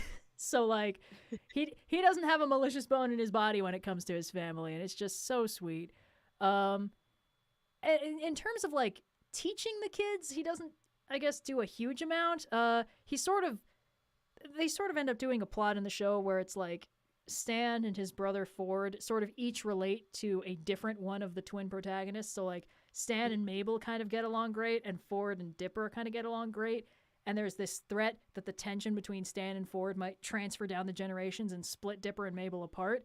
So for that reason, we don't get as much of Stan mentoring Dipper, but we do get that, like, Stan really cares about them and is just trying to guide them in his own way, even if he's not super great at it. But he cares so much, and he really does a lot to protect them. He takes a very active role in the proceedings. He fights a bunch of zombies for one episode that's barely discussed later, but is, like, kind of a big deal at the time. Yeah. And, like, I think the fact that he's just so active in the story and how much he cares plays such a big role kind of elevates him above other mentors that have had their hearts in the right place but haven't been great at the mentoring thing. Like, you know, All Might's down between C and D, because after a while, his active role in the plot becomes pretty minimal, and that's no shade on him. It's just, you know, there's a lot going on. But Gravity Falls is a very small show about a very small cast of characters, so Stan gets to stay relevant all the way through.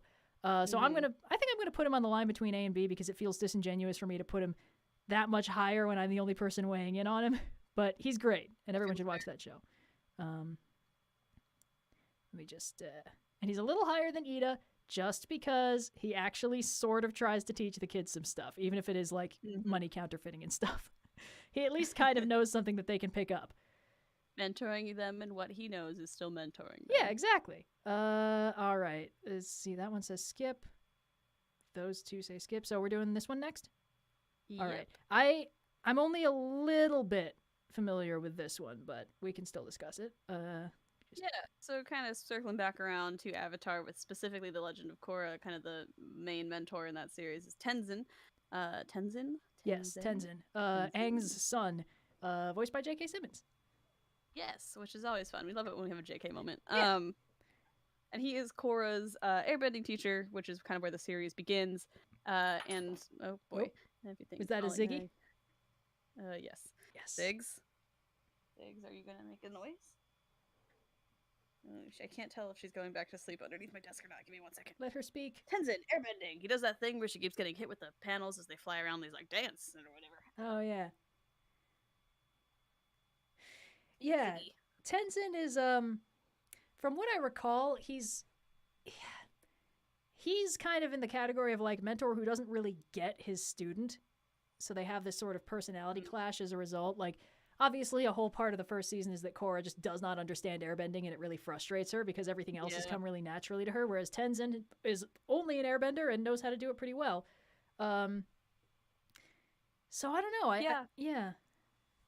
think that kind of hits the nail on the head right there. Is like he isn't necessarily a poor mentor, but he's not necessarily the right mentor for Korra, and because that's who he's mentoring throughout most of the series. And we see him kind of dip into a different role when his daughter starts to, you know, become a more accomplished airbender and further on. But I think if we look at him in strictly the mentor role to Korra, he's not unskilled, but he's not able to adapt his way of working to work with her learning style, and that's not great for a mentor. Yeah. Chat's recommending C. That seems fair to me. Yeah. That kind of feels right. There's a little spot above Peter B. Parker I think you could slide him into. Yeah, I'm working on it. Let's just... Okay, there we go. Right next to Kakashi. Okay, let's see. What are we up to? Yeah, that makes sense. Okay, chat will be pleased. I saw this one a lot earlier. And you're going to need to take the lead on this one, because I have never seen a Power Rangers. I watched a lot of Power Rangers. Zordon's the big head in the tube. Yep. Yes. the tube They head. mostly exist to give the 5 young teens with attitude their superpowers, and then also tell them to go fight monsters, and that's the gist of it. Occasionally he will spout the message of the episode, which is usually like what one of the teens needs in order to be able to deal with their social situation, and they get their head back in the game so they can go fight whatever monster's been sent by Rita Repulsa or whatever this week. Yeah. So I wouldn't rank him super high, and I'm not gonna fault him for like the genre of the Power Ranger, but he doesn't really do that much to, I don't know. Mentor. He's in such a weird middling, because he's a giant head in a tube, so he can't really go anywhere. Right. So he's exclusively at the limits of what the kids bring to him when the problem has already gotten kind of bad. He's kind of perfectly average in that way. Like, he doesn't give bad advice. He usually gives the advice they need. He will teach them well when they come to him. But he's a giant head in the tube, so they have to come to him. I'm seeing chat split between D and E on this. Some suggesting that he is perhaps shady. Is that an accurate assessment? I mean, he just never, he's a giant head in the tube, and he never quite gives them the whole detail because we had the draft. I feel like I had to harp on this. He is a head in a tube, yes. Power Rangers mentors. He doesn't necessarily always give them all of the information straight up, and part of that is because of the structure of the seasons, and part of that is because, I don't know, they wanted him to hold information back. I'd say like somewhere between D and E is probably the right place. All right, right next to Light Hope, playing a similar role even. Yes, honestly, very, very similar character. God, I didn't want to. Oh no, Blue's gonna watch the VOD. I still can't spoil it. No. Oh. Okay, well. Chat, we know. We've finished She-Ra. We know. We know, but don't spoil it. Season 4 is too good emotionally to mess it up for Blue. Yes. This next one is all you read. Yeah, sorry, real quick. Another show I've only seen scattered episodes of. Can someone with mod powers please mute that sex bot earlier in the chat? Thank you. Oh boy. Yeah. Yes. Sorry. It's okay. They keep making alts. I don't know why they are so hell-bent on this. It's like, guys, this is wildly the not right audience for this. Okay, here we go. Let's just add... We've been running the stream so long that my computer is starting to freeze up a little bit. Oh, bud, my fan has been spinning up for a hot minute because I gotta also run Streamlabs. Okay, it's Genkai. And she's great. She's a fantastic character and a really good mentor, and I love her. Genkai is the mentor from Yu Yu Hakusho, yes, classic 90s shonen anime, by the spouse of the lady who made Sailor Moon. So that's a fun bit of just adorable trivia. God. Yeah, so basically in Yu Yu Hakusho, the main character, Yusuke, he's kind of street tough early on, but as he becomes spirit detective and has to deal with crazier shit, basically they're like, all right, bud, you gotta learn how to actually fight good, like proper, rather than just decking people. So you're gonna go here and you're gonna learn from this lady, Genkai. And also you're gonna make sure that she doesn't take in this demon called, I believe, Rando. Oh boy. Because he takes techniques from mentors and then he kills him, and she's running like a little tournament to figure out who's going to be her next student, and it's got to be you. And of course it's going to be Yusuke. Obviously he wins, but it is a bit of a pain in the ass. Also, it is quite funny because when Rando does beat up Yusuke and is like, all right, now train me, Genkai's like, no, the fuck are you talking about? Get out of here, and like beats him up. It's very funny. She's just like this diminutive old lady who's like, she's a chain smoker. She has a terrible attitude. She's absolutely delightful. And what I really like about her is how deeply she really, really cares about her students. Like, she's such an asshole, but in just the most, like, loving way. We've mentioned, a lot of these mentors are, like, ass kickers with bad attitudes, and a lot of them are kind of reluctant. But Genkai, she's like, hey, I'll train anyone who takes it seriously and isn't going to be a dick about it, so let's do this thing. But they do an arc. The second big arc, which is also the first really big tournament arc, is the Dark Tournament arc, as opposed to the other tournament arcs.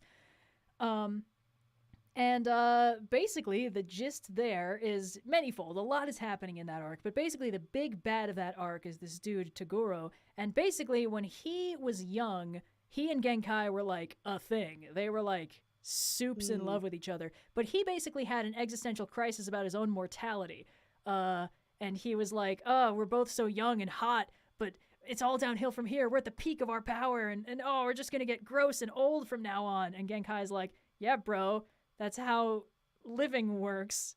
What are you talking about? So he turns himself into this like demon muscle monster so he can be young and strong forever. And she just ages like gracefully and stuff.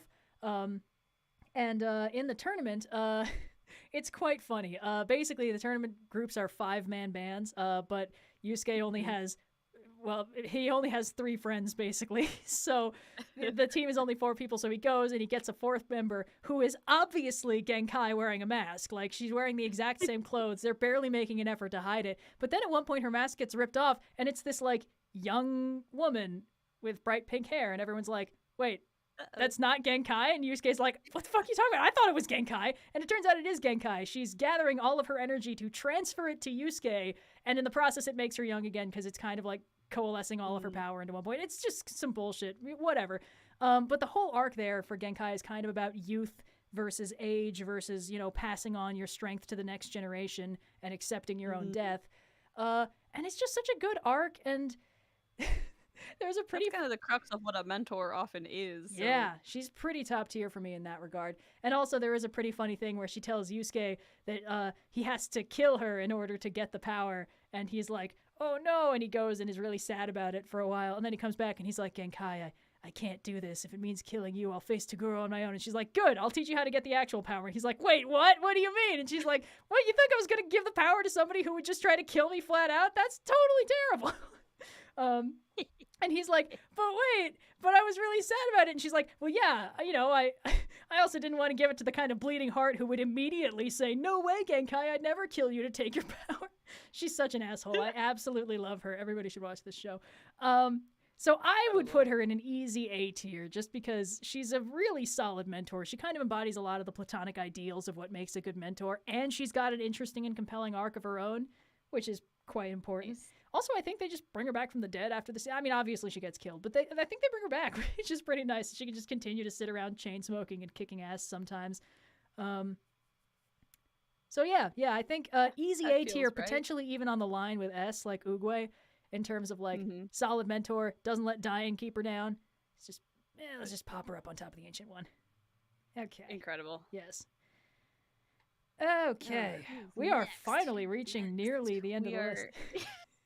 And we got a couple ones from the one of the big 3 anime that I had almost no exposure to.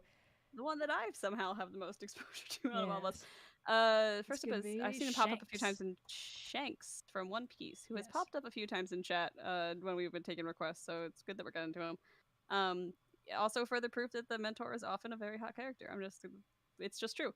So Shanks... Shanks is the red-haired guy who inspires Luffy and gives him the straw hat and kind of the flashback that we get in with the hat, the early seasons. With the hat, he saves him from being eaten by a monster sea fish and loses an arm in the process. And essentially his role through most of the early show is to be an inspiring force in the flashbacks. Of course. I think what qualifies him as a mentor is that you can say, like, okay, he, you know, showed Luffy what a pirate could be like. He, you know, helped him learn how to handle situations and be ruthless but not uncaring and things like that.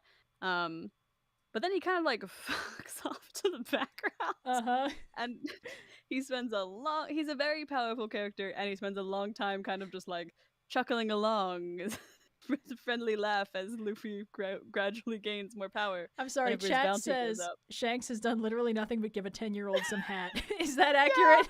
Yeah, it's kind of accurate, yeah. Hilarious. You could argue that he's a mentor, but I don't think he is the most mentor character in One Piece. All right, he sounds pretty low tier if I'm being honest. Low. He's not malicious, so I wouldn't put him in F. Right. But he also doesn't really do anything, so he's probably sitting in it. Okay, is he more useless than Miyagi? This is the critical point. I would like to point out that Miyagi at one point saves the lives of everyone in the party except for Inuyasha and Shippo. Shanks does save Luffy's life when he is a kid. Okay, I'd say that counts. He does save the main character, so he's at least on par with Miyagi in terms of use. And I think he does pop up a bit more frequently later on. But E-tier, above Palpatine. Above Palpatine, next to Miyagi. Alrighty, I see the next one is another Power Rangers number. That'll be fun. Yes, this one is on purely because this was my favorite version of Power Rangers, and there is something about this mentor that is so funny. Is this one also exceptionally hot, or No. Well, yes, but no. What? So Dr. O, the Black Ranger from Power Rangers Dino Thunder, is which is my favorite of the Power Rangers because that was the one I watched the most as a kid. He's like a paleontology professor who is also in charge of the Power Rangers. He's the Zordon figure of the group. I looked him up. He's got a really crazy soul patch. He's got a much more direct involved. The whole show had like the crazy. That whole version of Power Rangers is the craziest aesthetic. Just look up what Kira's wearing, and it's like the blueprint to every early 2000s lesbian. But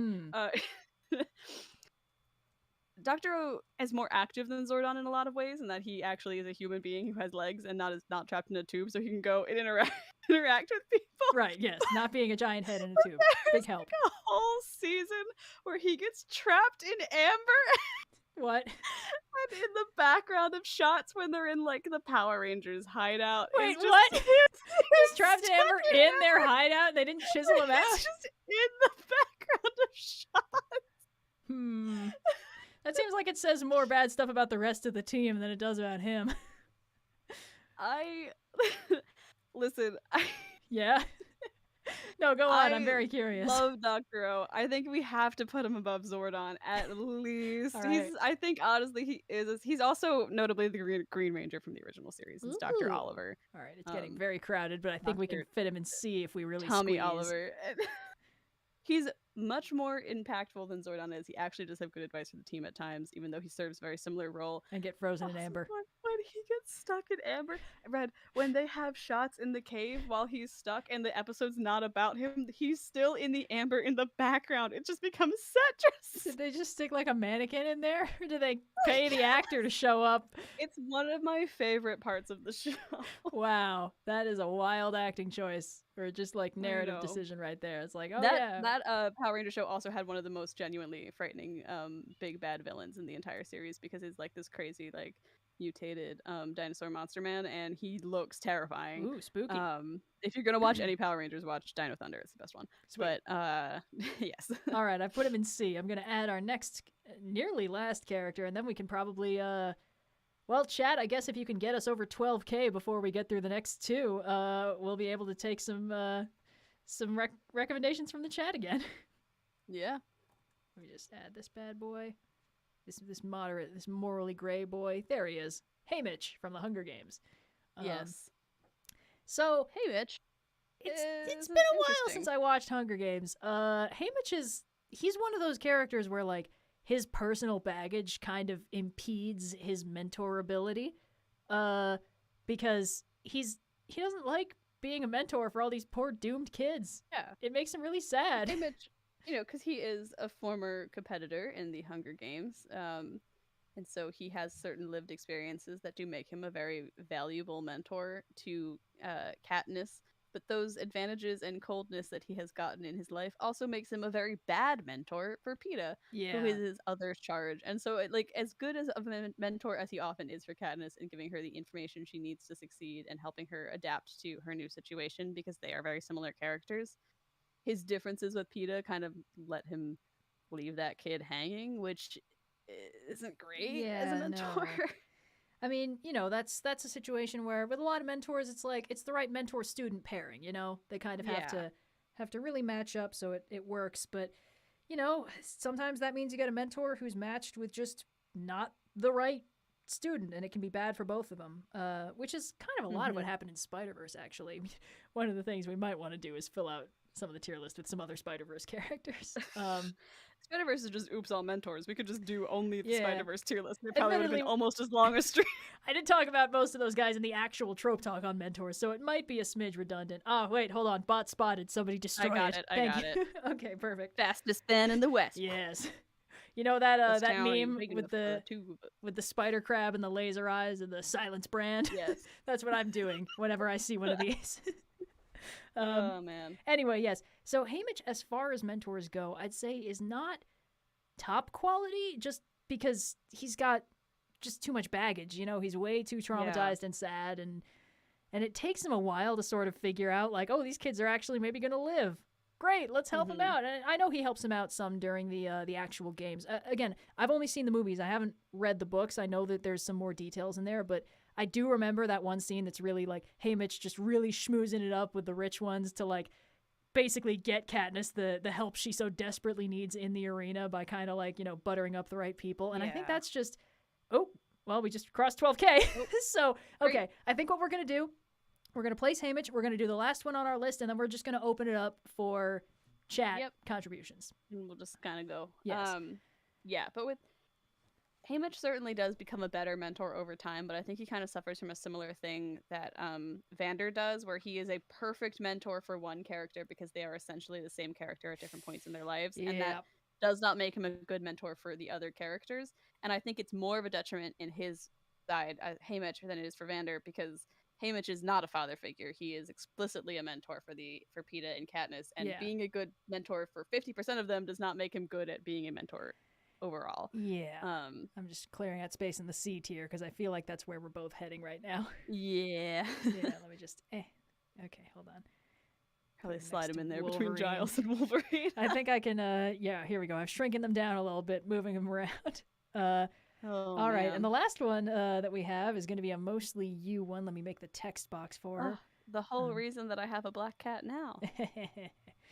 All right, let me just pop that sucker in there. It's Luna from Sailor Moon, the little cat who constantly berates her buddy the Moon Princess. Yes. Now, for context, I've seen 11 episodes of Sailor Moon total. That's all I got. I've seen all of it, and since Halloween of last year, have watched 5 episodes a week with Noir from Rolling with Difficulty, as he has been watching it for the first time, and I have been re-experiencing it with him. So Sailor Moon is fresh in the mind. We actually just watched it yesterday. Yay! Luna's great.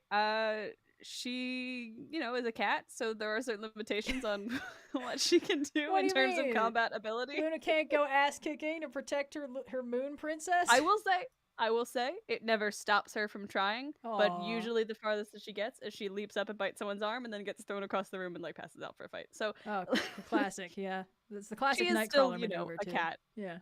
Yes. And her primary mode early in the series is she's trying to assemble the Sailor Scouts. This is probably if you watched 11 episodes, you probably saw that most of this part.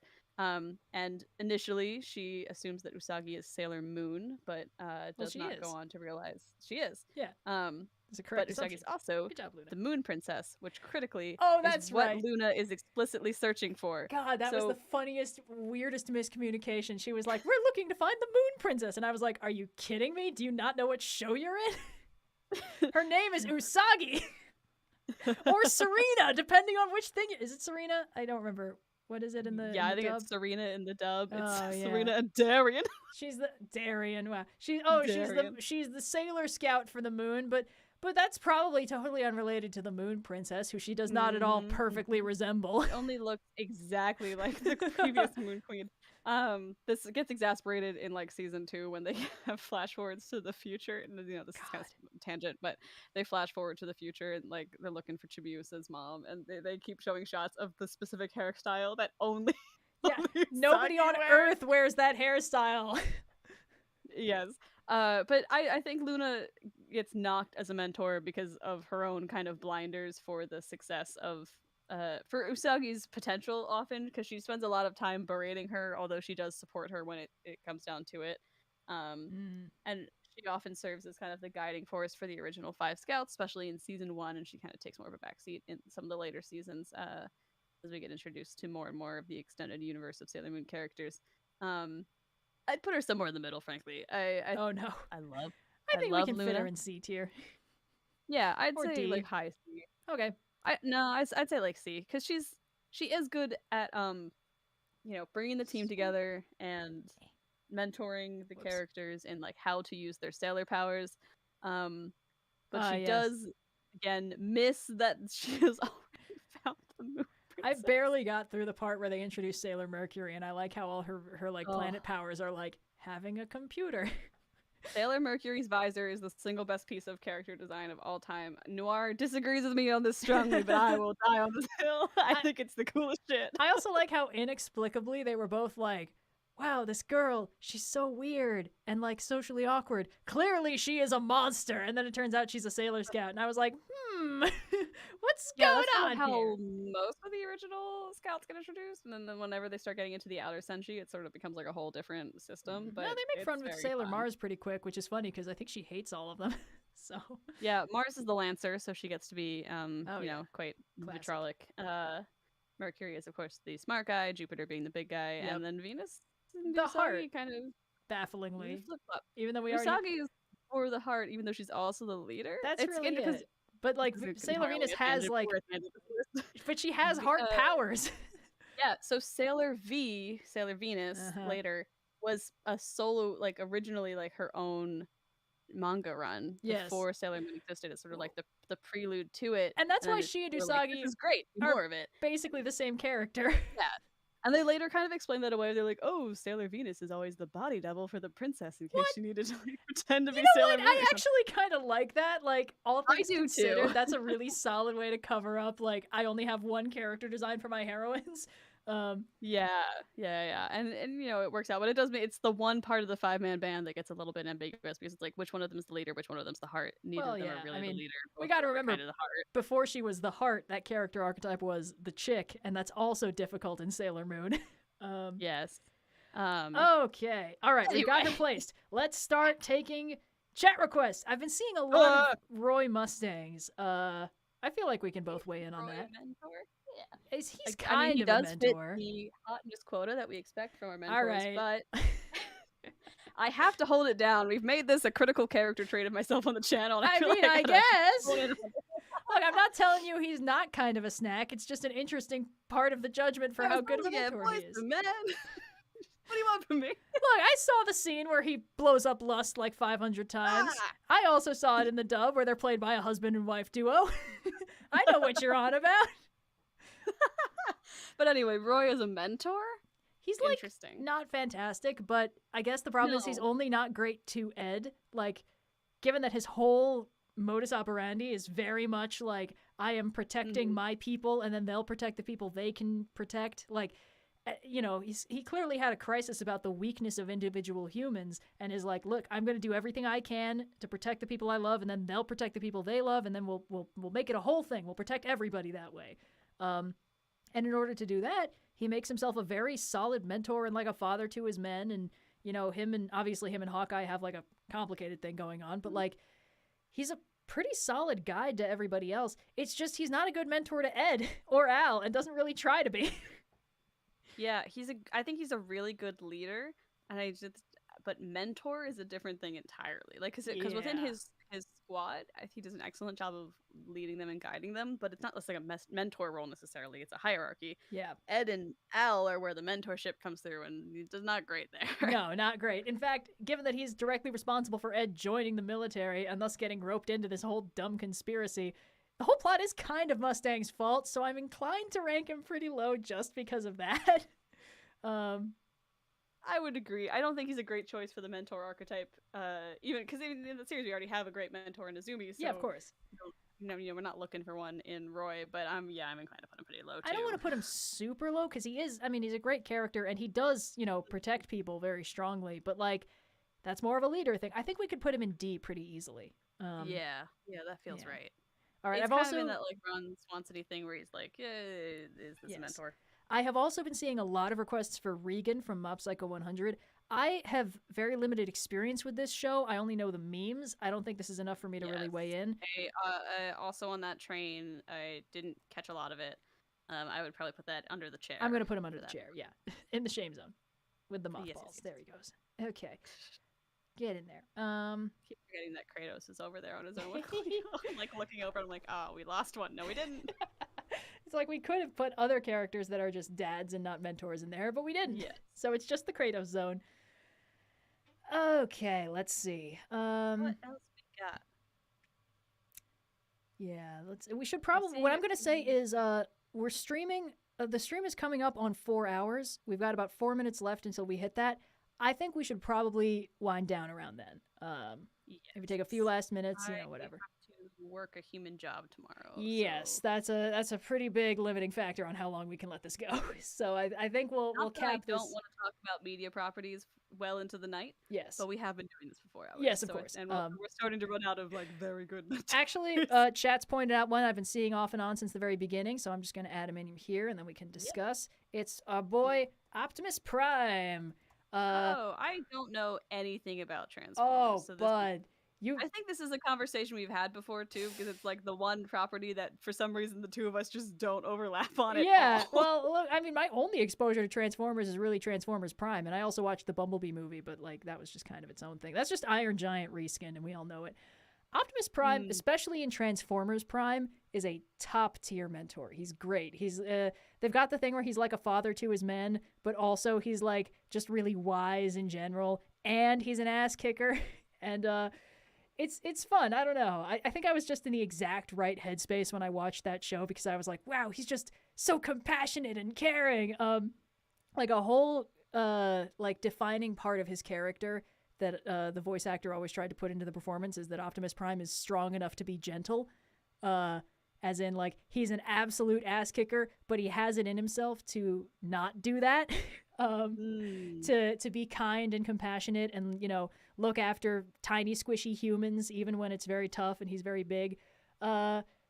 He's just great. And there's a couple parts in the finale for season 1 of Transformers Prime where Optimus is basically setting up to do a like heroic sacrifice to take out Unicron.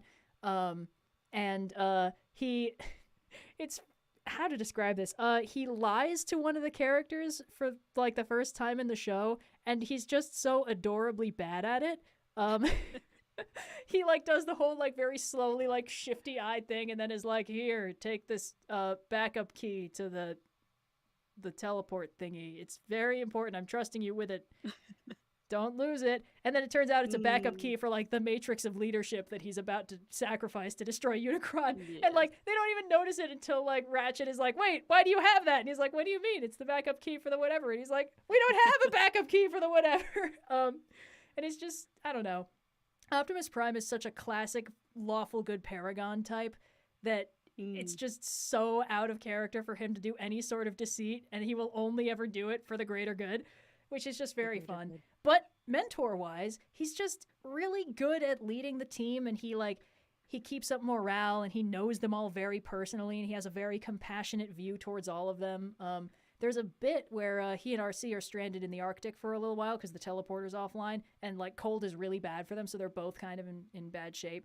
And RC's like making jokes about what happened back home and is like, "Oh, I bet Bulkhead tripped over the dumb thing." And Optimus is just like, "Oh, this world is very small and difficult for Bulkhead to navigate because he is, you know, a large and powerful warrior." And I was like, "Oh, bud, he can't bring himself to be even slightly snarky about anybody."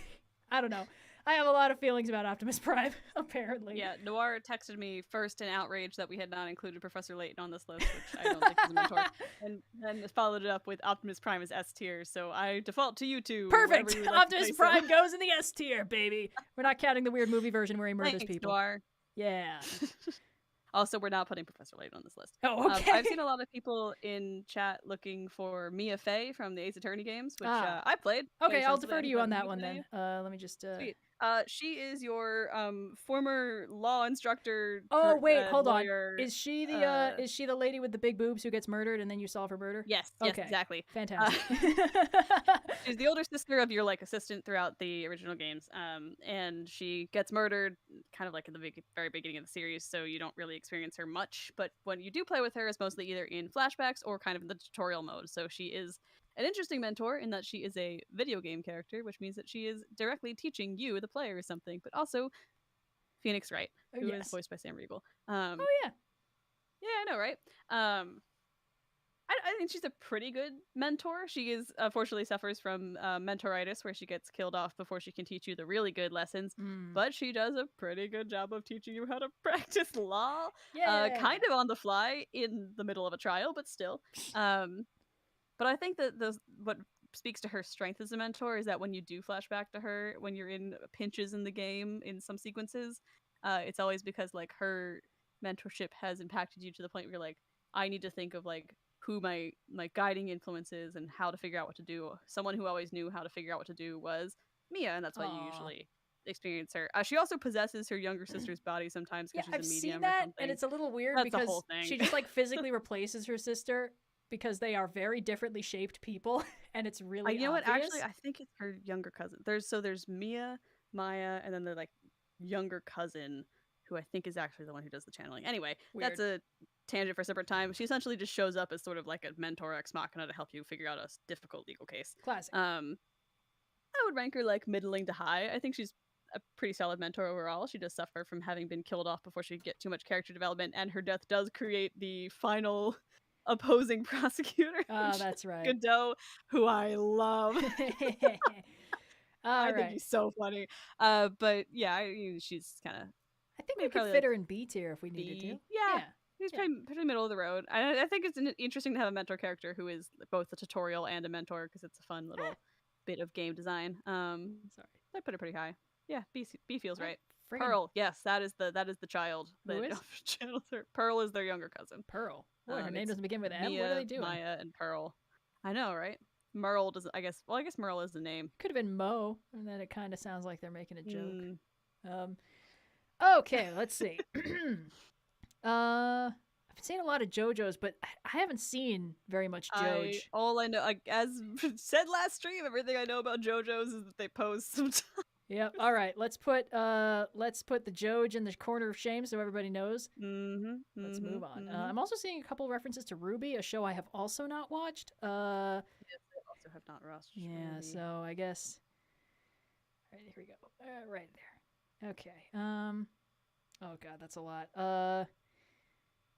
Ooh, Hawkeye. There's an option because you've seen it now, right?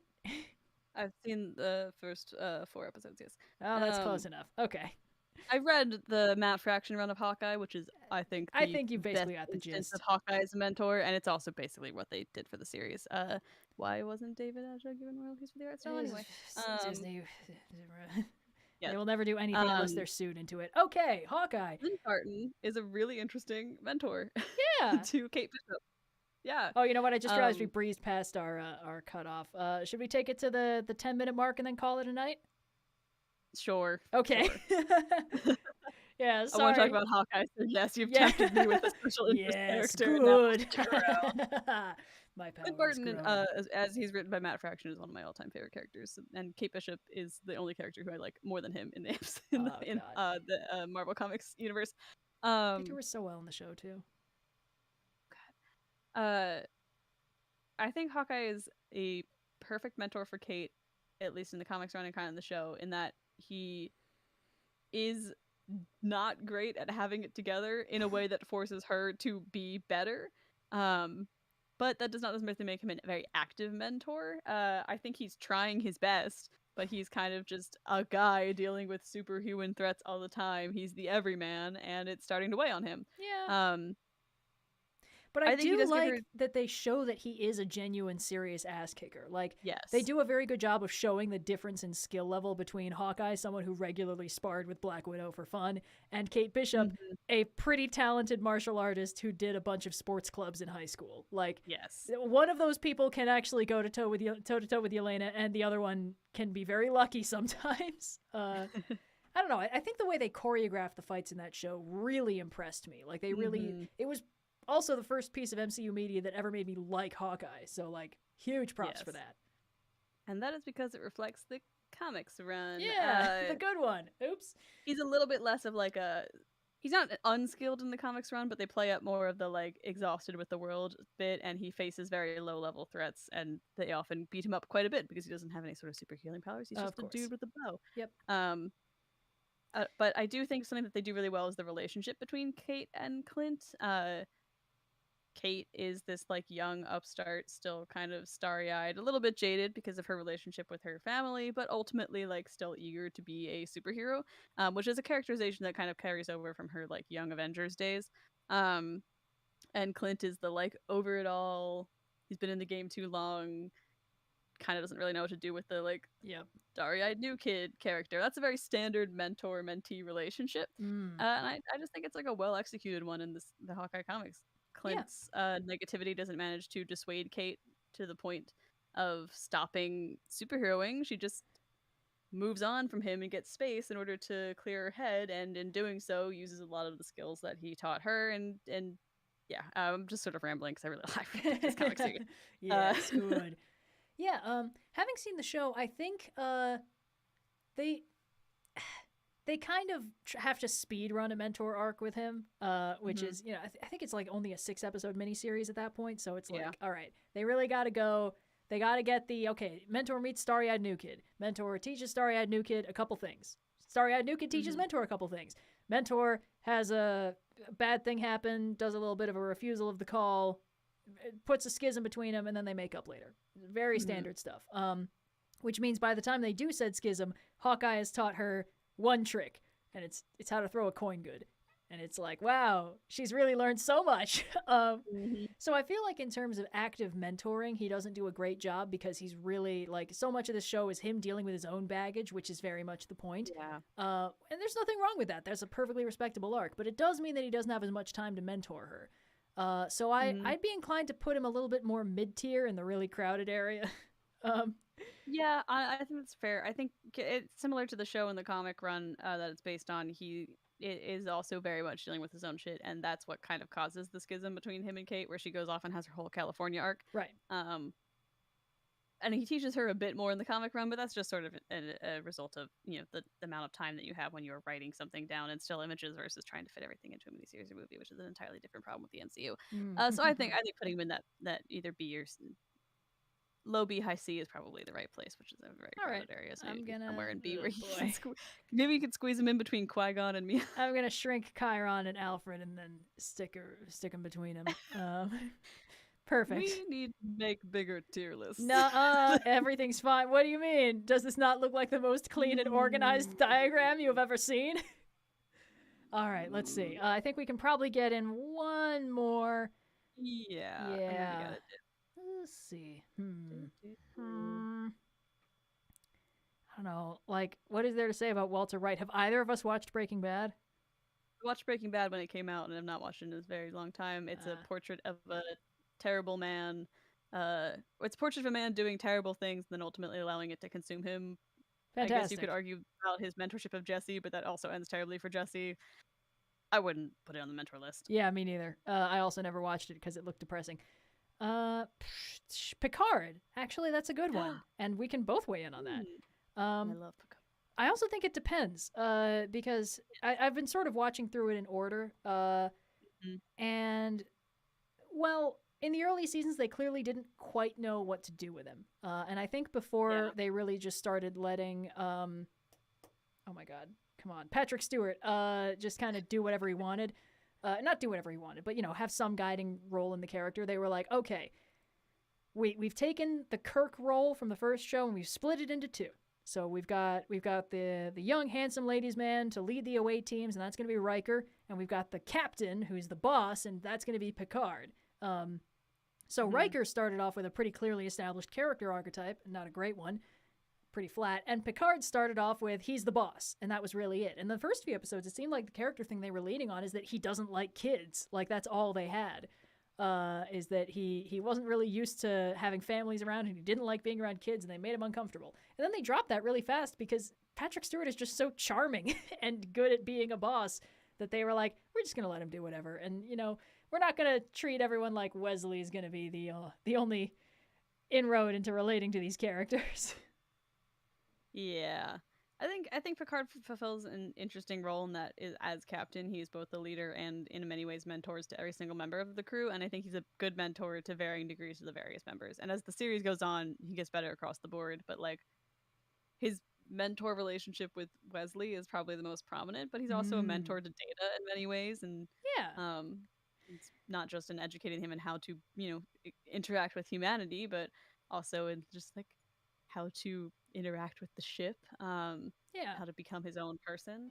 Similar with like mentoring Riker and how to be captain. Yeah, I think the thing with Picard and Data is that, like, here's a slight problem. The way they wrote Data was accidentally really, really neurodivergent, like really well done neurodivergent, but I don't think they realized what they had with that, because almost every time they have like a supportive protagonist character interacting with Data and Data starts like being really specific about something in a hyperfixated way, they like cut him off, and that's the joke.